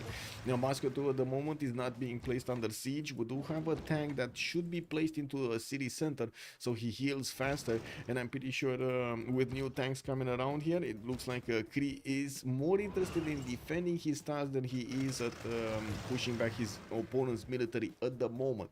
He's taking this slowly, he's taking this strategically, trying to or say trying to save as many times as possible, as well as getting to the point that he can bank on enough points, fascism, advanced flight, upgrades, new units, and so on, unit count, so he can take on the Zulu army here. In the meantime, he's doing damage control as much as he can. On the right side, he did manage to successfully take out the majority of the American units, while yes, China still has a few tanks coming around. I don't think he's gonna have enough strength in his empire anymore to lash out. 150 strength, 100 science, 51 culture, that's just not gonna be good enough. Julius Caesar, he also has problems, even if he is 353 points of production. That's half of the production of Coupe, and of course you can see it immediately in the unit count here. Mauri does have significantly more tanks than Rome, and we do see, even if Rome is start building some of his normal tanks, it's just not fast enough. The city of Arretium is being placed under siege. Caesarea is gonna start to get attacked by artillery armies. No, oh, he's letting it rebel. I see. Is it rebelling to Coupe? That's what I want to know. Wait, what? It doesn't tell me. Kick. Anyway, I think it's rebelling to Maori. I don't know, but I think it's to Maori. By the looks of it, it's to Maori. Anyway, it looks like also Zulu is trying to get into the main tiles here of his opponent. I'm quite surprised we did see Kree actually moving his tank army from his government plaza. He does have audience chamber in intelligence agency, so I guess it's not that important. He doesn't have war department, for example, or a GMC, Grandmaster Chapel, to slow him down from doing anything. He does have 2 spies in the cities of Zulu. No level 2s though, or level 3s to get that extra diplomatic visibility, while Zulu does have a level 2 here in PVC Vavasis. There we go, extra intel is on Zulu. We got the dude walking in and doing his check phrase. I wonder who that someone is. Yeah, weren't you supposed to be in the game? Strong Z, hello there, sir, and welcome. If only someone had warned Kree that Zulu is not trustworthy. Oh my god, outside, just poking the bear. I see poking the bear. Zulu entering World War in 3, 2, 1. Click. Modi Machina, it's just one tech. I did answer that. I wonder if Rome is just gonna nuke Brazil here and go for first place. I'm actually quite curious of that myself. He did finish his Manhattan project in the city of Ostia, so I would imagine nukes are gonna start to come out, show up. We do see Rome's military does have a bit of a problem. We did see Vietnam just getting as many tank armies as possible to defend himself. And you do see the massive confrontation over here between the 2 big nations in the game. We do have Jon Snow, Popeye, the Dude, and Bilbo back. Oh my god, Hannibal Lecter actually 734 points. He's not really on the top 3, but he's putting up such a great fight over here. I think the question is, can he survive until the end of the game with Rome on his back? Cash El Homer has joined the round table. Kahi Hamar, good evening, sir, and welcome. Thank you so much for the follow. Let's see, on Brazil, do we have spaceports? Yes, we do have actually multiple spaceports coming around. Rio de Janeiro gonna finish the first one in 2 turns. I think he did also finish Manhattan. If I'm not mistaken, it was getting built in one of these cities over here. So we might actually see some nuclear devices starting to be commissioned in his city, so he can get to benefit from them, from just, you know, dropping them on his opponent there. And we do have 3 turns for Rome. Hello, Rome, getting to nukes first. I do see one of them is coming out in 3 turns, 2 more in turn thereafter, in 4 turns in total. We will see probably all of this military shaved off here. You know, like 1 nuke can kill 7 units easily if they're clumped up like this. Easy. There's no anti-air gun either here for Vietnam. And I gotta say also, these jet fighters are just gonna run rampant on the units of Vietnam. You will keep on taking them down. You do see Vietnam is trying to reposition them in his encampments or city centers to defend them from being taken out entirely. The tank army and the artillery army will need to get their bonus points back. Vietnam does have a bomber, actually getting another one. I'm quite surprised we do see bombers instead of fighters showing up here, especially because he sees the composition of the Air Force of Rome and he knows there are so many jet fighters in there. The bomber just won't do much, right? He needs fighters. He needs to somehow get this defense up. It's gonna be a Vietnamese barbecue. Yeah. Wait a second. Vietnamese do barbecues? No, serious question. I know not even in Europe we don't have that many barbecues. Just saying. I know in Romania we have a lot of barbecues. Everybody wants a barbecue. Plot twist: Rome, Brazil, and the Cree start nuclear war until China, the only civ is standing. Yeah, can you imagine that? Or Julius, right? Julius is just gonna stand up. Anyone opposed to CC Brazil rest on score? Let me actually see. So we got John, Brazil, and the dude. I don't think Bilbo wants that. I honestly don't think Bilbo wants that. I think Bilbo is gonna want to fight Shaka here to the death. Let's see, can he do this though? Tank armies, yeah, he's pushing back. He's starting to push back. So he's taking out the artilleries here, the balloon. He's probably gonna shave off the balloon next turn. He does have fighters upgraded, so he's gonna get to deal the damage against artilleries. One artillery should be taken out each turn because of three fighters. I do see he's missing one fighter for the second one, but he does have two, so maybe. Oh no, aluminium! Aluminium. Wow. Okay, that hurts. That actually hurts. Anyway, artilleries are much more dangerous to cities than the tanks are, and of course, as you can see, we do have Kree trying to block the pathway of these artilleries, slowing them down to a crawl from getting to the Moscow to city center. This is saving him more time, giving himself more time to clean up whatever Zulu sent into his main cities, and he's cutting this army in half over here, cutting the reinforcements. Yes, I can show these are the players: Guardian of the Nachos, Trinda, Skippergrade, Allsign, Bruiser, Tordred, Joffrus, Kalle, A32, Jack the Ripper, and Mr. Toes are in the game. Jon Snow do some roleplay, then nuking Brazilian is the chaos we need. Oh my god, can you imagine if Jon Snow is actually gonna nuke Brazil instead of nuking Vietnam? Whoa, whoa, whoa, whoa. Anyway, wait, shouldn't the jet fighter have enough distance? Anyway, looks like there are some trades going around over here. Hannibal Lecter doesn't want to give up any of his tiles without a fight, which definitely makes sense at this point. Also, did I say good evening, childrens? Hello, Dresser, and welcome. What's going on here? So it looks like we do still have Kree pillaging some of the tiles of his opponent. Kree is on 813 points of gold, and it's also beefing up the gold pattern of Rome. He still has the majority production here, 759, but I do see the dude is on 709 also. It looks like they're matching production quite nicely here. You know, we do also need to see if Kree is going to manage to successfully counterattack Zulu on the left side, since on the right he already won his front line. No more, not that many American units available, and they're mostly focused on taking over Handan. We do have him starting to pillage everywhere here.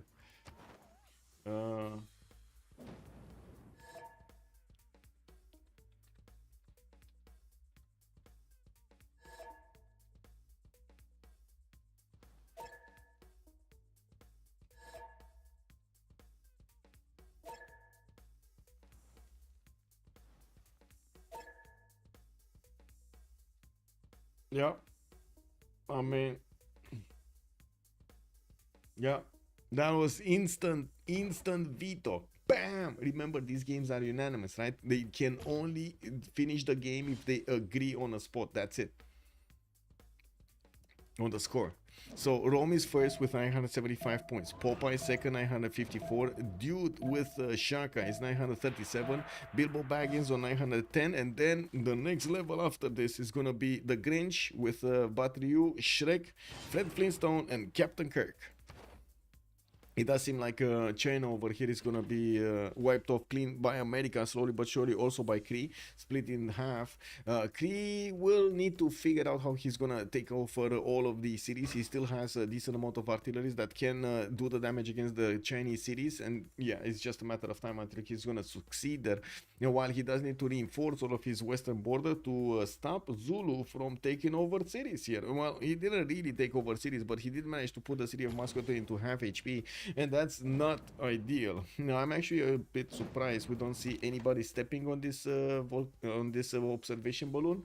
It sounds like a very important unit, you know?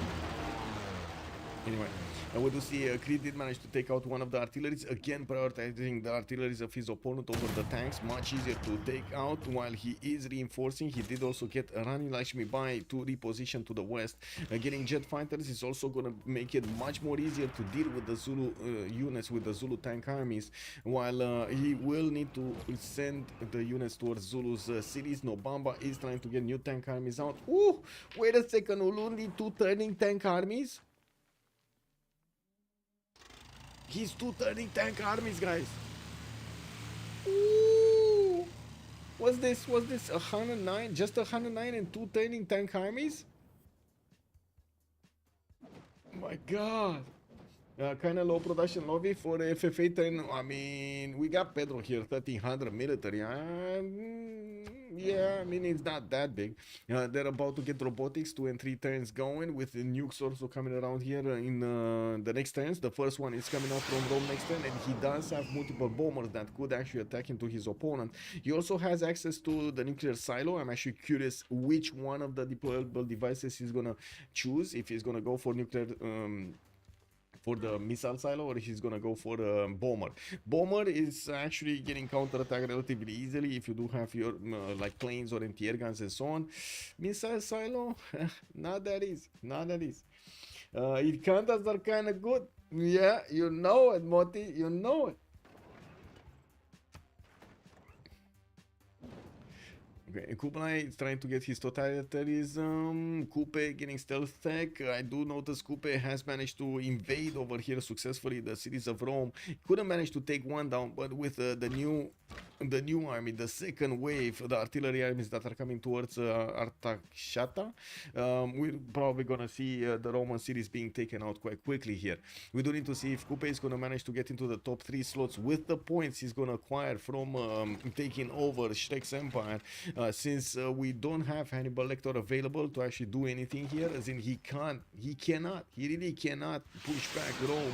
It's harder and harder for him to keep his borders. The difference in text is incredible between them two, and yes, he's holding on to dear life with his production and with his defensive capabilities. When the new comes out next turn, things might change immediately here. This is just a few moments away from happening.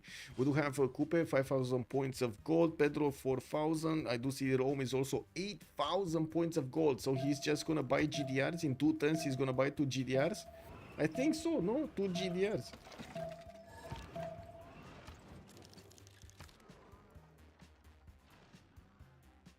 No, I think 2 GDRs are coming around.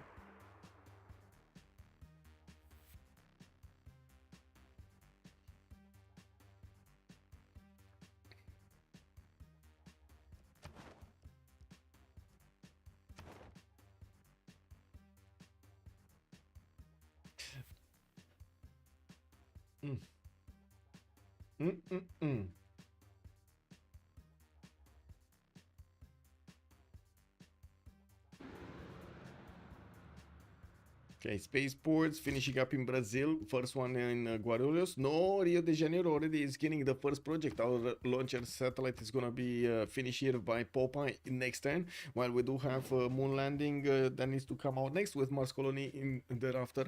I'm pretty sure he's also gonna need to discover those technologies. We do see him on robotics, so he did manage to get that wave, that row going.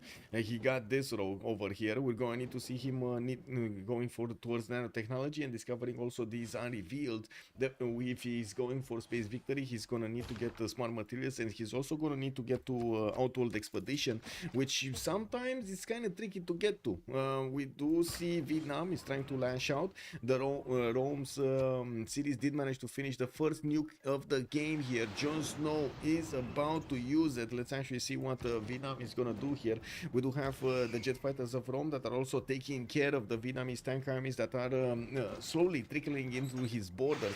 You do see how much damage these tank armies are taking. It's not funny at all.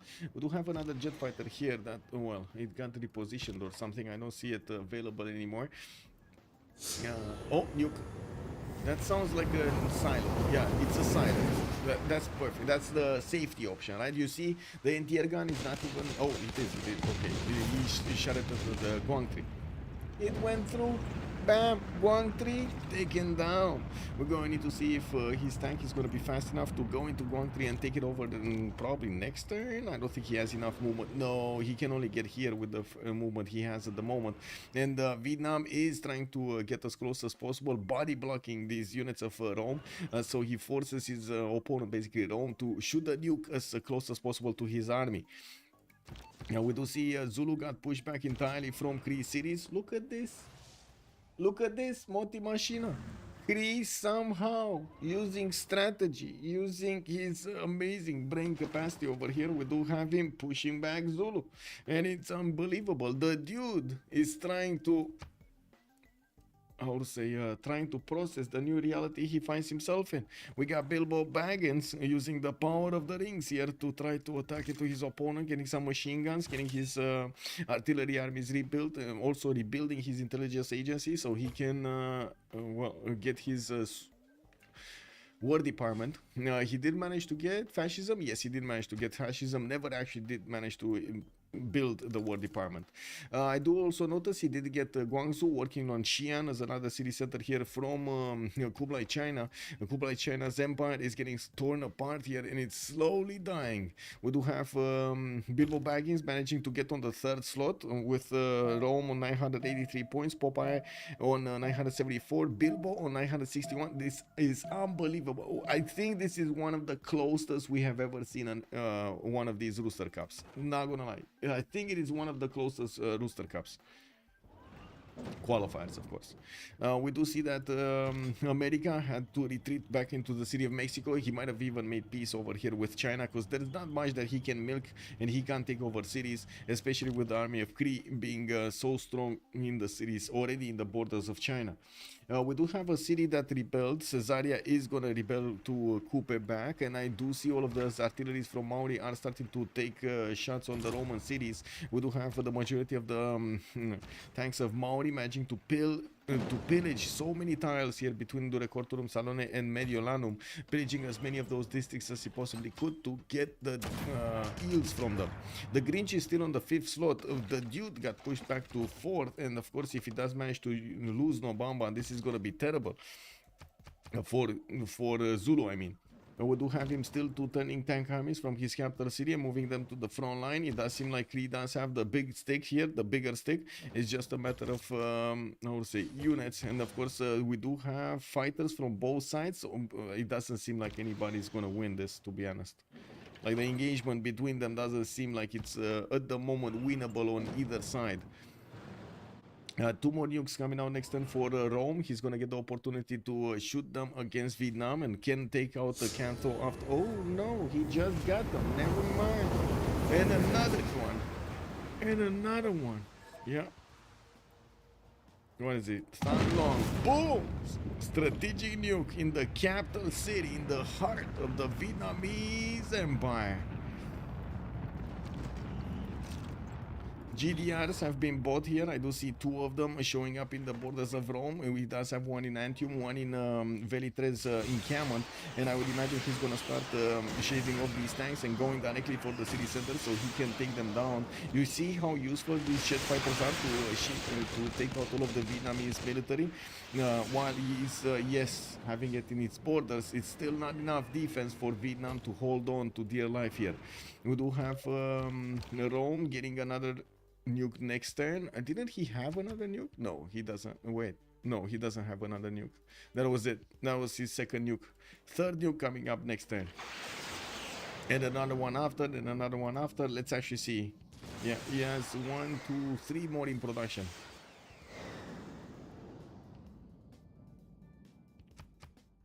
Okay, anything happening here? No. Kree just built a line of defense against Zulu, getting some artillery armies in the meantime, planning his war department, getting his war department in 2 turns. And I do see building a few fighters in the north city of POSC Vavasis. I do notice he actually is losing loyalty quite quickly, and it's unfortunate. He would need something to slow down the loyalty takeover here. Is it Zulu? No, he's not. I was thinking maybe he's doing the Formentales mission, but he's not. He's just doing listening post. So only Popeye can stop Jon. Yes, it's only Brazil. Only Popeye can stop Jon Snow. Yeah.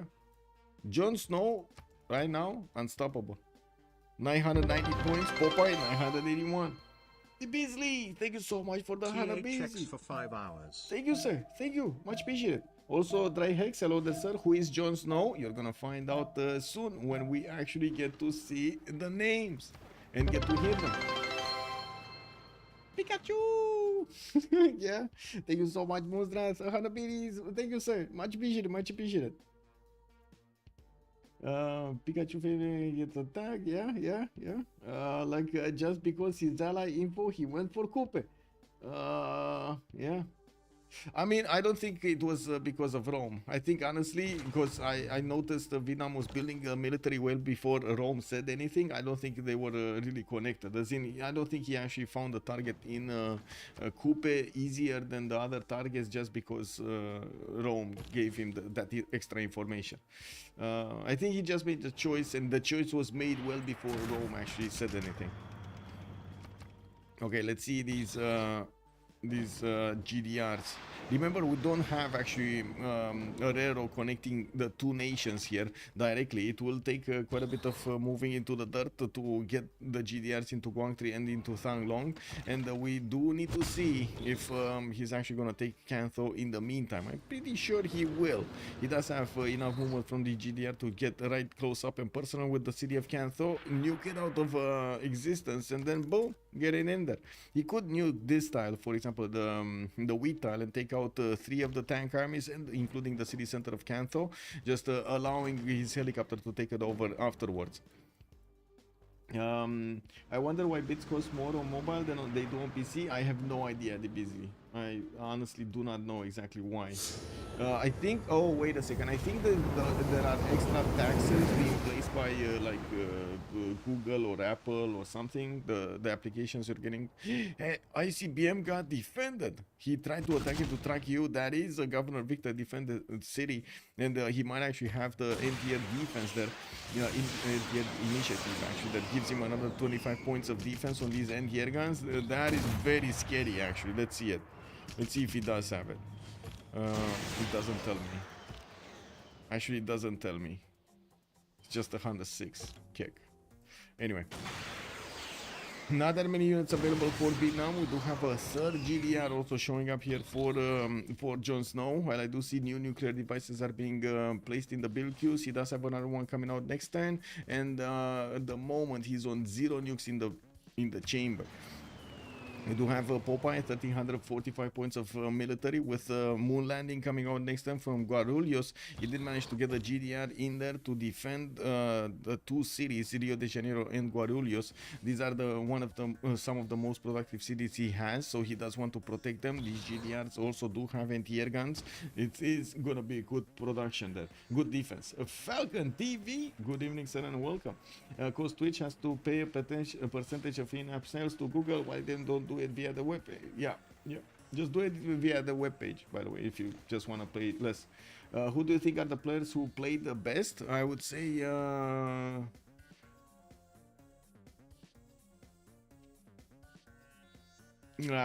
Rome, Cree, and Brazil right now. Rome, Cree, and Brazil. If Vietnam wouldn't have lost that settler at the beginning, maybe he would have been at the same step of others. He did well recovering. I can't really fault him for that. China wasn't prepared for an attack, and unfortunately, it didn't see the attack coming from the west side. Unfortunately, that was his demise. I definitely think Japan shouldn't have started with his holy sites there. I think he should have gone directly for harbors, and even consider the triple camel setup to go against Zulu, because he had Zulu next to him. Brazil over here, I mean, I don't know, just perfect, just so nice. He got things done so nicely. No complaints there. Yep. America though, I was a bit surprised about America here. Oh well. I mean, I definitely saw he got that military to go against China. He did poke China, Kublai Khan China, slow him down enough so Kree could actually step in and take over his empire. Not that they were coordinated or something, but that just happened.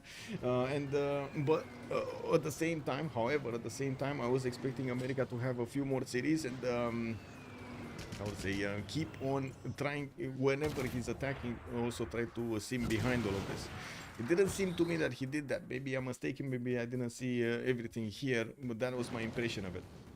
We do have another city taken over, Xi'an. That's gonna be Kree taking over another Chinese city. I do have to say, Kree is right now the biggest one on the block. Bilbo Baggins coming in, bagging in 1,016 points, while Jon Snow is on 1,003. And we do see also the first city of Vietnam taken out. As another one is gonna be shaved off this time with the GDR about to walk in there and take it over. We do have we do have the Empire of Vietnam over here getting split, torn apart. We do also see finally Maori did manage to breach through the defenses of two of the cities of Julius Caesar, of Shrek, and it does seem like he's starting to add more points on his side, but he's still not getting into the top 3 at the moment. He needs more than 100 points to get in even close. Oh, no, he needs 70 points to get bigger. Wow, that's a lot of points. Top 3 qualify, Falcon. Wonder +2 best score, winner. It's so from each we have 3 qualifiers plus the winner of the previous Rooster Cup. The winner gets automatically in. That's Kyber this time around, with 3 qualifiers that do have the top 3 going into the finals. From what I know, we did have. Give me a second. We did have. Give me a second to scroll up and take a look at the list over here. From the first game, Alco with Daniel and Sandro made it through to the finals. We're gonna see who's gonna make it from this game.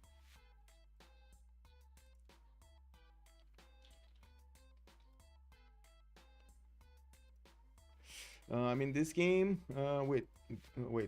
the one getting the win condition, science, culture, and 2 best by score. Yes, Falcon. If that's what's gonna happen, all of the time the winner is gonna have the top slot, right? And the other ones will be by score. We're gonna need to see if anybody's actually gonna win space. I mean, yeah, sure, we might actually see Brazil over here getting space. Now he's 4 turns out from getting Mars Colony, the 3rd project, and I do see he's building spaceports all over the place here, getting some more GDRs in the meantime, for turning them from Guarulhos. When I just noticed a nuke from somewhere. Oh, there we go. It's coming in. It's going for Tracheute. He's trying another one, and ICBM got defeated. I don't know why he keeps on attacking into a governor Victor established city there. It looks like Vietnam did get back his city of Quang Tri. And I do see it at least got a little bit of health back, but I'm pretty sure with the GDRs coming in droves here from Rome, he shouldn't have a problem to take out the next cities. I set the Caesar wrong too, 1 tap to the left, and you never take it. Anyway, we got so 2 more cities from Rome are going to be shaved off. Next one's on the chopping block here is also going to get closer to Vietnam when he's going to get that army there. And I do see Kree is just about to take out all of the cities here of China. Only 2 remaining. Fred can leave. He's not asking to leave, by the way. Oh well. Whoa. Zulu did manage to lash out, and look at him go. He's actually getting around, wrapping around Cahokia and starting to smash through that defense. We do need to see if Bilbo Baggins has an answer for this. He's getting his rocket artillery armies to get to attack it to his opponent a little bit stronger from his cities, while his fighters have a big problem here. I do have to say there are a few fighters from Zulu also, and of course we do have a Kree with available jet fighter upgrade. Not all of these do have promotions, and yeah, it's gonna be a problem. It is a problem. Not to mention, if I remember correctly, he also had less aluminium, so definitely less damage against his opponent from that. We have here. Okay, Cahokia is not under siege anymore. Not that it matters that much, but I guess we're gonna need to see if these tanks are gonna manage to punch through. It looks like they are shaving off quite a bit of health if they just attack and not taking that much damage on return. Now we do have Brazil also deploying some jet fighters to keep away any pesky units from his borders while he's finishing his spaceports. We do need to see Rome here taking Can Tho, has open line towards Thang Long. Does he? And Quang Tri? Does he? Yeah. Okay. Still wants his jet fighters. Brazil, maybe don't interfere. It doesn't matter to you. Bilbo Baggins is telling Brazil over here. Yeah. I mean, Brazil looks like he's on the way to getting top slot anyway, right? He's getting that science victory going. He's just about to finish Mars Colony in 3 turns, and he has level 2 GDRs. Could definitely do a lot more damage here, but also could act as the kingmaker if he wants to. Now we do need to see if Jon Snow is gonna see this attack from the southwest. We do still have quite a few jet fighters for him in his main cities that he repositioned to get some health back. I would imagine he's gonna keep on deploying them towards the main cities of Vietnam, as he is pulling his units on the front line here against Vietnam. We do have capital city of Julius Caesar getting taken out. Arpinum is about to fall also. 2 of these helicopter armies are gonna shave off the remaining strength of the city of Arpinum. And with jet bombers, Maori can do a lot of damage to the remaining cities of Rome here. Now the question is, how is this gonna drop here? We got Bilbo, Jon Snow and Popeye still on the top 3, more than 1,000 points each, while the Dude is coming up 4th with 978. The Grinch is 874 now. Did manage to get around 50 points since the last time we looked at him. I think the question is, can the Dude shave off a few points from Bilbo Baggins, and can Bilbo actually how to say keep his top 3? That's the question. If he can hold Zulu. Zulu is very hard to hold, especially with Kree. Like, if Zulu does have some extra damage, right, on his side, Kree does not. Just imagine when Brazil has his wing secure and then attacks Jon Snow from behind with GD. I was thinking of that. Yes, I was thinking of that, Falcon. I think Brazil is closely to Mars. Why would Rome not attack Brazil? Was Popeye so far ahead that it was not a consideration? Yes, both of them were kind of matching texts over there. That's why they were like one take away from each other most of the game, and they did have, as in, to be fair, there was quite a bit of an air force here from Rome on the left side. Also, we did see Brazil putting an air force on the right side. They were kind of looking at each other. It was just much easier for Rome to get against Vietnam on the right side.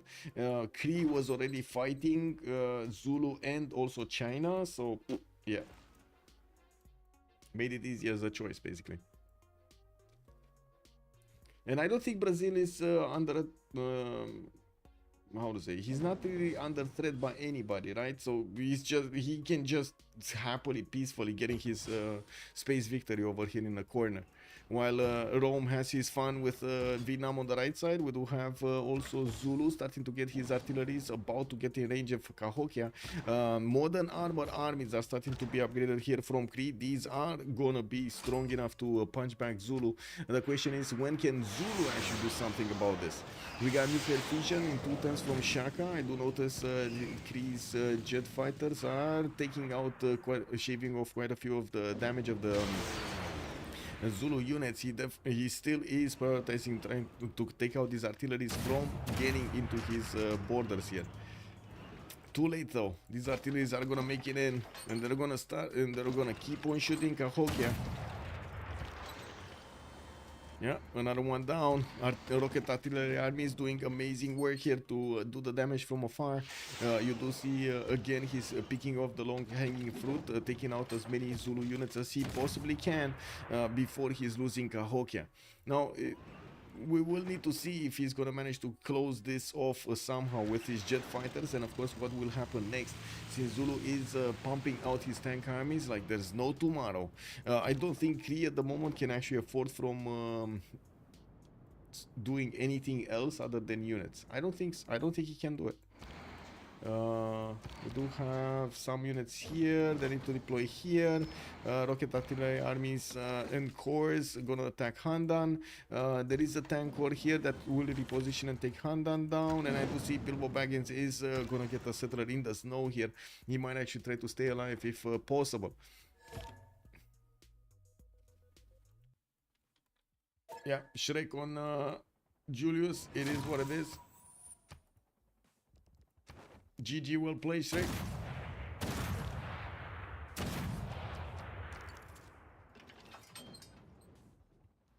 Only 2 cities remaining. Maori did manage to roll quite a few points on his side.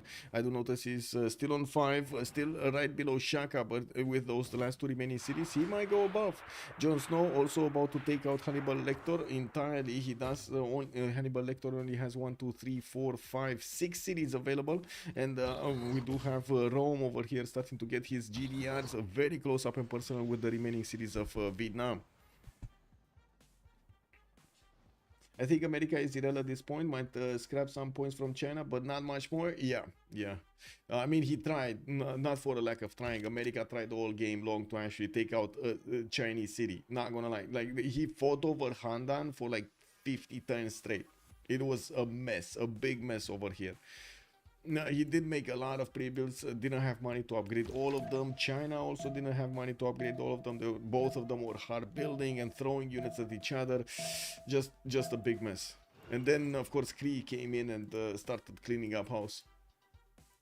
Cahokia about to go down. I would imagine Kree will want to take out his modern armor from inside of that city center. We do have Kree with 755 points of gold, so he doesn't really have a problem getting this gold going on his side. Okay, he does have a problem just with sheer amount of units. He has a lot of cities, he's just not producing them quickly enough. Grinch, I am taking Vietnam. Okay, well, Rome just casually stating over there he's taking out Vietnam.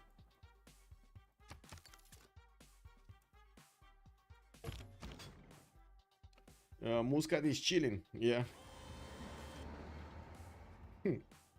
Wait. Oh, look at that. Muscat actually lost his bridge. He lost the land bridge. Oh my god. Can you imagine what would happen when something like this happens? Oh my god. That's just... Look at this. China, Fred Flintstone getting safety settled to the south of Kree over here. Whoa. Handan is about to pop. I'm pretty sure the rocket artillery and with the artillery is gonna shave off that health. There is a tank corps that needs to get next to it and of course enter the borders. While we do have America with some biplanes and some tank armies, it still does not have enough damage to take out those cities. We do see the GDRs of Rome also managing to do the damage here. I'm pretty sure he does need to get some damage from something else into that city center. And looking at this, he still has a nuke in the chamber, building up a few new ones. I'm a bit surprised he's not getting more GDRs though. Let me actually see. He might get it with the gold though. He's 637 and in like 2 turns or next turn he's gonna have gold. Cahokia got taken over. Looks like Zulu is gonna fight as much as he can for each of the cities of his opponent. Moscow 2 gonna start, hope he's gonna get a modern armor army, while Kree still needs to upgrade quite a few of these tank armies into modern armors. We do see his jet fighters are still deployed on the front line here, needing to take out these Zulu tanks. Where upgrades? Okay, there we go. Upgrades. These modern armors are very hard to handle here. Kree, getting his lasers in 4. Pedro, by the way, did discover All for the Expedition, where it is, and it's 2 turns out from finishing, 1 turn from getting Mars Colony. This is very important because All for the Expedition, it will give him the opportunity to get the terrestrial laser station, so after he gets the last project in, he can project for the faster movement of the spaceship, basically projects. Very important. Otherwise, you're just sitting over there with 1 light year at a turn, waiting for the next 25 turns to finish the game. Okay, capital city of Vietnam got taken over. Trakiu still getting GDRs next to, but not getting attacked yet. We do have 3 GDRs here deployed on the front line, with a 4th one going to Mytho towards the south. Jon Snow on the Grinch. Jon Snow declared war on the Grinch. Wait, what? On oh, he declared war on Maori. I see.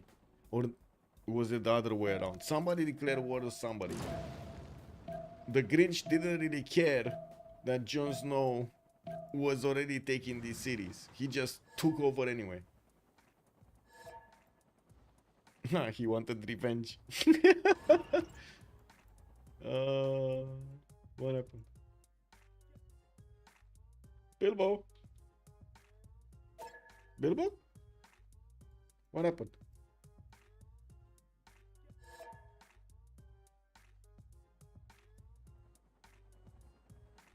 Who?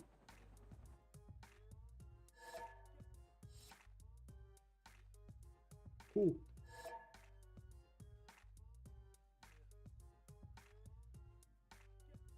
Oh, Cahokia. Okay. No. Okay, never mind, never mind.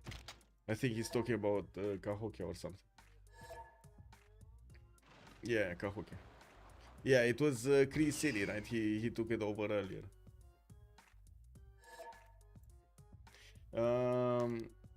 Yeah, the Grinch took Vietnam cities. I mean, he wanted a piece of that. What can you do, Buster, right? He wanted a piece of that. Brazil not using banning, so Pingala in his capital for the project is slowing down his victory. Well, yes and no. Yes and no. Yeah. He does have them in the northern cities, right? Guarulhos and Brasilia. It really depends on where he's getting the projects for. But anyway. Looks like he's getting them in a good enough time. It's 110, a little bit slower than we used to. We do have the last project that's gonna need to be plugged in, and I do want to check. Yeah, it's coming up in 3 times here. I do want to check if he's actually gonna get Royal. No, he's on War Department. Okay. If he wanted the Royal Society, he doesn't. We do have this scientist, not good. Nikola Tesla, not good. And not that it's not good of a scientist, but he's not good for the space victory at this point in time. And I do see Brazil did manage to roll Albert Einstein earlier for the extra plus 4 points. While at the moment I don't see Korolev. That's what I'm looking for. Korolev. That would be amazing if he does manage to get Korolev. It would be just give him that last project 1 to 1 turn, but it's not happening. Tracheo is about to go down here. That's like the tank armies of Rome are slowly tightening the noose there, and we're gonna need to see these GDRs going to Mytho and the other cities towards the south to take those down. Namadol also was taken over. Jon Snow is gonna pad more points here. We got the Grinch coming up with the biggest points in the game, 1131 points. Jon Snow coming up second, 1124. Bilbo Baggins on third, 1059. The dude is 1042, while Popeye dropped to fifth, even though he's getting his space victory. He's on 1040, and I gotta say, this is starting to be extremely chaotic, right? We're getting to that point in which look how close they are. There are 5 players so close. We don't know who's top 3. We don't know who's top 3. Like, how do we judge this? This is gonna be quite a mess. This is quite a mess over here between them. We're going to need to see how they manage to get this going. Pedro definitely will want to get that space victory. Nobody's actually attacking into him unless we're going to see Rome dropping a few nukes on his borders. I don't think that's going to happen. We do have Austria getting a few nuclear devices going, and Bilbo Baggins dropped. What? Oh. Kick. Okay.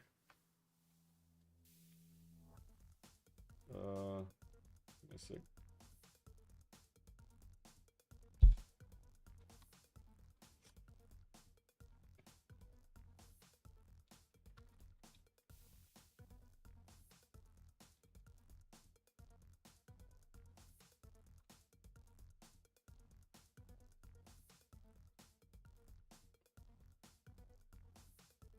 I messaged him to hot join.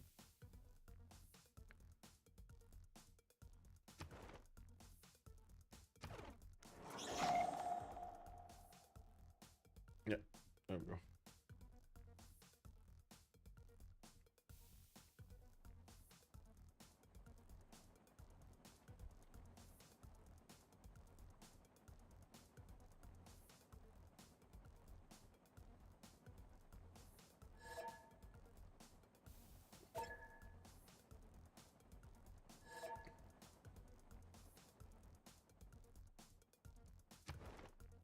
I gotta say, incredible game from Coupe on the right side of the map. Has fought 2 nations next to him, one for a long time in the game, and somehow managed to get to the top slot over here in the point screen.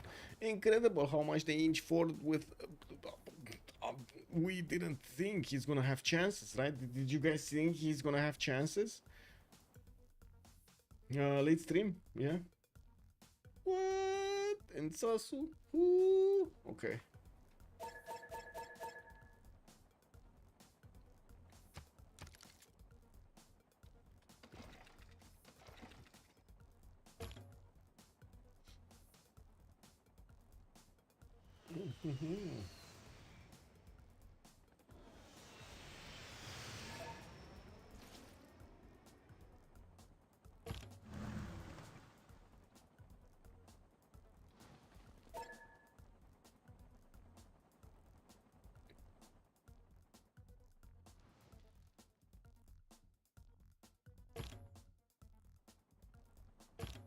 Okay, 1, 2, 3. Still only 3 GDRs, 4 GDRs here from Rome. He didn't go crazy with them, and I don't really see him building some more here. I'm pretty sure he's gonna want to keep enough gold to buy another one, and I think he just did. What did he buy? Where did he buy actually? He just spent like 3,000 gold. What did he spend it on? I don't know. Like Rome was 3,700 and now he dropped like 3,000 points. But I don't see a new GDR or something showing up here. Weird. Anyway, it is what it is. Maybe he bought a few bombers or something. We do have also Kree with more problems. He is getting pushed quite hard by Zulu, and by the looks of it, yes, less units from Zulu do appear here. With his modern armor cores, Kree did manage to slow down the attack quite a bit. He does have rocket artillery armies that are also amazing at shooting his tank armies from afar, and even these artillery armies from afar, so he doesn't let them attack into Musketeers' main cities.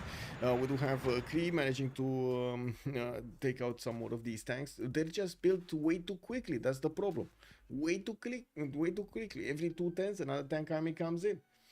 Zulu needs some Kree cities if he wants to surpass Rome. Yes, he does, and that's exactly what he's doing here. He's trying to get as many as possible before the space victory, right? He can't stop the space victory. We do have Exoplanet Expedition finishing up in 3, and then we're gonna have probably 5 more turns after that, 4 more turns after that. So in 8 turns, this game is probably gonna be over. And I'm pretty sure he's aware of time ticking down very quickly. Grinch maybe needs to look towards America just to save a third. Can he get a third though? That's the question. Can he get a third? Like, even if the dude actually gets from Bilbo Baggins one more city, he's still gonna be third, and the Popeye is gonna be on top. So he's gonna be Popeye with the Grinch and Jon Snow being top 3. Jon Snow will still have more cities from Vietnam, 3 more cities from Vietnam that he's gonna take over quickly. I think the points from Tracheo didn't actually add yet on his side. Oh, 4 more cities. He's taking over Hue also, right? He, if I remember correctly, that's what they talked here. Right? That's what they talked about. Anyway. We do have some modern ATs also getting commissioned here by Kree. I do notice Zulu is... Whoa. Popeye has declared war on Bilbo. Popeye? That's Pedro. Pedro declaring war on Bilbo. On Kree. Why is he declaring war on Kree? Whoa.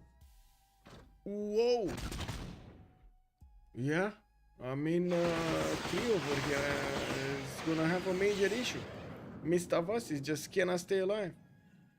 But if he declared war on Kree, that means he declared war on Rome also. Let's see. I'm pretty sure he declared war on Rome also. Because the Kree with Rome were allied. And Jon Snow is immediately saying Brazil. Let's see. What is Jon Snow slowing? Are you just going Kree? And Popeye has said yes. That sounds like such a neutral yes. You don't even know what's going on. Brazil helping out Chaka. He's his ally. What can I say? He's his ally.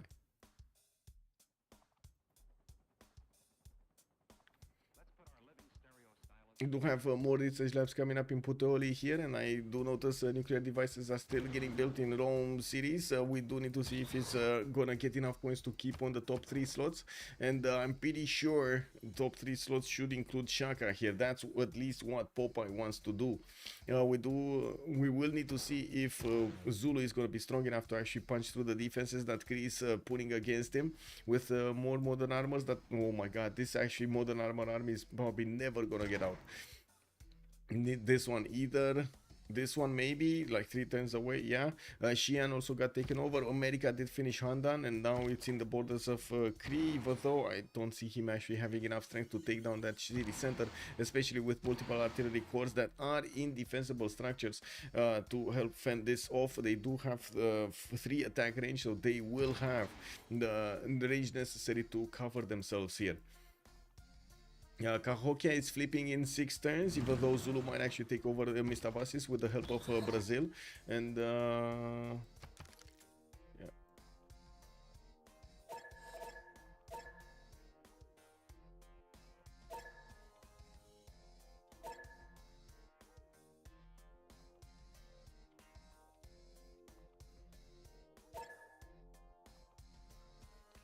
I don't know what Bilbo's doing, but he needs to enter.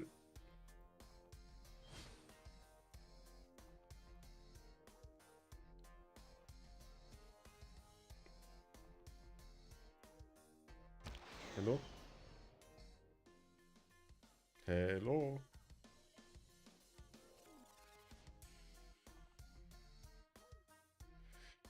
Duck of Ducks, hello there, sir. Culture victory. Nothing's happening on the culture victory screen.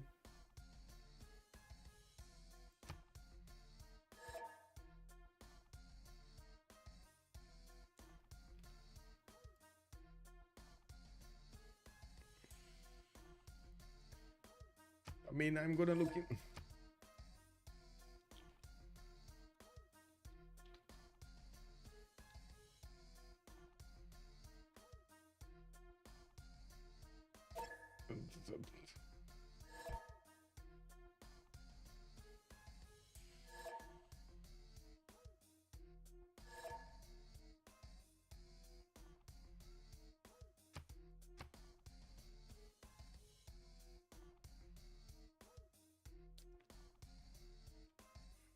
There is no.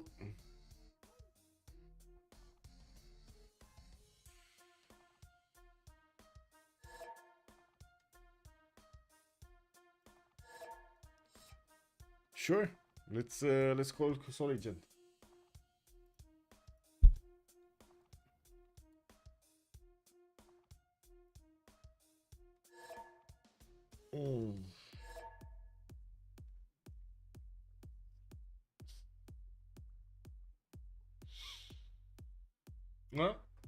Any moderator here in chat, by the way? Any moderator from CPL in chat? Except me, maybe?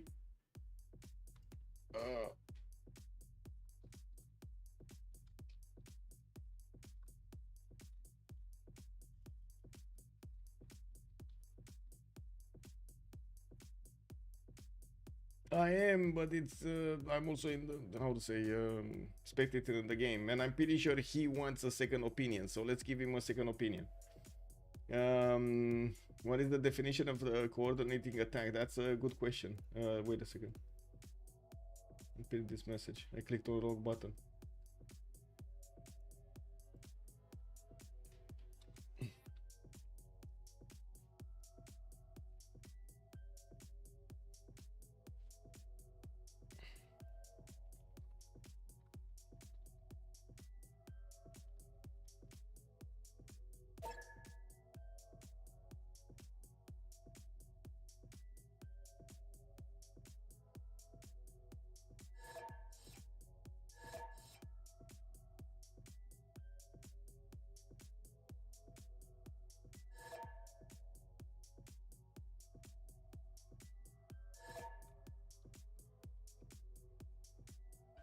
I mean, I don't think there was a rule break here.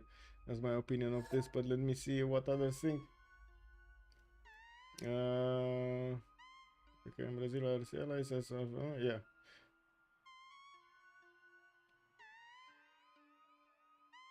Yeah, no. Yeah, I don't see a reason to pause the game either, but let's find.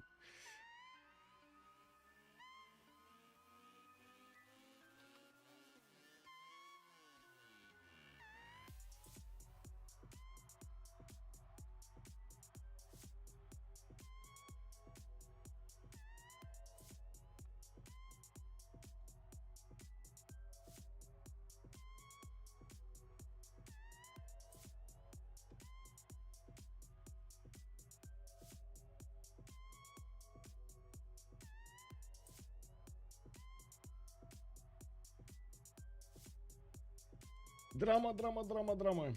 He might get hurt, but this way he plays versus 2. Yeah. Who typed in chat what?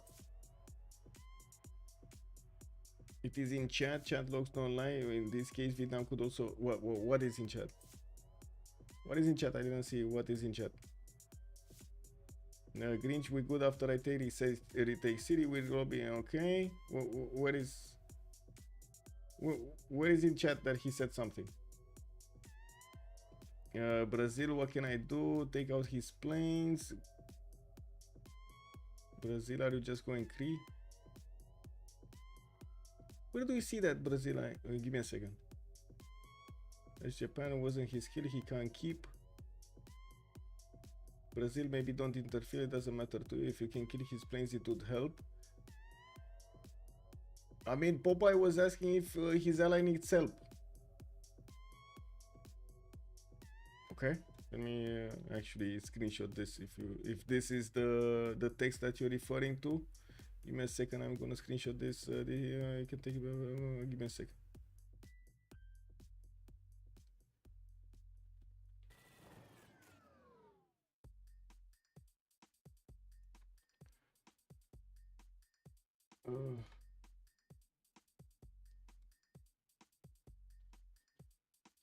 That's why we need the second opinion. Dry hex, hello there, sir. People clutching us. I mean, no. Let's see.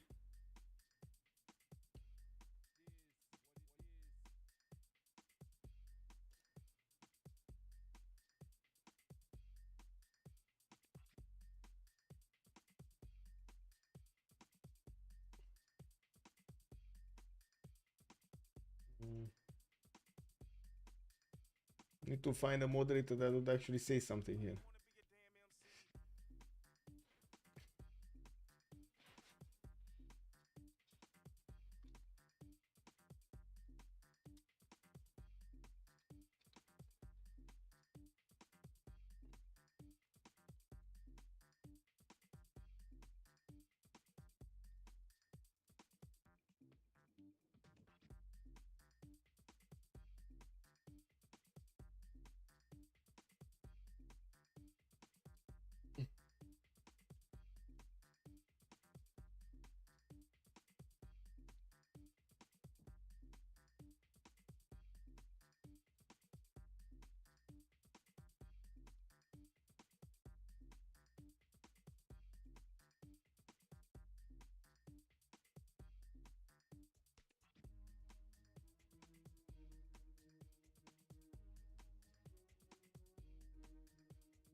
Were at war already? Yes, they were. Pin. Oh my god. Yes. I'm clicking the buttons. That's just being.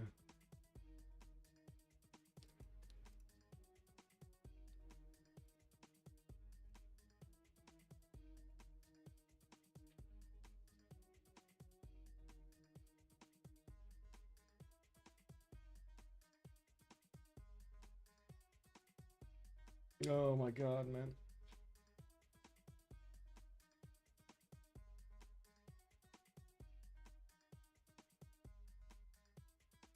Yeah, I'm sorry. I'm watching general chat right now in CPL and it's getting spammed.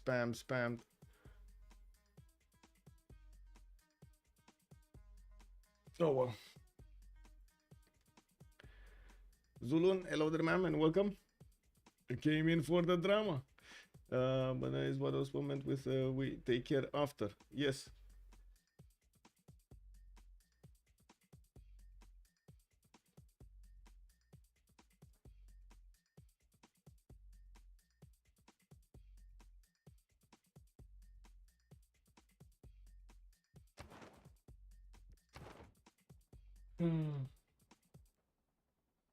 Yeah, attention getting. Yeah, exactly. Exactly.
So I just trying to make his ally get third, which there is no real reason to.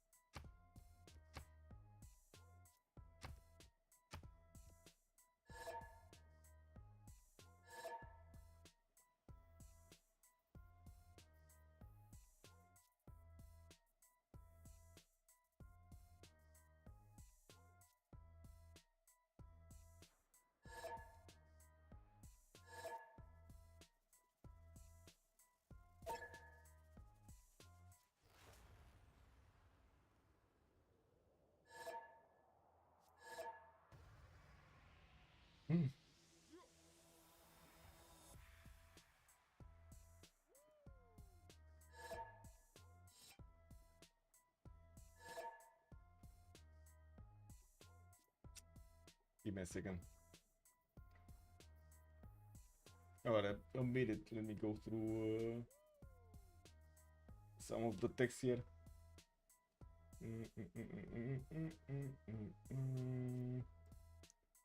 Not this, not this. No, these. Not this, this. Okay. Okay. Blah, blah, blah, blah.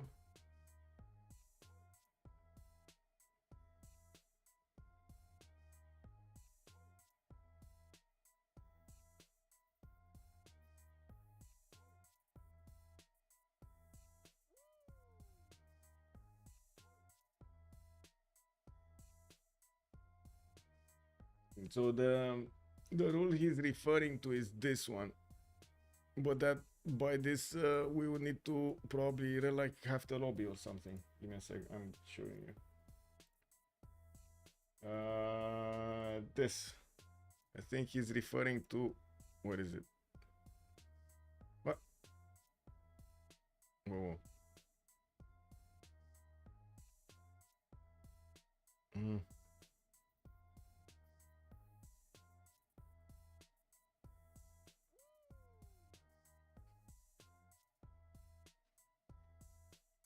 Today.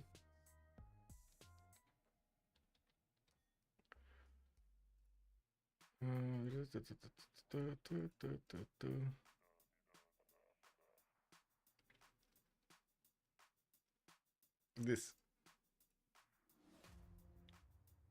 is referring to this. but it's becoming extremely subjective, and in the eye of the beholder, what constitutes may not coordinate attacks. Allies cannot coordinate attacks, or non-allied can coordinate attacks. Well, this why does Bilbo not copy paste the rule in chat?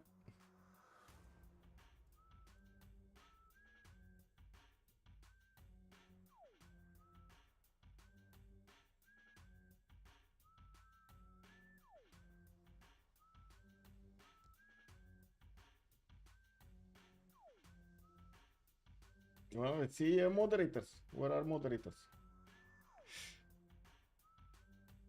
Oh, nobody responded. Surprising.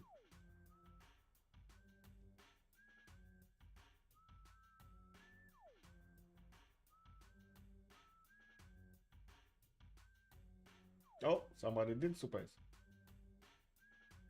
Surprise, surprise.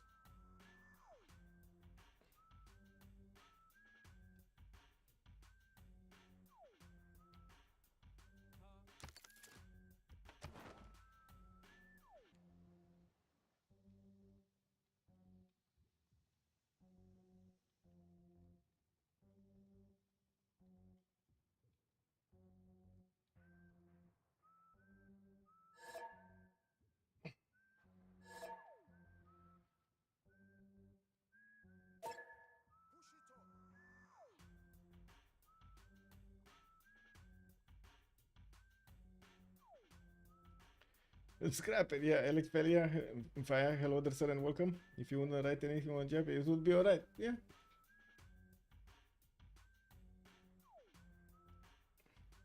I think he just wants to get things done faster. To be honest, the rule should quantify, yes, should quantify what coordinated attacks means. Yes, I agree. I agree. I don't think what was talked right now in between multiple sides, like we did see what happened here, Vietnam and Julius Caesar talking about this, attacking into, I would say attacking into Maori. Then we did have Rome talking with Maori about the cities of Vietnam, and so on.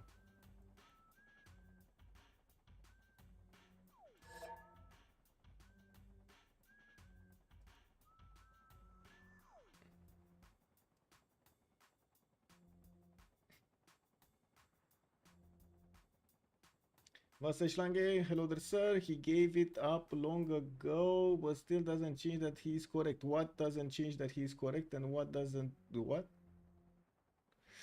Brazil is attacking Northern Syria while Zulu is midden Northern Syria, and there was never any message about if Brazil attacks or not. There was a message. He asked how he can help.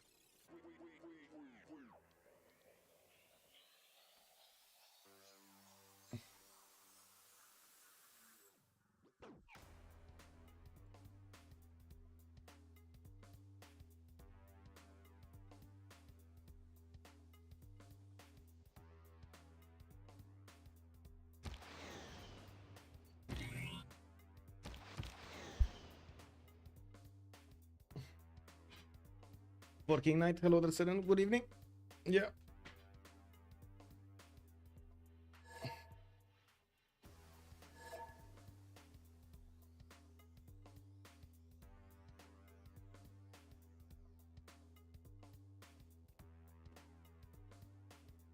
Oh well.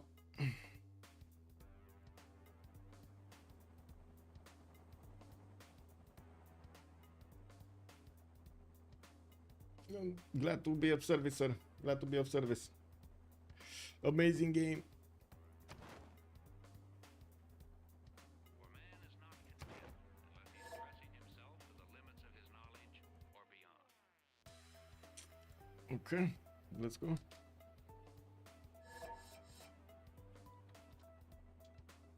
Game continues. Beyond. Limit. Oh my god.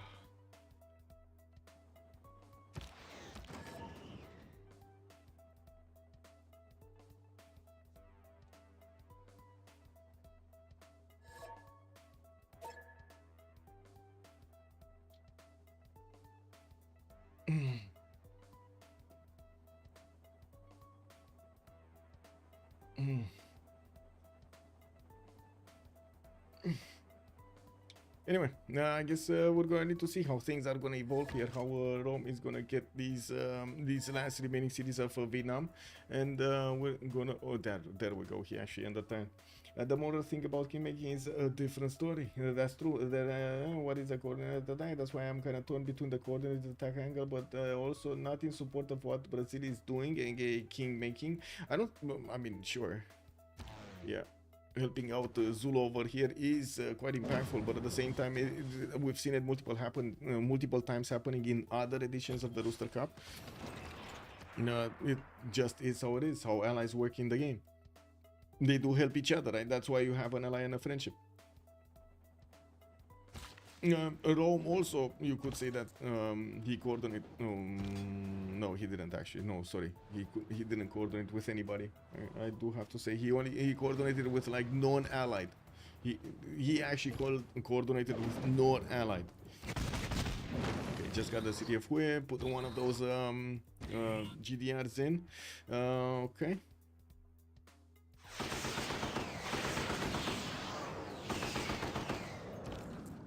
I do notice the planes of Brazil are gonna slowly take out the Cree cities, and we do need to see what's gonna happen in the next 7 turns. While the science victory is ongoing, we got smart materials and exoplanet expedition finishing up in 2 turns, and also Manhattan project is finishing up in 2 turns from Brazil. Still has quite a few rainforest jobs, and you can see how he's starting to unimprove them, so he gets the jobs into the exoplanet expedition, and will want to replant and or produce some of those mines over there. That will not allow him to get that much population. Not that he cares, it's fine. He already has 22 over there to work. Also, but yeah, it's a bit of a gray zone if you cannot say it was or it wasn't. Yeah, gray zone. So kind of subjective over there. We do need to see also if Cree is going to manage to ramp up his production of units. His production capabilities are still high. The problem is I think he has too many cities, and the production per city is not that big. Since he needs to produce modern armor armies, which are extremely expensive, it takes him a longer time than it takes Zulu to get these going. We do have some Cree fighters here that are jet fighters that are being taken down next to Hloblain. These jet fighters are a bit too close for comfort to the fortification, and of course the walls can actually shoot at them. Not sure how that works, but sure, if it works, it works. We do have rocket artilleries also from Moscow too that will need to take out these tank armies on the west side, not to mention the artilleries of his opponent here. Probably Rome should backstab Crete to secure his points. Yeah, to coordinate attack should not be in game, but anonymous and all comms are public. Yes, so why not allow people to collude openly? Or I mean, it's just like the how to say, the hidden cup. The idea of the tournament is to have quite a bit of fun, and yes, some drama can happen because of these things. It is what it is. That's how, at some point, that's how role-playing makes. And we did have in the Hidden Cup actually quite a few dramas in the 3rd, 4th season when the Diplo victories were coming around from the Historia. Oh my god, the man with the Diplo victories. You move units away, I move away, okay. That's the Grinch, okay. The Grinch, that's Maori over here. Okay. Well, Maori, by the looks of it, he did manage to get enough score to be on the 2nd slot here, with Bilbo Baggins coming up 3rd with 1,065 points. It does seem like Bilbo Baggins is starting to lose his cities, so if he does start to lose at least 2 more or 3 more cities, by the time he's actually gonna, we're gonna have Brazil win the game here, he's not gonna make it into the top 3. The Grinch did already make more points than him. Rome is still gonna pad points here. He does have Hualu with Fumaitho and Donghoi to take out, so yeah, he's gonna finish the job here. Coordinated attacks are forbidden. How is the request of shoot his planes? The example, I'm not this rule might not be very well designed, but if it exists, imagine Maori in top 3 after missing golden and getting antagonized by Rome at the start. Okay, never saw him shoot down planes. Not sure if he did or not. Did not go. He did actually shoot down planes. Yes, that I can agree with. Brazil did actually shoot down planes.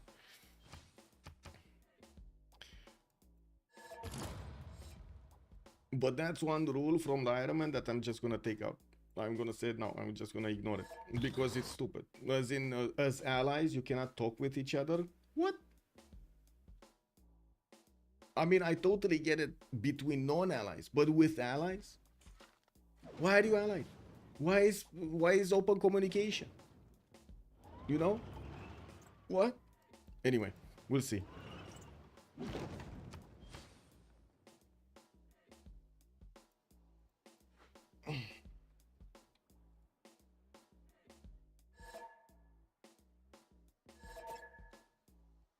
Yeah, let's roll. I agree with this. Let's roll. Vague rules are vague. Yeah.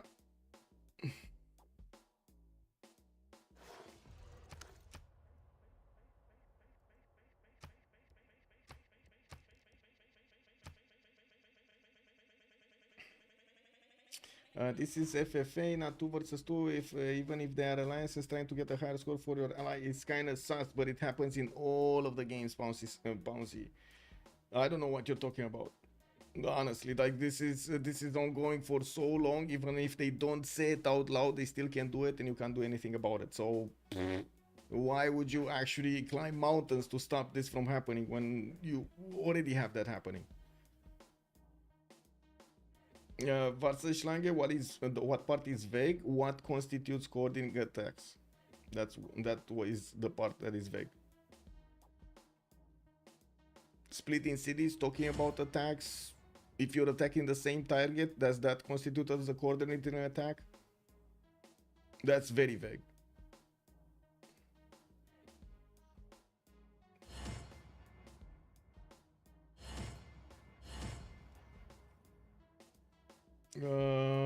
Maori has to be voted IRL. No. The ones that were asking to be voted IRL did get out.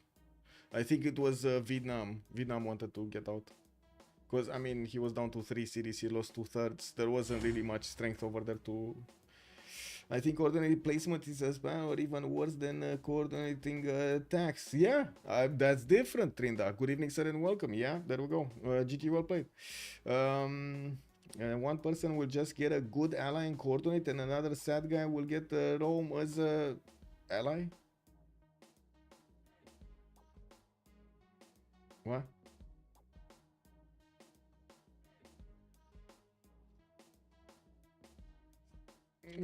At the same time, Trajan secured his second by telling Brazil to do that, so they don't kill each other, basically.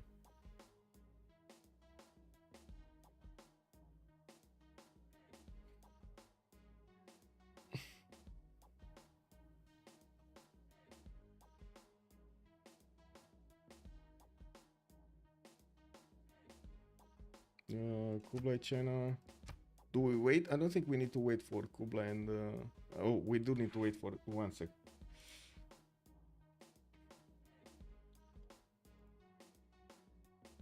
Oh, I see. Okay. Let me double check. Oh, I see.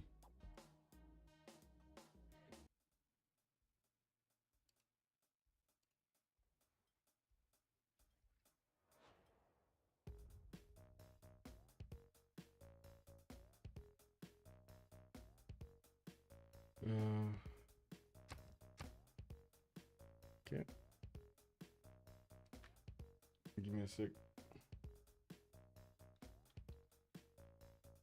Oh my god, we got info that Kree actually did the same thing, guys. He did the same thing. Wow. Wait, this is another plane telling us this. Bilbo Baggins says, let's peace. I take Guangzhou, you take rest. Oh, we caught him red-handed, guys. Oh my god, he has the hand in the cookie jar. Well, what is going on here? It's clear as day. Bilbo Baggins says, I take Guangzhou, you take rest. Abe, let's make peace. Oh, I don't know what to do now, guys. Oh my god. Wow. I don't know, Pouncy, how do you defend this, sir? Yeah, let's see, Wasserschläge, how do you defend this? Oh man. Oh yeah. Yeah. What can I say, man? Yeah. Yeah. Yeah. Yeah, I agree, please, Cosmo. That's why I said I'm gonna take this rule out, because it's I don't know who or why did he make it. Why?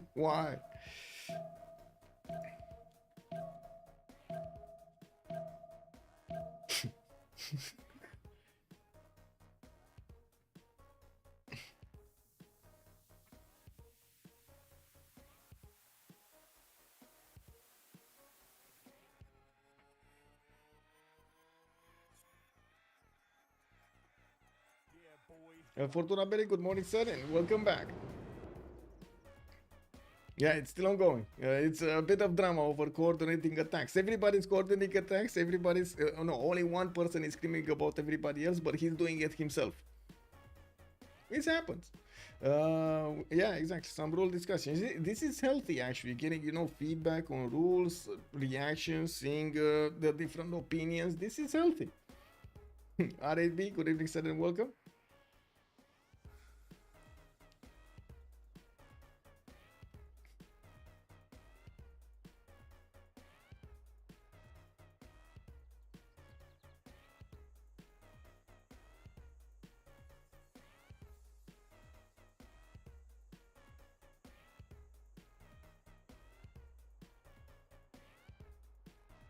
So I see 4 joined. We need how many? 6?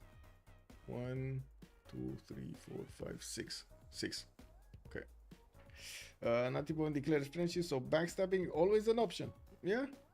Maybe I need to forbid alliances altogether. I thought of that actually. I did think of that. Yeah. Not really convinced. It might be a bit too harsh on the players. Just like Pounce is saying over there, the alliances do matter quite a bit when it comes to the stats. But if nobody has alliances, nobody benefits. So yeah, internal trade routes are fine too. Communism, let's go. What can I say? Yeah, best way is to make 9 qualifiers with only 1 player advances, but practically impossible. Oh my god, we're gonna play like all month long for a single final. I totally get what you're saying, and I would like to have the time to do that. It's just not gonna happen. Yeah, not gonna happen. So good evening, by the way, and thank you for the how to say feedback here. Trade routes are still an option. You are just open to be turned on. Yeah. Anyway, yeah, we do have Rome here managing to take out some more of the Vietnamese cities. He needs to take out Hualu and Dong Hoi. I do want to double check on the score tab what's going on here. We got Jon Snow 1233 points with the Grinch coming up second with 1114. Bilbo Baggins is going to be 1069, while Popeye, even if he is on 1064, is getting his exoplanet expedition. Maybe even this turn, because he does have a tile to chop. He might actually chop it. Let's actually see. He only needs a few points of production here to finish the exoplanet expedition. It should be just enough here. Just policy guys giving it a goal for internal trade routes. Exactly. Just add water, winter is coming. Kick. Let's see what Chris gonna do on the defense. He did put up a major fight against the Zulu, and it does look like he's getting pressured more and more. We do have the modern armor corps and armies coming up here, and we're going to need to see if these are going to be enough for Creep to defend off attacks. He does have some jet fighters that right now he's keeping inside of his city centers, or at least one of them. And I don't see... Oh, I see Zulu jet fighters in the north that are going to make quick work of the Cree one. It's just a matter of time until that falls. Now, we also see Antonio Vivaldi is trying to make his way towards the front line. V maneuver, or I should say the V-shaped defense here from Kree is gonna try to keep these Zulu tank armies in check, even though I do think it does need quite a few more units. It does look like he's not getting them fast enough. The moment he actually chose to open up modern armor armies as a technology, all of the production is significantly, like all of the requirements for the production for these units are significantly increased, and you can see how much it actually costs over here, Crete, to actually get those going. We do need to see if Brazil is actually gonna do something else here. He did take out Mr. Vasis and will keep it for himself. He has GDS moving towards Picto Kahana Piwin, and well, by the looks of it, the dude still needs to climb at least 3 points to get to the second one, so he can have a top 3. We do have China here. Okay, give me a second. I think I need to click on button. Yes, I needed to click on button. There we go. Bilbo was writing on these rules a lot. Remember the discussion about Cahokia? Yeah, maybe that's a code. That does not fulfill the term attack as directly as Zulus and Brazil coordination, maybe too, but should our planes won't withstand court. That's yeah, Vivaldi moving into attack with his Four Seasons music. Exactly. I mean, he's gonna attack them in the eardrums, Musra. You know how those how do you call them, those birds that knock trees? How do you call them? Woodpeckers, man. Woodpeckers.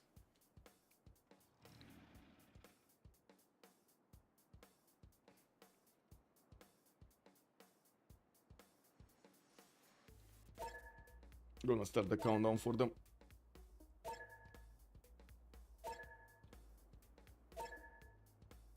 Yeah, woodpeckers, man.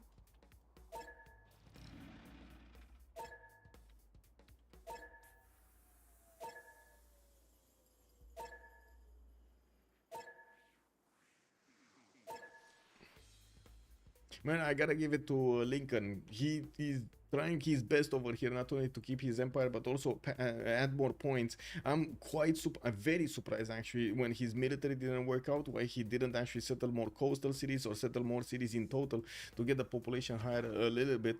He probably could have squeezed out a few more points over here, not saying that it's going to give him the second slot over there or third slot or first slot, but still he could have colonized all of this without that much of an effort. Like spending a few turns to just get 2 settlers out shouldn't be a problem. Now we do have Huanlu about to be taken over by the Roman military, while Maori does have one of those helicopter armies in there. It doesn't seem like Rome is going to be phased by that. Mr. Vasis does have multiple Brazilian units around, and I do notice Brazil did finish the last project without actually chopping it. We will need to see if he's going to manage to get this last project quickly enough, and I would imagine he's going to start putting all of those projects in. So we should be around 3 to 4 turns from seeing this done. Picto Kahana Piwin is getting under attack. Zulu might actually walk into that city center. I do have to point out that Brazil did take out Mr. Vasis. They did not leave it to Zulu over there.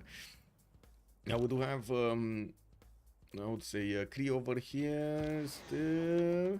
Well, good thing is he did manage to take out the artillery. Sacrificed a lot to take those out, but that actually slows down the attack significantly.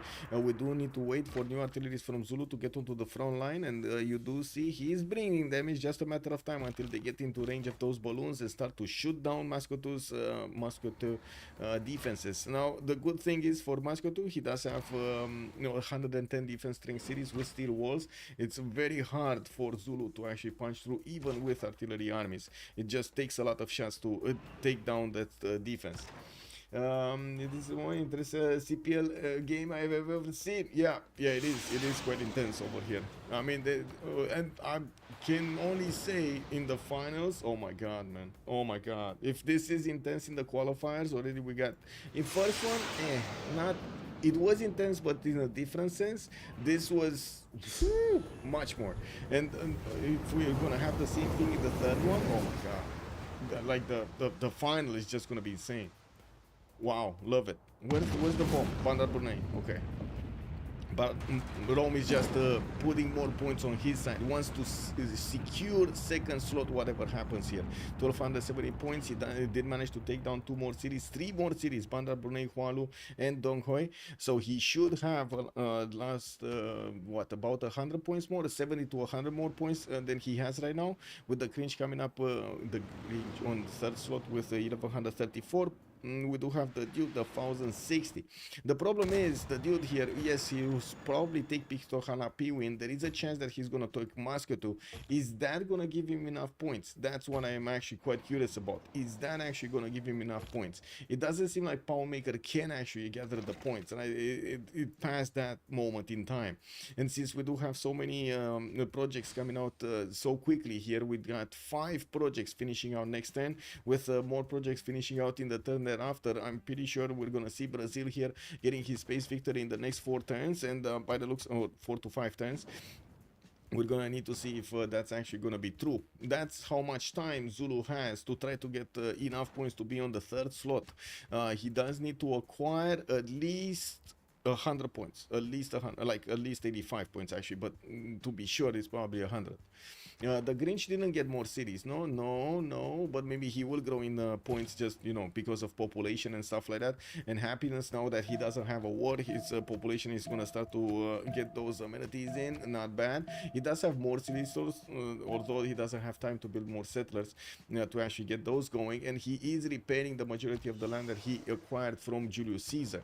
We're gonna have also the World Congress in 2 turns. That means next turn we're gonna have also the new round of eras, the age switches. Let's actually see in the era score screen. Pedro getting golden. We do have Grinch also getting golden on Mauni. Rome getting golden. Kublai is not here anymore. Poundmaker is going to be 172 out of 167, while I do see Abraham Lincoln is 110, 110. That is exactly what he needs to get a golden age.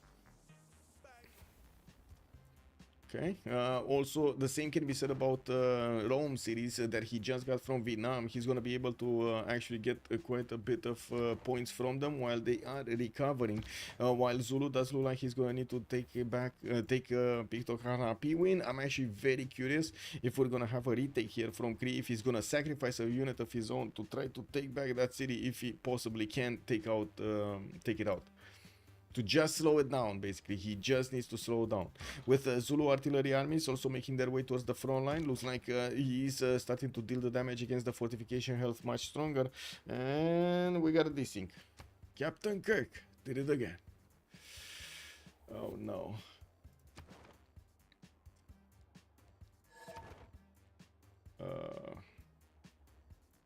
I mean, it's 4 more turns. Oh my god. I mean, nobody's attacking Captain Kirk right now. Is it Rome attacking Captain Kirk? Just gonna pause for him to resync.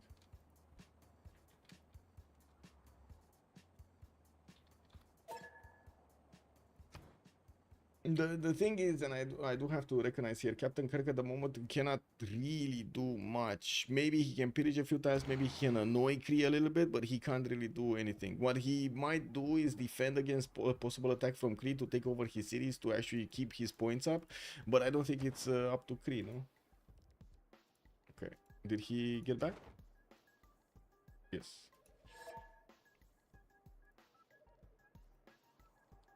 There we go. Okay, so the dude ended up here. We do have him on 4th, Popeye is 3rd, the Grinch is 2nd. Yeah, there we go. Jon Snow did jump up 1369 points. The Grinch is also 1148 points, while the dude is gonna need to match those numbers. And of course get higher than them so he can be on the 3rd slot. Musketeer is about to... Wait, who's nuking who? Oh, America is getting nuked. Good thing I actually put a pause in, because he wouldn't have had a chance here. Just Rome wants to clean up the map, and it looks like he's gonna take out the low-hanging fruit, as in America, Lincoln. Fortunately, there isn't that much strength in America, not even close to the same strength that Rome has in its air force, in its GDRs, and also in his production capabilities. We do have the projects starting to finish here in Popeye's science victory. He's already 6 light years a turn after a single turn since he finished his last project. You do see he's getting another wave, at least 2, 3, 4 more projects coming out next turn. He's going to be at least on 10 points a turn, at 10 light years a turn, while he still has at least 3 cities that could work on those projects, 4 cities that could work on those projects. I'm not sure until he actually puts them into the production queues, if he can one-turn them or not. Let's actually see if this is what's happening or not. We need to take a look when he's putting the production capabilities here. Is this Moscow 2 going down? Yeah, it looks like it's going down. We do have some Kree units that could definitely take out the Zulu tanks, but they're gonna expose themselves to counterattacks. I don't think he wants to do that. He could try to go into the artillery line, maybe. He already shot. Oh, this one can move. Shoot with walls, kill with modern armor core. Move artillery in, attack another artillery army. Yeah? No. Okay. Oh, bombers also coming in from Zulu, but at least there is a mobile SAM in the Kree's city center of Moscow too. I do see also Misanabi to the south is getting under siege here by multiple Zulu units, and that city is getting attacked by bombers. I'm gonna have a pause next turn for the World Congress.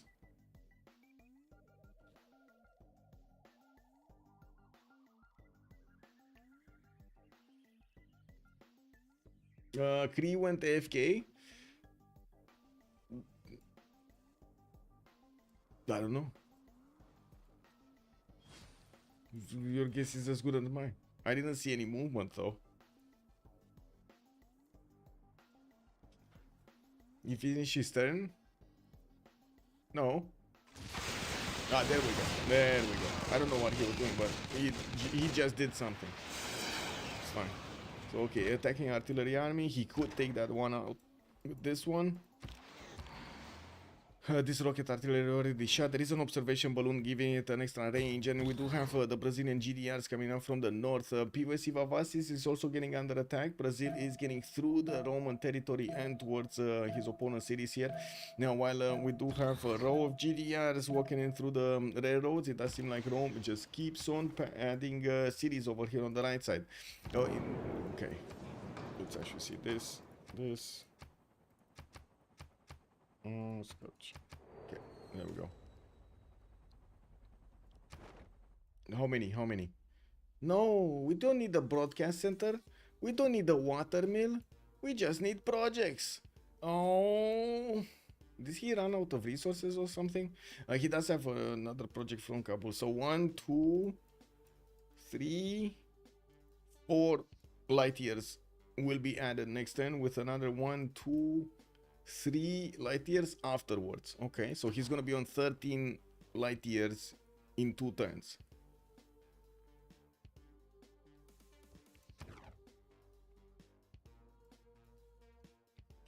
That is the page just walking by Rome to her Kree. Yeah, he's not AFK. Yeah, Kree is not AFK. I don't think he's AFK. Maybe he's writing stuff to a moderator or something. Yeah, I totally get that. Or to a friend, or trying to explain stuff, or you know what I mean.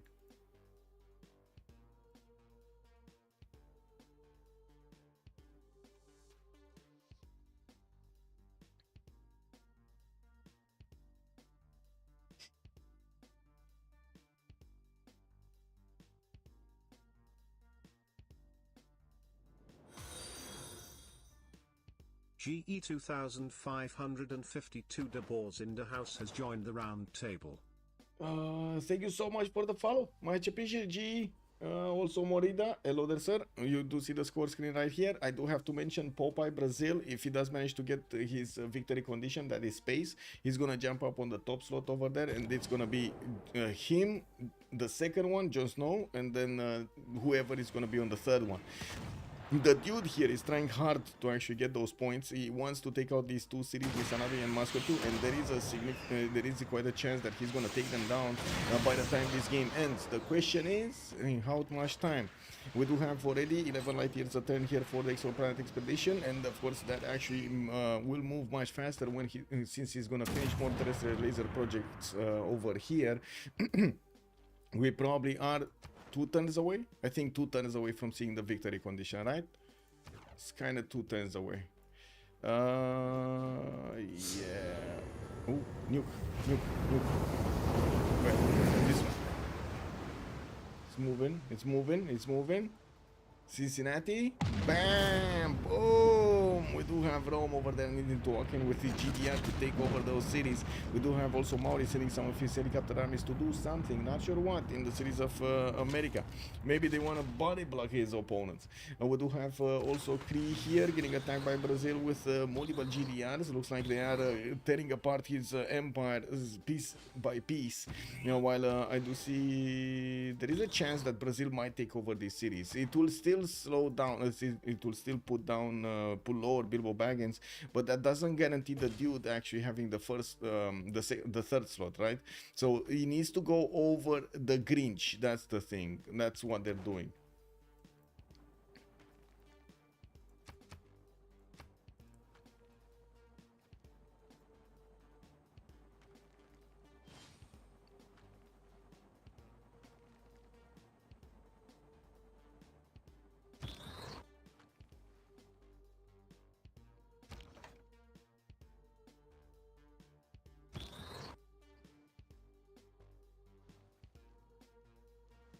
Yeah.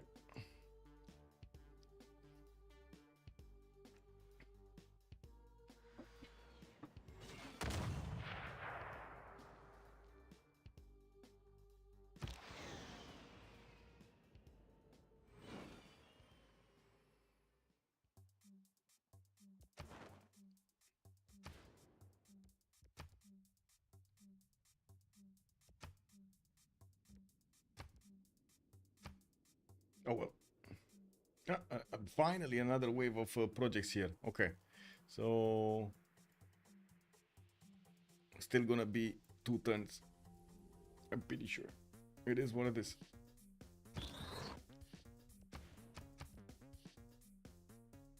72 takes Popeye next to Rome. 68 takes. We do have Creon 61. Ooh, okay. Still he was 7 away. Grinch is also 59 over here on the right side with Coupe trying to recover his energy and licking his wounds. He's getting his aeroports out. A few builders to help him rebuild and getting his swords up for his people. Guess what? Yeah. They need to flush also, no? Romis Martin leaves a GDR in the Vietnam cities. Maybe Grinch can take 1-2 American cities. Yeah, but it's his ally. I don't think he can backstab. But then I don't think he can break the alliance before it's time. That's the thing here, right? He can't break the alliance in time. Yeah, basically, ally or friendship in this game is binding. Like you cannot get out of it for 15 turns. Is it 15 or 20 turns? Yeah, they have an alliance. Yeah, they had an alliance from the beginning of the game. Here, that's how they made their fortunes on these seas. They made the gold. Yeah, yeah. They can't do anything.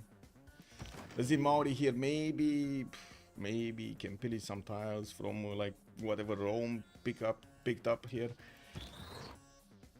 That's about it. Gonna need to pause for Captain Kirk.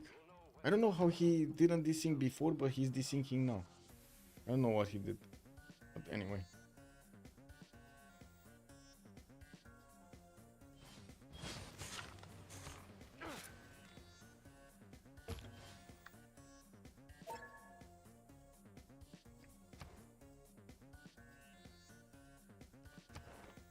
Where are we? Yeah, there we go. Next turn is the win. Score screen. Oh my god. Oh my god, they're so close. 4 points. 4 points. Wow. 4 points. Wow. That is so close. Anyway, now we do need to see if we're gonna have this series giving him enough points, right? It does look like Kree is gonna lose another 2 series probably this turn. By the looks of it, Kree is also counter-attacking as hard as possible as he can into Zulu's attacking force. There are still a myriad of artillery armies with tank armies that are coming in from the cities of Zulu, getting rebuilt so quickly. Even modern armor armies are coming around very, very quickly there. Mickey Sivwachik is getting under attack getting attacked by bombers. The Grinch actually declared war. He declared war. Maori is declaring war on America. You said it. He's doing it. He actually somehow got at the right time so he can declare war. Unbelievable. Thanks for the comment. Too bad it went south at the end. Have a nice one. With much pleasure, G. And of course, it's amazing game to take a look at. I hope you enjoyed the show. I had the same thought, Falcon. Yeah. This has to be. Wow. Bilbo back. Bilbo man. Zulu go ally.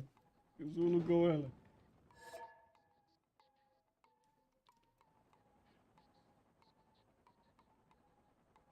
Wait, can Maori take San Francisco this turn? He could. He could take this. Oh my god.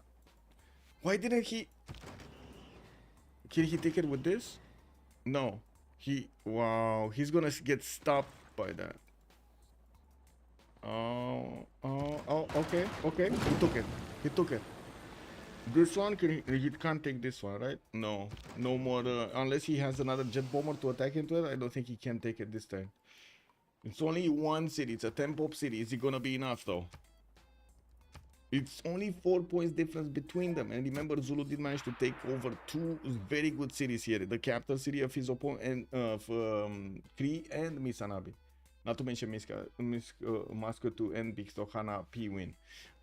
But this is the last turn. There's no stopping the space victory.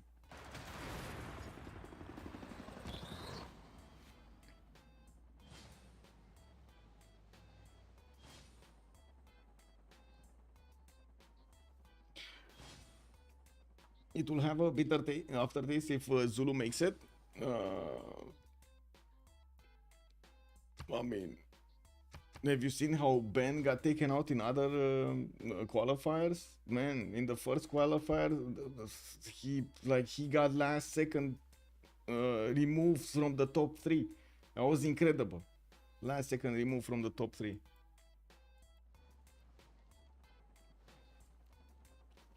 No. Jon Snow declared war on Bilbo Baggins. Jon Snow being wrong, Bilbo Baggins being Kree. Wait, he even declared war? So even Rome, his long-time ally, declared war on Kree. Wow. Basically, Kree managed to make work with everybody. Anyway, let's see the points next time. The Dude is 1178, Grinch is 1182. I'm pretty sure there's gonna be a lot of points added here. And the Grinch, I'm not convinced he can actually. Oh, he took 2 cities, Los Angeles and Cincinnati, or whatever, Philadelphia, or whatever this was. Give me a second. What was it? San Francisco. Neither of them. Oh, Philadelphia is here. If only he could have managed to take this one also. That might have been. We'll see. We'll see. I'm not sure. It's hard to actually calculate how many points you're gonna get from each of these cities.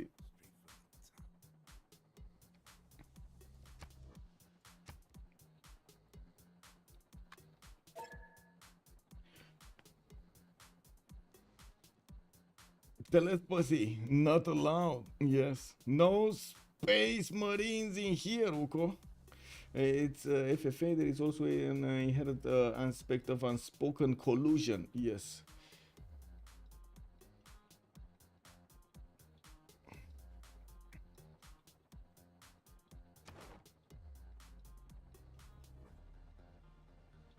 Tooth and nail, exactly.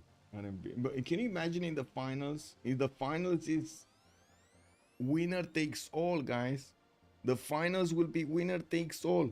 If they do this for top 3, imagine what happens in the finals when they need to finish first, just first. It doesn't matter if you're second. If you're second, you lost, basically. No? Oh my god, yes. Yeah, probably in the final, Rome will turn on Brazil. He would have probably nuked Brazil. Like, in the finals, he would have probably nuked Brazil, not gonna lie. But he needed to somehow deal with Vietnam also. Right? Vietnam couldn't have been allowed to enter his borders. What's going on? Oh, 0 MS to Captain Kirk. Man, I'm so sorry. I'm sorry. Oh, it's working. It's working. Oh. Just as I was getting ready to actually click that magical button over there to make things work. Being coastal sounds like an advantage in the finals. Well, it might be or it might be a disadvantage. It really depends on your neighborhood over there. In this case, Maori actually got quite a nice an array of cities. He got unlucky, well, not unlucky, but he kind of got a bit over confident to move the settlers without an escort. And there From we the go. dust We got the to which we our got the game left. civilization And now we're gonna get to hear the post game chat, which is gonna be, I'm pretty sure, quite filled with stuff. Humor 16 post game. Let me switch. Let me see. This is fine.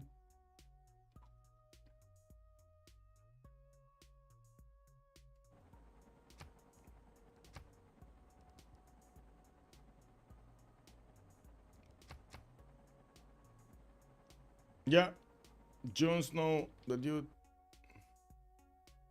Guys, I think we need to disqualify some people. Oh, good evening, good evening. When were you, Mr. Toes? I was coupe. Are you? Oh, you're the one that trying to snipe my cities on the last turn. Dude, Yeah, so I was like 10 points he off. had to. Like, Yeah, oh, I 4 fucked up points so off, hard. man. 4 points, yeah. Incredible. They is so close. They like what? 7 points. You're like 7 points off right now. I mean, I could have taken another city, but I moved like the bombers to go for Tordot, but yeah, like GDRs and didn't have bombers to shoot America down. Yeah, GG. that was a rough game on the right side. I mean, you did get overconfident and started putting settlers unescorted, but you know, got punished for it. I mean, everyone does that. Like it's, I don't know. I gotta say, you weren't the only one who lost settlers this game. You know, just saying. Even to Bard. Yeah, but you know? he set up in a way that there was no other way than us fighting. So I don't know. It's not the Yeah. most intelligence choice. Toast, which ship do you play? Coupe. Okay, okay. I knew you were Brazil color on the fucking pink 22. Hmm? Are you not Brazil? I am Brazil. You are yes, Brazil. Yeah, I knew it. It's I saw your ping. I mean, I see you. If I look ping, I see you and Trinidad the lowest, so I know Yeah. either it's you or Trinidad. Yeah, I was so Yeah, short I'm when I here. was playing I'm here Vietnam. for the Teamers game. Hello? Yeah. Did Maybe I you miss can call the draft, Reggie, and then we can start. No, I just watched Calais and Guardian win on the same team. What do you mean? You're so funny, my Ooh. friend. Is it Jack? Jack is clean, no?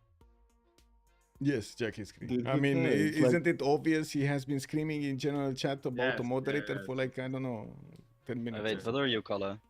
I'm Brazil. I'm Brazil. Oh, and Guardian? Zulu? Zulu.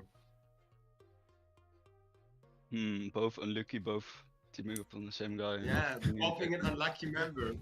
I think we need popping to an unlucky disqualify guy. some people. Because What, this what? is not fair what's going on there.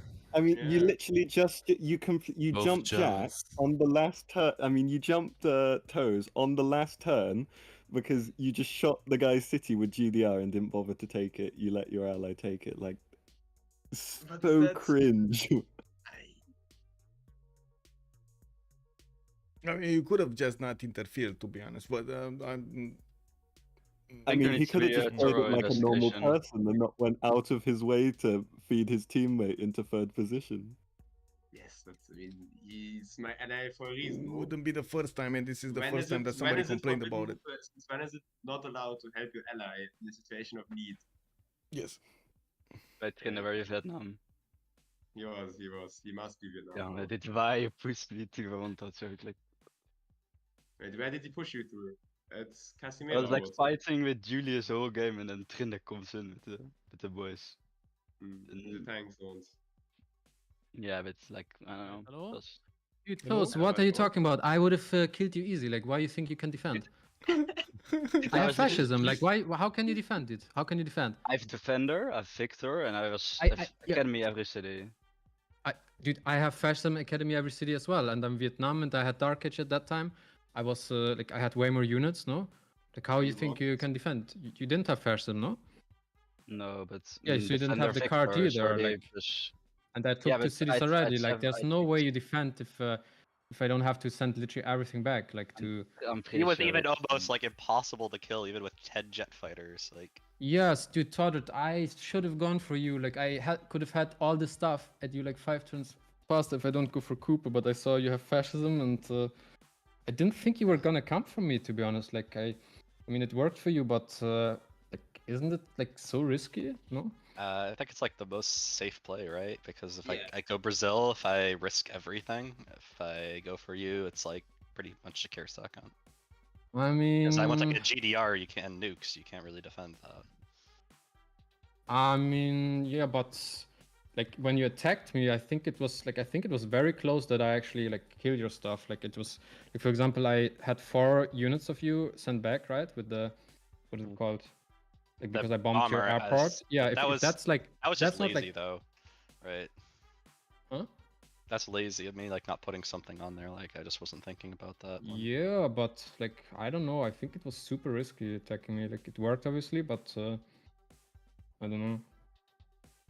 I mean, I think it's unfortunate for you because I mean, I saw you declare war, and I was like, oh my god, like, you didn't. I don't think you thought it was coming. I mean, I could have, I could have gone for you. I was really hesitant who to go for. Like, I didn't decide until the turn were upgraded. I had all the units like in the middle, and was like. I would have do been walk- ready for you to like. The reason you were No. trading so well is because of the finest hour. If I have all those Mm. planes up and tank armies with a general, But you didn't have them when I upgraded. Like that was like I already took 2 cities from Coop, but that was like 5, like of 3 or 4 turns earlier when I I mean, upgraded. couldn't you just backstabbed Julius? It's like way Yeah, but easier. what does it change? What does it change? I mean, then you can pillage and go and kill me after easily. Like what was the diff? Like when I have when I upgrade, I have Dark Age, General, tank armies, and I get what is it called? Fascism like soon. What's like? And you both Think you- have 300 military, no? Like Cooper and Julius. Mm. So I think you like either go for one. trade. I have only forced on every city.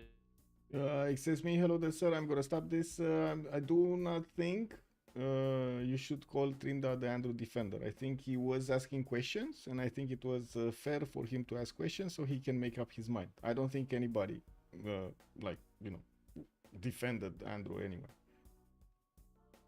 And yeah, I understand that. I I know. also was surprised. Like I didn't answer any of his stuff because I was like, wait, I don't think it's allowed.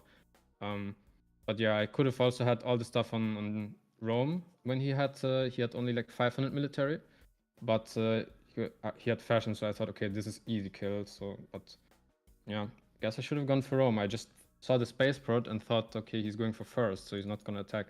That was like what baited me. And he didn't have general too. I could have had general. The turn the generals were going, I could have taken the first round, and I just wasn't looking. Yeah, I know. Well, what from Garm, I guess. How does it work if someone gets disqualified now or something, or is that even happening? Like, I mean, everyone just moves Bilbo place up. coordinated attacks anyway beforehand. I was already with somebody hoping. else. So there were like 4. What we would need to disqualify the whole lobby if we do this. I didn't Yeah. coordinate any attacks, so I'm pretty sure I about that. didn't coordinate anything. you did? I mean, not I attack. mean, you yeah. did. You did when you said, "Wait, I keep going for somebody else. We just keep peace over there." Yeah, true. Popeye? Yeah, but I I noticed. know. Yeah, like, yeah. it becomes so Yeah, yeah, subjective. so Where true. does the line No, get no, I crossed? I mean, you I know? don't know where's the rule. Yeah, where do you Yeah. draw Yeah. the line? When Hey, he I asked have me where the- did I you have the elaborate? rules. It should be guys. just all coordinating is allowed, or not at all. Also, not saying, oh, we go peace or we go long term, or are we cool? Like it should be either nothing, just accept the whatever. deal or whatever, Yeah. or it should be Yeah. Yes. everything. Because the coordinating like a piece is like this. It's the same result than coordinating an attack. I'm not talking about this game. The rules are like were made before it, but I think maybe for the future games. So I it mean, the should be rules either. are pretty clear. You can't talk about killing units, or you can't coordinate attacks. Yes, I'm I'm saying talking it's about clear, rules. but I think it doesn't make sense still. Like I think it's not- also clearly broken. what is broken. The rules, like multiple times, and it's also, I don't know, in an obvious way. What are you It's not saying? even, like, As in the rule was the broken docs in you could- multiple times. Okay. I mean, they need to get disqualified. That's what I'm saying. We Like, got toast he on literally Friday. I'm just gonna delete the rule.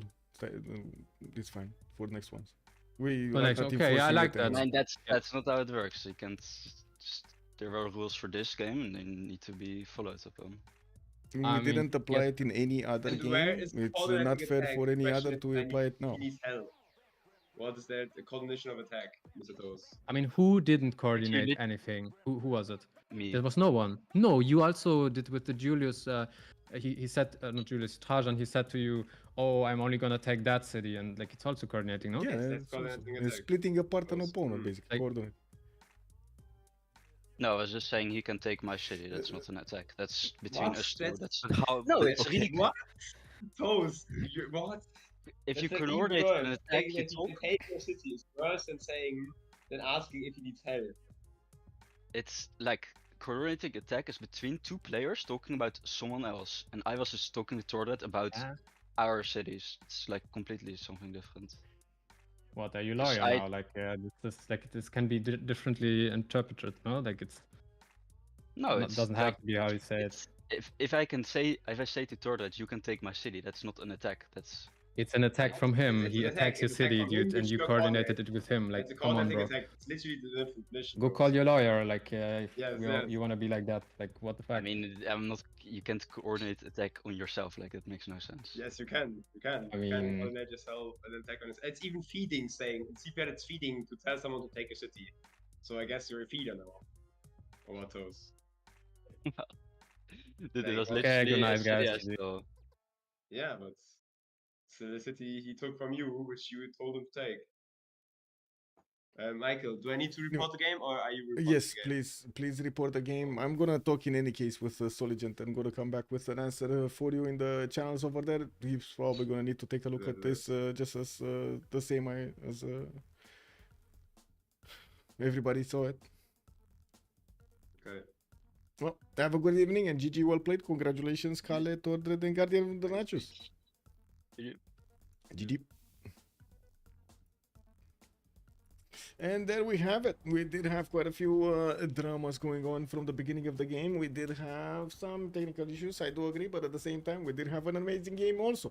We did have Kree fighting over Julius Caesar for the longest time in the game. He did manage to take over his empire. We did have Rome taking over the Vietnamese empire. I did also notice America tried to deal as much damage as he could to Kublai Khan China, but got stopped. And then it was Kree that took out China. But before the game was over, Zulu couldn't handle just sitting over there on his western corner after he took out Japan. He wanted more. He went to Kree's capital. He got it with the help of his ally over there, Brazil. He did manage to get into the top 3, and that's how we did end up with Brazil being first, Jon Snow on Rome being second, and we did have the dude on third one with Zulu catching up the last slot. Thank you so much for joining us. I do hope you enjoyed your time with me tonight. I do hope also we're gonna see each other in the next ones. I'm not sure if we're gonna have one tomorrow, but in another game like this, or a 4v4 or 2v2 or something, but we're gonna take a look at this schedule, and of course I'm gonna upgrade it on my Discord, and you're gonna get that information from there. If you don't want to join my Discord, it's quite easy. ! Discord, you're gonna get an invite over here, and boom, you're good to go and to get the information. Thank you so much for everything. Don't forget to like and subscribe on YouTube, and I do hope you're gonna enjoy the vote. Bye bye bye.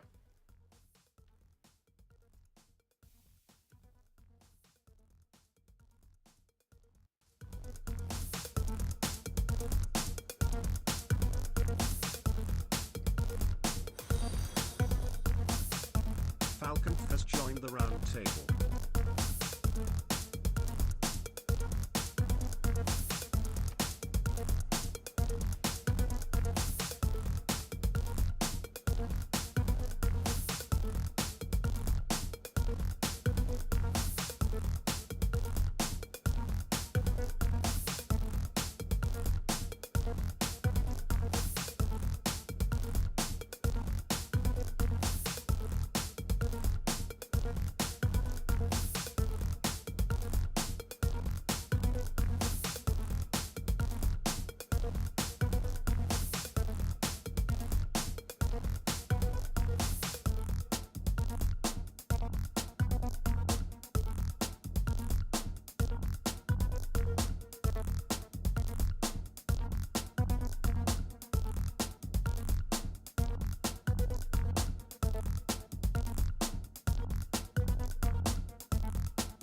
Big man.